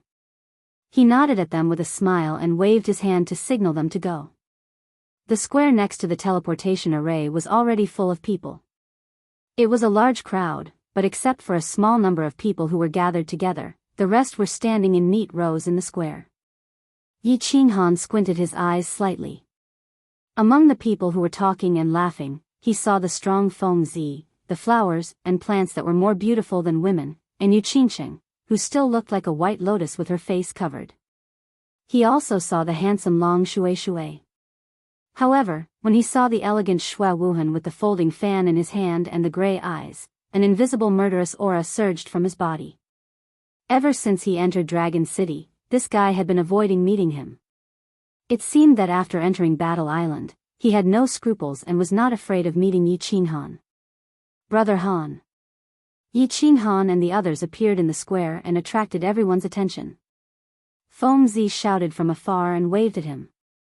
However, when he saw Yi Qinggu, who was standing beside Yi Qinghan, his body obviously stiffened. He looked at Yi Qinggu with a fiery gaze and didn't even look at Yi Qinghan. Yi Qinggu's hot clothes outlined her curvaceous figure. Together with the pure smile on her face, she successfully attracted the attention of all the men on the scene. It also made Yi Qingsheng's pure black eyes shrink. Meanwhile, Yi Qinghan's gaze swept to a tall and beautiful girl beside Long Shui Shui. She held a cyan long sword in her hand and had a heroic look on her face. Seeing this girl standing together with Long Shui Shui, he easily guessed her identity. Just as he was about to introduce Yi Qinggu to everyone, the girl beside Long Shui Shui unexpectedly opened her mouth first. Unexpectedly, the woman next to Long Shui Lu was the first to speak. She revealed a friendly smile and said, "Younger sister Qinggu, I didn't expect you to come too. Did your old man agree?" Yi Qinggu ignored everyone's fiery gaze and walked straight to the girl's side. She affectionately held the girl's hand and her cute nose twitched. She said coquettishly, "Big sister Sainan, with you here, why would I be afraid of those demons and barbarians? Who can stop your dragon cry sword? Hee hee, little girl, don't be afraid of flattery. If you want me to protect you, just follow me." The tall girl smiled and pinched Yi Qingwu's delicate nose. Her expression was very natural and she had a graceful temperament as she looked around. "That won't do. I want to help my family's old man and look after my family's little Han." Yi Qingwu smiled tenderly and her chest trembled, causing everyone's eyes to flicker. Everyone heard the conversation between the two girls and understood each other's identity. Feng Zi and the others sighed inwardly and lowered their heads in shame. They had long heard of Yi Qingwu's great name. Not only because of Yi Qingmyo's precious granddaughter's terrifying cultivation, but also because Yi Qingwu dared to angrily scold Tu Qianjun in front of the divine general of the divine city. Yi Qingwu's cultivation level of 6th on the earth roll made them feel extremely ashamed. Moreover, Yi Qingwu's fiery temper also made them slightly restrain their originally unbridled gazes. Occasionally, when they inadvertently swept a glance at her, their gazes became slightly fiery. Yi Qinghan, on the other hand, confirmed the identity of the tall and handsome woman. Long Sainan. Dragon Bastard's only daughter. She was 29 years old and unmarried. Her strength was only slightly inferior to that of Yi Dao's back then. She was at the peak of the Duke tier, the undisputed first on the earth roll, and the leader of the younger generation. At this moment, Yi Qinghan finally understood why that short old man named his daughter Long Sainan. He was practically raising his daughter as a man. However, although this girl looked valiant and heroic on the surface, she had a different temperament of a mature woman. Yi Qinghan greets Miss Sainan. Yi Qinghan thought quickly in his mind. After confirming her identity, he smiled and cupped his hands in salute. You're too polite. Some time ago, I heard that my little sister Qingqing had chosen a good husband and had always wanted to meet him. I'm very satisfied to see you today. Long Sainan pulled Yi Qingqing's hand and looked at Yi Qinghan with a smile. It was obvious that she was cheering for Yi Qingqing. This is Miss Qingqing's favor. Yi Qinghan is ashamed. Yi Qinghan rubbed his nose awkwardly and said with some embarrassment. He's ashamed. Feng Zi's eyes were blazing as she watched from the side. She curled her lips and was about to say ashamed my ass, but when she saw Yi Qinghan's cold gaze sweeping over like lightning, she quickly stopped and said, very ashamed, hee hee, I don't care about what happened in the past. If my sister Qingqing is wronged in the future, Yi Qinghan, I'll get even with you. Long Sainan pretended not to hear Feng Zi's words. She only lovingly stroked Yi Qingqing's hair and said softly. Sister. Yi Qingqing lowered her head and shook Long Sainan's hand, indicating that she should stop talking. Hee hee. Yi Qinghan didn't know how to answer. He laughed dryly and felt a little embarrassed. Buzz, at this time, there was a sudden ear-piercing sound in the square. Everyone immediately stopped talking and looked up. A man in gray stood in the air above the square. He had white hair and a white beard. On his aged face, a pair of gray eyes were shining with dazzling light. It was the guardian elder that Yi Qinghan met when he just entered the battle island. Greetings, guardian elder. Except for Yi Qinghan's group, everyone present knelt on one knee. Yi Qinghan's group also bowed and shouted in a deep voice. Dispense with the formalities. Today, all the elite teams will enter the Nether Island. I represent the House of Ares to send you off. I'll also tell you the relevant rules. First, all the elites are not allowed to kill each other. Once discovered, they will be killed without mercy. Second, once you enter the Nether Island, you must not leave the island for 3 years. After 3 years, you will be transported to the Battle Island. Third, you are not allowed to collude with the Outer Palace. Once discovered, you will be killed without mercy. Fourth, you will obtain points. After killing the enemy, take his ring and put it on the ring on your hand. The ring will absorb the enemy's ring and automatically record the points. Alright, let's go. The guardian elder quickly finished speaking and then waved his hand. Suddenly, there was a burst of colorful light in the north of the square. A huge teleportation formation slowly appeared on the square. Looking at the huge teleportation formation, everyone's face became solemn. Their eyes were burning with a monstrous fighting spirit. They stepped firmly and orderly toward the teleportation formation. The huge teleportation formation shook 10 times. The 10,000 densely packed people in the square disappeared. The square that was a little crowded just now suddenly became empty. Sigh, I wonder how many people will die this time. The guardian elder looked at the empty square and sighed deeply. A trace of gloominess flashed in his gray eyes. Chapter 77. A white light flashed. This time, due to the close distance, Yi Qinghan didn't feel dizzy and ringing in his ears like when he was teleported from Dragon City to Battle Island. He only blinked his eyes, and the scenery in front of him changed. In front of him was a strange place. They were teleported to the foot of a tall mountain. It was a flat and wide grassland. There was a small river not far away, and a large herd of antelopes and buffaloes were drinking water by the river. The grassland was lush, and unknown wildflowers were blooming everywhere. The scenery was very beautiful. Everyone. Long Sainan's heroic and majestic voice sounded, disturbing everyone's mood of enjoying the scenery. When everyone looked at her, she pointed at the mountain and smiled. Let's enter the temporary base camp and settle down first. We'll have a pre-war meeting later. I'll give you a detailed introduction of the situation of Nether Island, and then we can decide on our future path. What do you think?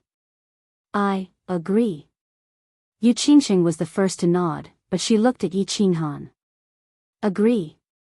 Yi Qinghan saw Yi Qingwu looking at him, and knew that she had given him the right to decide. Long Sainan, with her strength at the peak of the Marquis realm list, was undoubtedly the strongest among the 10,000 elites present. Furthermore, the rumors about her in the House of Ares were similar to her strange name. She could compete with men, and she was better than them. Her strength and wisdom indeed made countless men blush with shame.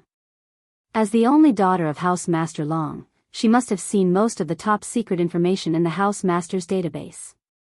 Since she proposed to hold a pre-war meeting for everyone, it would only be beneficial for everyone. Therefore, Yi Qinghan nodded in agreement without hesitation. Agree, agree, agree. Long Sainan's proposal was immediately agreed by everyone. It seemed that this woman who was not inferior to men had a high prestige among the crowd. However, among the 10,000 elites of the House of Ares, the 5 major families and Dragon City accounted for 2/3. The young masters of the 5 major families all trusted and liked Long Sainan very much. The rest of the elites were also inextricably linked with the 5 major families. This result seemed to be accidental, but also inevitable. Everyone began to quickly walk towards the temporary base camp halfway up the mountain. This temporary base camp was set up by the Divine Battle Abode after countless prefecture battles. There were a lot of simple bamboo buildings in the base camp.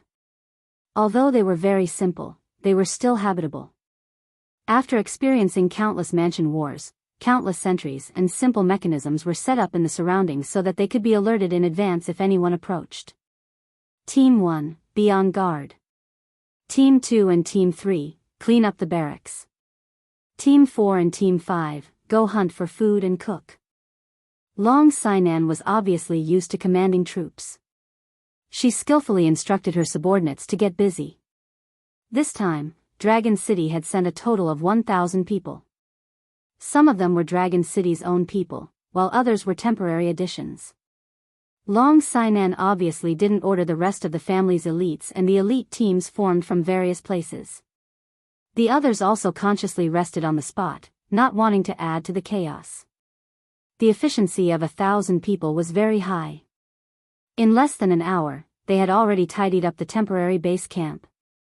The captains of the various elite teams let their people return to their assigned residences to rest. Then, the representatives of the major families and the leaders of the teams followed Long Sainan to the conference hall of the base camp. Although it was called a conference hall, it was actually a slightly larger bamboo building. Everyone sat down on the simple wooden stools and began the first pre-war meeting. I won't say any more nonsense.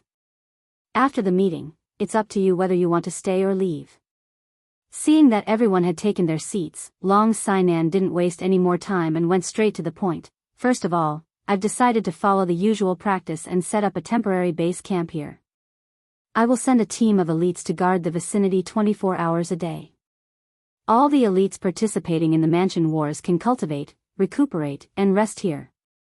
Of course, after today, everyone will have to take care of their own food. Those who want to stay here can stay until the end of the mansion wars. Of course, if the enemy comes to attack, I hope that all the elites in the base camp will fight together. Agreed. Agreed. The first decision was clearly approved by everyone. Every generation would set up a temporary base camp for those who had experienced hard battles to rest and recuperate. Those who didn't want to fight could also rest in the temporary base camp. Under normal circumstances, if the enemy wanted to attack the base camp from thousands of miles away, it would be very difficult. Therefore, although this base camp wasn't absolutely safe, it was still a safe place in the crisis-ridden Nether Island. Now that Long Cheng had obviously taken on this heavy burden alone, everyone was naturally happy. Second, I think most of you have understood the terrain of Nether Island, but there are still a few who don't. Let me give you a brief introduction. Long Sinan gestured to her subordinates to spread out a map. Then she picked up a bamboo and explained to everyone, Nether Island is triangular. We are now in the southern corner, and the other two corners are the base camps of the Demon God's Mansion and the River Barbarian God's Mansion. Everyone can see that the most central area is a circular plain, which is the battlefield of the decisive battle. The outer area of the circle is where our elites will fight, the illusory forest. Except for the three corners, the entire Nether Island is a round cake. There is a small hole in the center of the round cake, where the decisive battle will take place. The rest of the place is the illusory forest. The illusory forest will be the place where everyone will fight for the next 2 years. There are treasures, magic beasts, enemies, and of course, the most common thing is the ubiquitous microtransmission array. These transmission arrays are invisible when not activated, but once activated, they will randomly send you to every corner of the illusory forest. Therefore, everyone must be careful when exploring the path, don't rush around recklessly. Otherwise, you will be teleported to an entire team of demon elites, and then you will definitely die. There are also magic beasts in the forest. You must be careful if you encounter them. The magic beasts here are at least of the 4th level, and the highest are of the 8th level. They can directly kill anyone here. Of course, 50% of the magic beasts have treasures around them. Whether you can get them or not depends on your luck. My advice to everyone is to stay alive first. Many of you may want to use the capital battle to kill people and get points, in exchange for a large amount of wealth, treasures, or the position of a city lord. But if you lose your life, you will lose everything. I wish everyone good luck. Long Sanan's words made the people present feel that they had benefited a lot, but also extinguished the fiery hearts of many. Many people came to the capital battle once every 60 years with the mentality of killing people and gaining points. They knew that points represented fame and status. Points could be exchanged for a lifetime of wealth, countless beauties, and the position of a city lord in 500 small cities and 100 large cities. But Long Sanan's words made them realize the fact that if they lost their life, then they would lose everything, illusory forest. Yi Qinghan carefully looked at the map again. He had actually seen this map before and understood that this was their main battlefield, as well as the dangers and treasures it contained. The forest was very large. If he were to rush at full speed, it would take him a month to cross from south to north in a straight line. But he thought that even Long Sinan, the #1 expert on the Earth list, wouldn't dare to run in a straight line. The transmission arrays in the illusory forest would randomly change after every capital battle. Most importantly, the high-level magic beasts inside would also change territories after every capital battle, or enter to replenish the magic beasts consumed in the previous capital battle.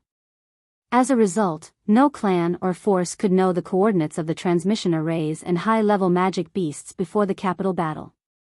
Everything had to be explored by the participants of the capital battle.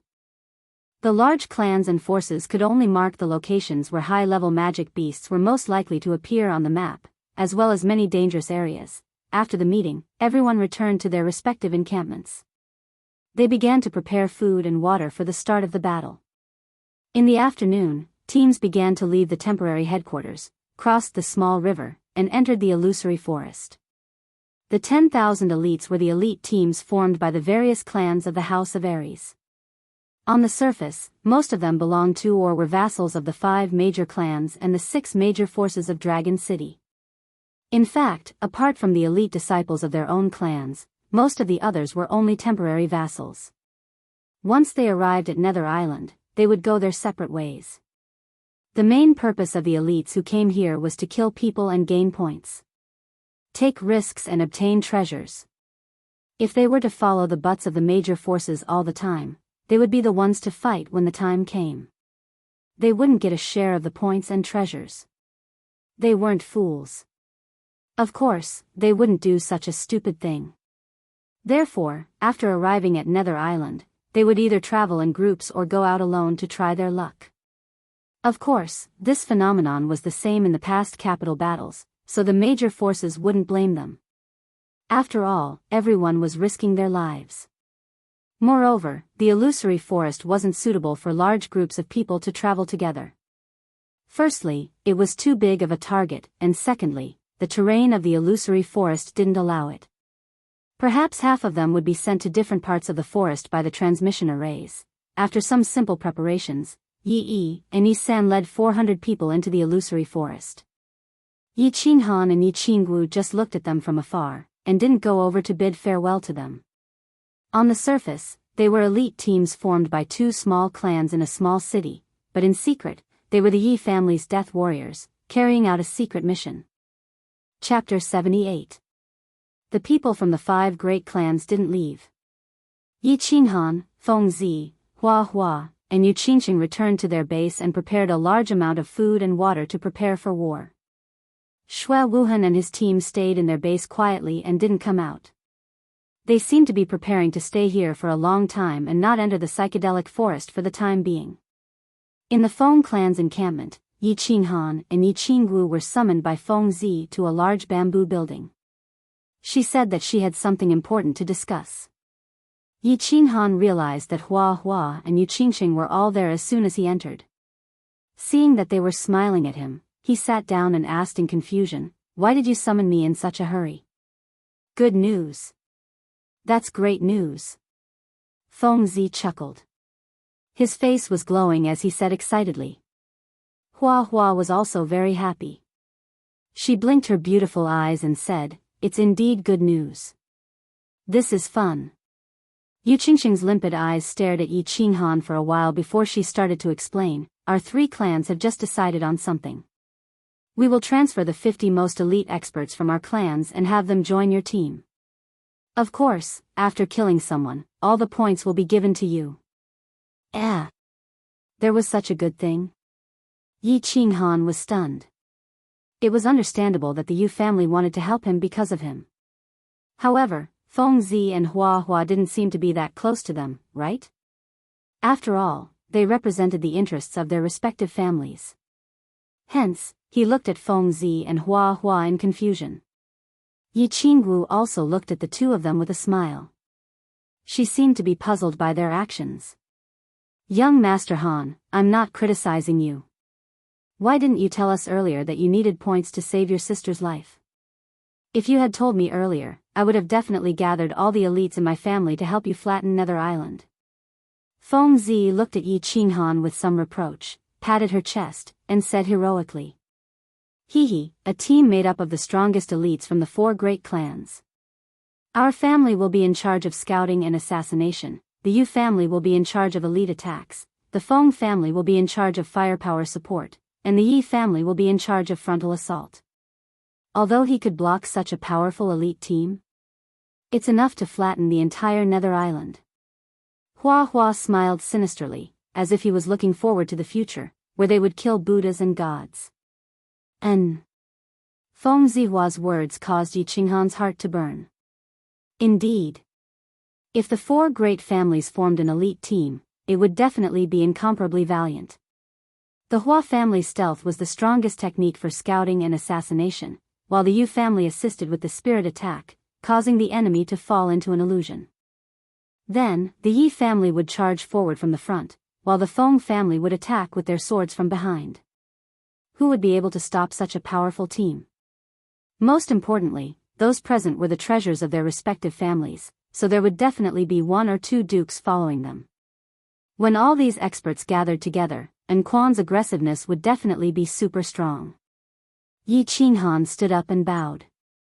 His expression was solemn as he said sincerely, I can't return the kindness of the three of you, so I won't say any more polite words. This time, the Yi family owes your family a favor, and I also owe the three of you a favor. Haha, you're welcome. We owed you a favor on Tranquil Lake Island last time, so we're just fulfilling our promise. Also, your wife has already given us two of the finest Tranquil Lake disciples of the Yu family. If you want to thank someone, thank your wife. However, since you're willing to owe me a favor, I'm very willing to accept it. Hee. Feng Zihua touched his old face, glanced at Yu Qingcheng, and spoke with some embarrassment. Hua Hua also chuckled and said, a favor from Yi Qinghan is a good thing, hee. Yu Qingcheng didn't seem to mind at all. Her limpid eyes flickered, but she didn't say anything. However, the smile in her eyes deepened. Yi Qinghan didn't say anything either. He just looked deeply at Yu Qingcheng and smiled faintly. Yi Qinggu, who was at the side, pouted her lips without leaving a trace. Her eyes flashed with an indescribable look before returning to normal. She smiled and said, I'll definitely report your kindness to the clan leader. We'll definitely repay you in the future. With that, Feng Zihua and the others became even more embarrassed. They rubbed their heads and said, Miss Wu, you're too serious. The few of us came to the prefecture battle to have some fun and gain experience. Plus, it's safer for the big clans to be together. Hua Hua stood up and said excitedly, there's no time to lose. Everyone, go back and gather some people. The rest of you can form small teams and guard the temporary base camp. They didn't come with us, so it's very dangerous. Let's practice and coordinate. I can't wait to rush into the psychedelic forest and fight. Feng Zi and Hua Hua came to the prefecture battle island to train. They didn't care about how many monsters and barbarians they killed or how many points they got. After all, they didn't lack power, money, or women. Of course, they didn't care about the things they exchanged for points. Of course, it was impossible for them to get too many points. Yu Qingcheng's suggestion was new and interesting to the two of them. The strongest elites of the four clans formed a super elite team. Not only would their safety be guaranteed, but their combat power would also be unprecedented. Yu Qingcheng gave them two of the best beauties of the Tranquil Lake. Now that Yi Qinghan owed them another favor, they were happy and willing. In the Shui clan's base camp, Shui Wuhan sat expressionlessly with his eyes closed. Old Shi and old Mo didn't follow him this time. Instead, two young men stood on his left and right to protect him. Young master, are you sure you don't want to go with the four clans? The young man in white on the left asked worriedly and respectfully. He looked a little worried. The young man on the right also frowned and said, yes, the 5 clans are connected. This will go against our ancestors' principles. Shui Wuhan's mouth twitched when he heard the two young men's words. He sneered and said, there are some things you won't understand even if I tell you. Let me tell you, the Fire Dragon continent is a dead well and we are the frogs at the bottom. The only difference is who can jump higher and who can jump shorter. My task now is to cultivate and jump out of this well. The rest is nothing. You can go now. I'm going to cultivate. All teams stay in the temporary base camp until the prefecture battle is over. Sigh. The two young men shook their heads and sighed as they walked out of the bamboo house. Many people knew that there was a wider world beyond the Fire Dragon continent. It was just that thousands of years had passed and no one had been able to jump out. However, the young master insisted on it. What was even stranger was that the clan didn't oppose or support this. It seemed like they were giving him freedom. They were helpless and could only follow Shui Wuhan. After an afternoon of adjustments, Yi Qinghan's super elite team finally took shape. This team gathered all the young experts of the 4 clans. Their strength was unprecedented. Each team had 50 people in each family. There were 7 Duke-level experts and 6 of them were second-level Duke-level experts. There were 150 martial realm martial artists, and the remaining 50 were third-level general realm experts. There were a total of 212 people. The one with the lowest strength was actually Yi Qinghan, who was only a first-level general. At night, the few of them gathered again to discuss their cooperation. They practiced a few offensive and defensive formations, as well as the measures to deal with unexpected situations. They were busy until late at night before returning to their rooms to rest. On the second day, as soon as the sun rose, the super elite squad set off in a majestic manner. The team left the temporary base camp, crossed the river, and entered the psychedelic forest. After last night's discussion, the entire elite team changed into black warrior attire. Once they entered the psychedelic forest, all of them would cover their faces if they encountered an enemy. However, their bodies were smeared with the Yu clan's special perfume to prevent the enemy from covering their faces as well. Yi Qinghan, Hua Hua, and Ziyu Qingqing had different patterns embroidered on their chests to differentiate them. Hua team, spread out and be on guard. Once they entered the forest, Hua Hua immediately ordered half of the Hua clan to spread out to scout and be on guard. When they heard Hua Hua's order, the 20 people in front of the team spread out and disappeared into the dense forest. Not long after, a man in black quickly reported the situation in front of them and continued to move forward. The team moved forward slowly. Although they had just entered the psychedelic forest, no one dared to be careless. After all, the demon clan and the barbarian race could appear at any time. Before they understood the surrounding terrain and situation, no one could guarantee their safety. Yi Shisan and the other 6 marquis surrounded Yi Qinghan, Yi Qinggu, and the others in the center as they scanned their surroundings vigilantly. It was their first time participating in the prefecture battle. Furthermore, they had the heavy responsibility of protecting their young masters and mistresses. They were confident that they could protect themselves, but they did not have absolute confidence that they could protect their masters. After all, the psychedelic forest was too strange. Yi Qinghan was not worried at all. Instead, he felt a little disappointed. Before participating in the prefecture battle, he had fantasized about fighting a hot-blooded battle. He did not expect that he would become a vase that was being carefully protected, afraid that he would fall and break. It was a terrible feeling, but he had no other choice. He could only release his battle aura from the soles of his feet and practice the shadow step.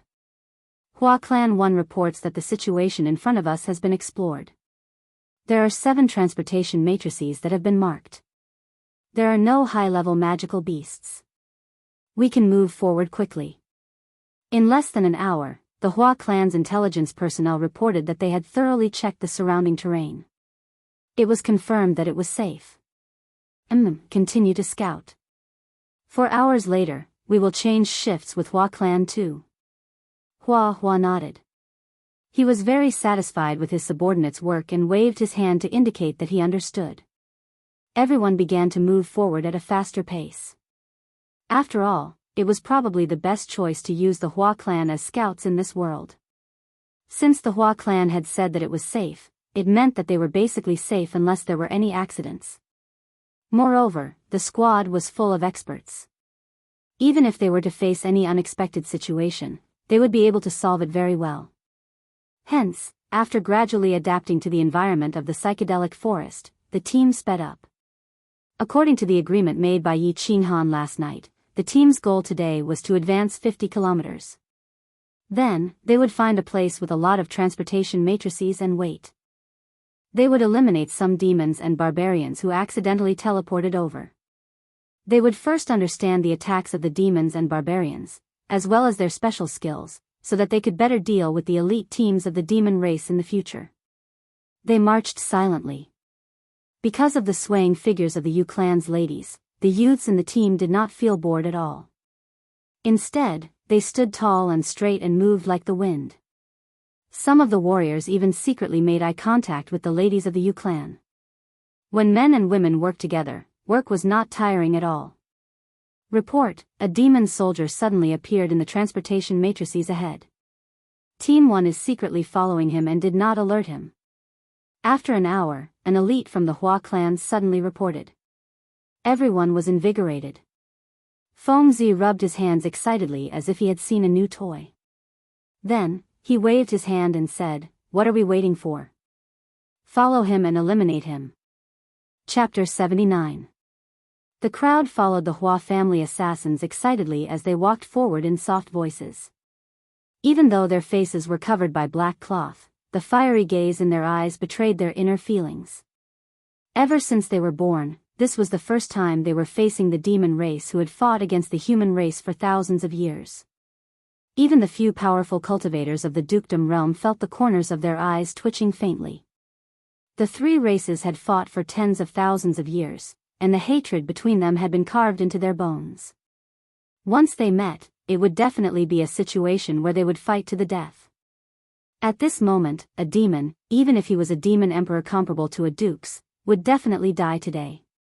Hence, the crowd was very relaxed. They were just a little excited and curious to see another race for the first time. After walking quietly and quickly for more than 5 kilometers, the demon's figure was finally exposed to the crowd. When the crowd saw him, a sense of loss welled up in the depths of their hearts. In their hearts, they had always thought that since the demon was called demon, he should have a monstrous demonic aura, a cow's head, a horse's face, and a stocky build. In the end, the one in front of them looked like a human, except that his head was slightly larger. His limbs were extremely thick, and his long golden hair draped over his back. His nose was larger and taller than a human's, and his teeth were slightly protruding. He looked somewhat ferocious and terrifying. Furthermore, this demon also had long golden hair, making him look like a savage. This demon was very cautious. He looked left and right as he slowly walked forward. However, the crowd's arrival clearly made him vigilant, and he immediately noticed the group of humans behind him. In an instant, his face turned deathly pale. He roared loudly, and his body became even more muscular. Yellow light circulated around his body, and his speed suddenly increased as he rushed forward without any mishap. The flowers and plants chuckled and let out a long howl. Suddenly, 3 black figures appeared beside the demon. They held sharp swords in their hands and slid past the demon's body. Then, their bodies flashed and disappeared. The afterimage clone technique. A Hua family assassin elegantly floated past with the afterimage clone technique and left a deep wound at the base of the demon's thigh. This caused the golden-furred demon to pause. His leg trembled, and he almost fell. Swoosh! Just as the golden-furred monster was about to continue running away, a black silhouette flashed in front of him. Next, the black silhouette flashed and split into 3 silhouettes. Once again, the 3 silhouettes shot towards the other leg of the golden-furred monster at lightning speed. As there was too much speed, and it was difficult to tell which of the 3 figures was real and which was fake, the demon could only keep dodging in order to avoid the 3 rapidly floating swords. However, the speed of the swords was too much. After the demon received another heavy blow, the figures in front of him disappeared again. Roar! The demon was clearly confused by this strange attack and didn't dare to move forward. He paused for a moment, perhaps knowing that he would definitely die today. In the end, he didn't object. With a loud roar, his body grew even thicker, and with bloodshot eyes, he pounced towards Yi Qinghan's group. No one moved when they saw the sinister face coming closer and closer. Only 2 dukes took 2 steps forward. As for Yi Qingcheng, she chuckled and her eyes emitted a colorful radiance that directly entered the demon's eyes. The demon immediately stood dumbfounded on the spot and looked at the crowd in a daze. Then, he actually started giggling foolishly. At this moment, Feng Zi activated the sword kinesis technique. The black sword on her back turned into a black light and directly smashed the golden-furred demon's head into pieces. It was obvious that everyone's first cooperation was on point. However, many people present didn't seem too satisfied with this situation. They looked at the bloody and headless corpse of the demon and the blood that was mixed with white brain matter. Someone made the first sound of vomiting. As a result, a third of the people present ran to the forest at the side and vomited. Among this third of people, half of them were women from the Yu clan. Yi Qinghan had killed people before, and not just once. Naturally, he didn't feel any discomfort. He patted Yi Qinggu, who was forcing herself to remain calm.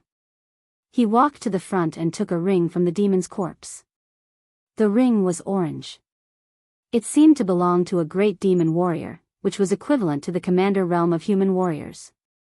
Also, judging from the demon's performance in the battle just now, it was obvious that his cultivation wasn't high. Yi Qinghan gently slid the orange ring over the yellow ring on his hand. The demon's ring disappeared into the air, while the number 5 appeared on Yi Qinghan's ring. Oh, 5 points were easily obtained. What a good start. Although there was still a long way to go before he could reach 10,000 points, it wasn't a good start no matter what. The corners of Yi Qinghan's mouth curled into a happy smile. He glanced at Yu Qingcheng, who was lying on the ground and vomiting. He also looked at Yi Qinggu, who wanted to persuade her but was also forcing herself to endure it. Yi Qinggu laughed bitterly, shook her head, and walked over. Here, wipe your mouth. It's like this for the first time. You'll get used to it after vomiting. The demon race is a hybrid between a demonic beast and a human. If you think of him as a demonic beast, you might feel better. Yu Qingcheng's black veil had already been taken off. At this time, she was bending over to hold a tree trunk and retching. Her originally snow-white face had become strangely flushed because of the vomiting. Her whole person looked even more lovely and charming. Seeing the handkerchief that Yi Qinghan handed over and listening to his unconventional persuasion, she felt much better. She took the silk scarf and wiped her mouth. The corners of her mouth curled up, and she forced a smile. She closed her eyes slightly and lightly exhaled, stabilizing her emotions. Little Han, you've forgotten about me after getting a wife. I'm not feeling well either, so why aren't you comforting me? Yi Qingwu looked on from the side, and a hint of jealousy flashed in her eyes. She pouted and said with dissatisfaction. Hee, sister, didn't you not vomit? If you vomit, I'll take off my clothes and wipe it for you. How about that? Yi Qinghan laughed mischievously. His eyes narrowed into slits, and he lightly placed his hand on Yi Qingwu's shoulder. Go to hell, I'm not that weak. Yi Qingwu angrily slapped his hand away and rolled her eyes at him. A hint of joy flashed across her eyes, as if she was very satisfied with Yi Qinghan's intimacy and attitude. B*****. All the good cabbages are going to be eaten by pigs. Meanwhile, Feng Zi, who was standing on the side, glanced at Yi Qinghan being intimate with the two most beautiful girls in the team. She felt extremely unbalanced, and said indignantly to Flora and Fauna. Flora and Fauna also bit their lips, and their eyes were burning. After a long while, they finally said, F***ck, why aren't handsome men popular these days? Yi Qinghan is an animal. He doesn't look that good, but why is he so popular with women? After a short rest, the group continued their journey. After knowing that they had just killed a great demon warrior, they no longer looked down on him. Although the demon did not look particularly powerful on the surface, his speed had obviously increased after he roared twice. This was definitely a demon technique of the demon clan. How could a great demon warrior increase his speed so much? If he had encountered a high-level demon clan or barbarian clan, it would definitely be very terrifying. For the entire morning, the small team did not encounter another foreign clan. It seemed that the demon just now was an unlucky fellow who had accidentally encountered the teleportation formation. At noon, everyone took turns to rest. After hastily eating the prepared dry rations and fresh water, they continued their journey in the afternoon. At this moment, they had only advanced for more than 20 miles. The prefecture battle had only started 2 days ago. Presumably, even the demon clan who could fly would not be able to reach this place so quickly. Other than encountering the scattered enemies who were teleported here by the teleportation formation, it was estimated that if they wanted to encounter the main force or the elite team, they would need to travel for at least 10 days before they could reach the depths of the psychedelic forest and meet the teams of the demon clan and the barbarian clan. The Hua family assassins were the most tired during the boring march. The rest of the people, on the other hand, were hurrying on their journey leisurely. They did not need to worry too much. After witnessing the Hua family assassins' stealthy method of appearing and disappearing like ghosts in the morning, everyone had a deeper understanding of the Hua family's ultimate technique. After being amazed, they were even more relieved to hand over the task of scouting and guarding the way to them. During the afternoon's journey, they did not encounter another barbarian or demon. Instead, they encountered 3 elite teams of the human race. After a casual greeting, the team moved forward alone. The other 3 teams were only slightly curious as to when a team of black-robed warriors had appeared from the battle god's mansion. The teams seemed to have an extraordinary aura. They did not converse excessively. After a brief greeting, they went their separate ways. In the evening, the small team had traveled another dozen miles. They were thinking about where they should stay for the night. The Hua family assassins had delivered a piece of excellent news. They had found an excellent treasured land. Everyone's state of mind was shaken. The tiredness of the day's journey was immediately expelled. Under the Hua family assassins' lead, they hurried to the treasured land in high spirits. The so-called treasured land was a small pond. This small pond was surrounded by rows of huge ancient trees. If one looked from afar, they would not be able to see this place at all. However, this row of ancient trees grew very strangely. They only grew around the small pond. Near the pond, there was indeed a wide lawn that was dozens of meters long. Ha! Hua Jia, well done. I'll remember your merit. That's right, this is indeed a treasured land.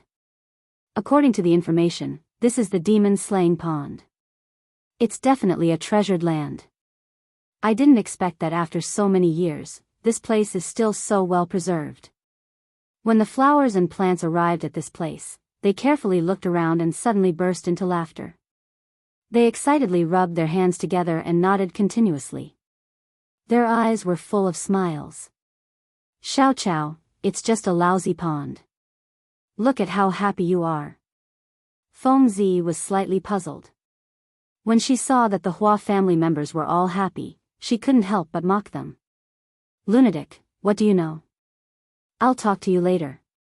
Group 1, spread out and carefully search for the transportation formations. There are many transportation formations nearby. Find all of them. Group 2, enter the first level of alert. The barbarians and demons may appear here at any time. Once they appear, send the alarm immediately. Just as Hua Jia was about to scold Feng Zi, his eyes suddenly flashed. He stopped talking nonsense with Feng Zi and shouted in a deep voice with a stern expression. When everyone heard this, they immediately stopped joking. They ordered their people to spread out and follow the Hua family assassins to be on guard. When everyone was in position, Hua Jia took out a sheepskin map and explained to everyone. You all know that the Hua family is suitable for assassination and killing, but not for direct combat. Therefore, every time the residents war, the family will search for a good location that is suitable for killing other clans.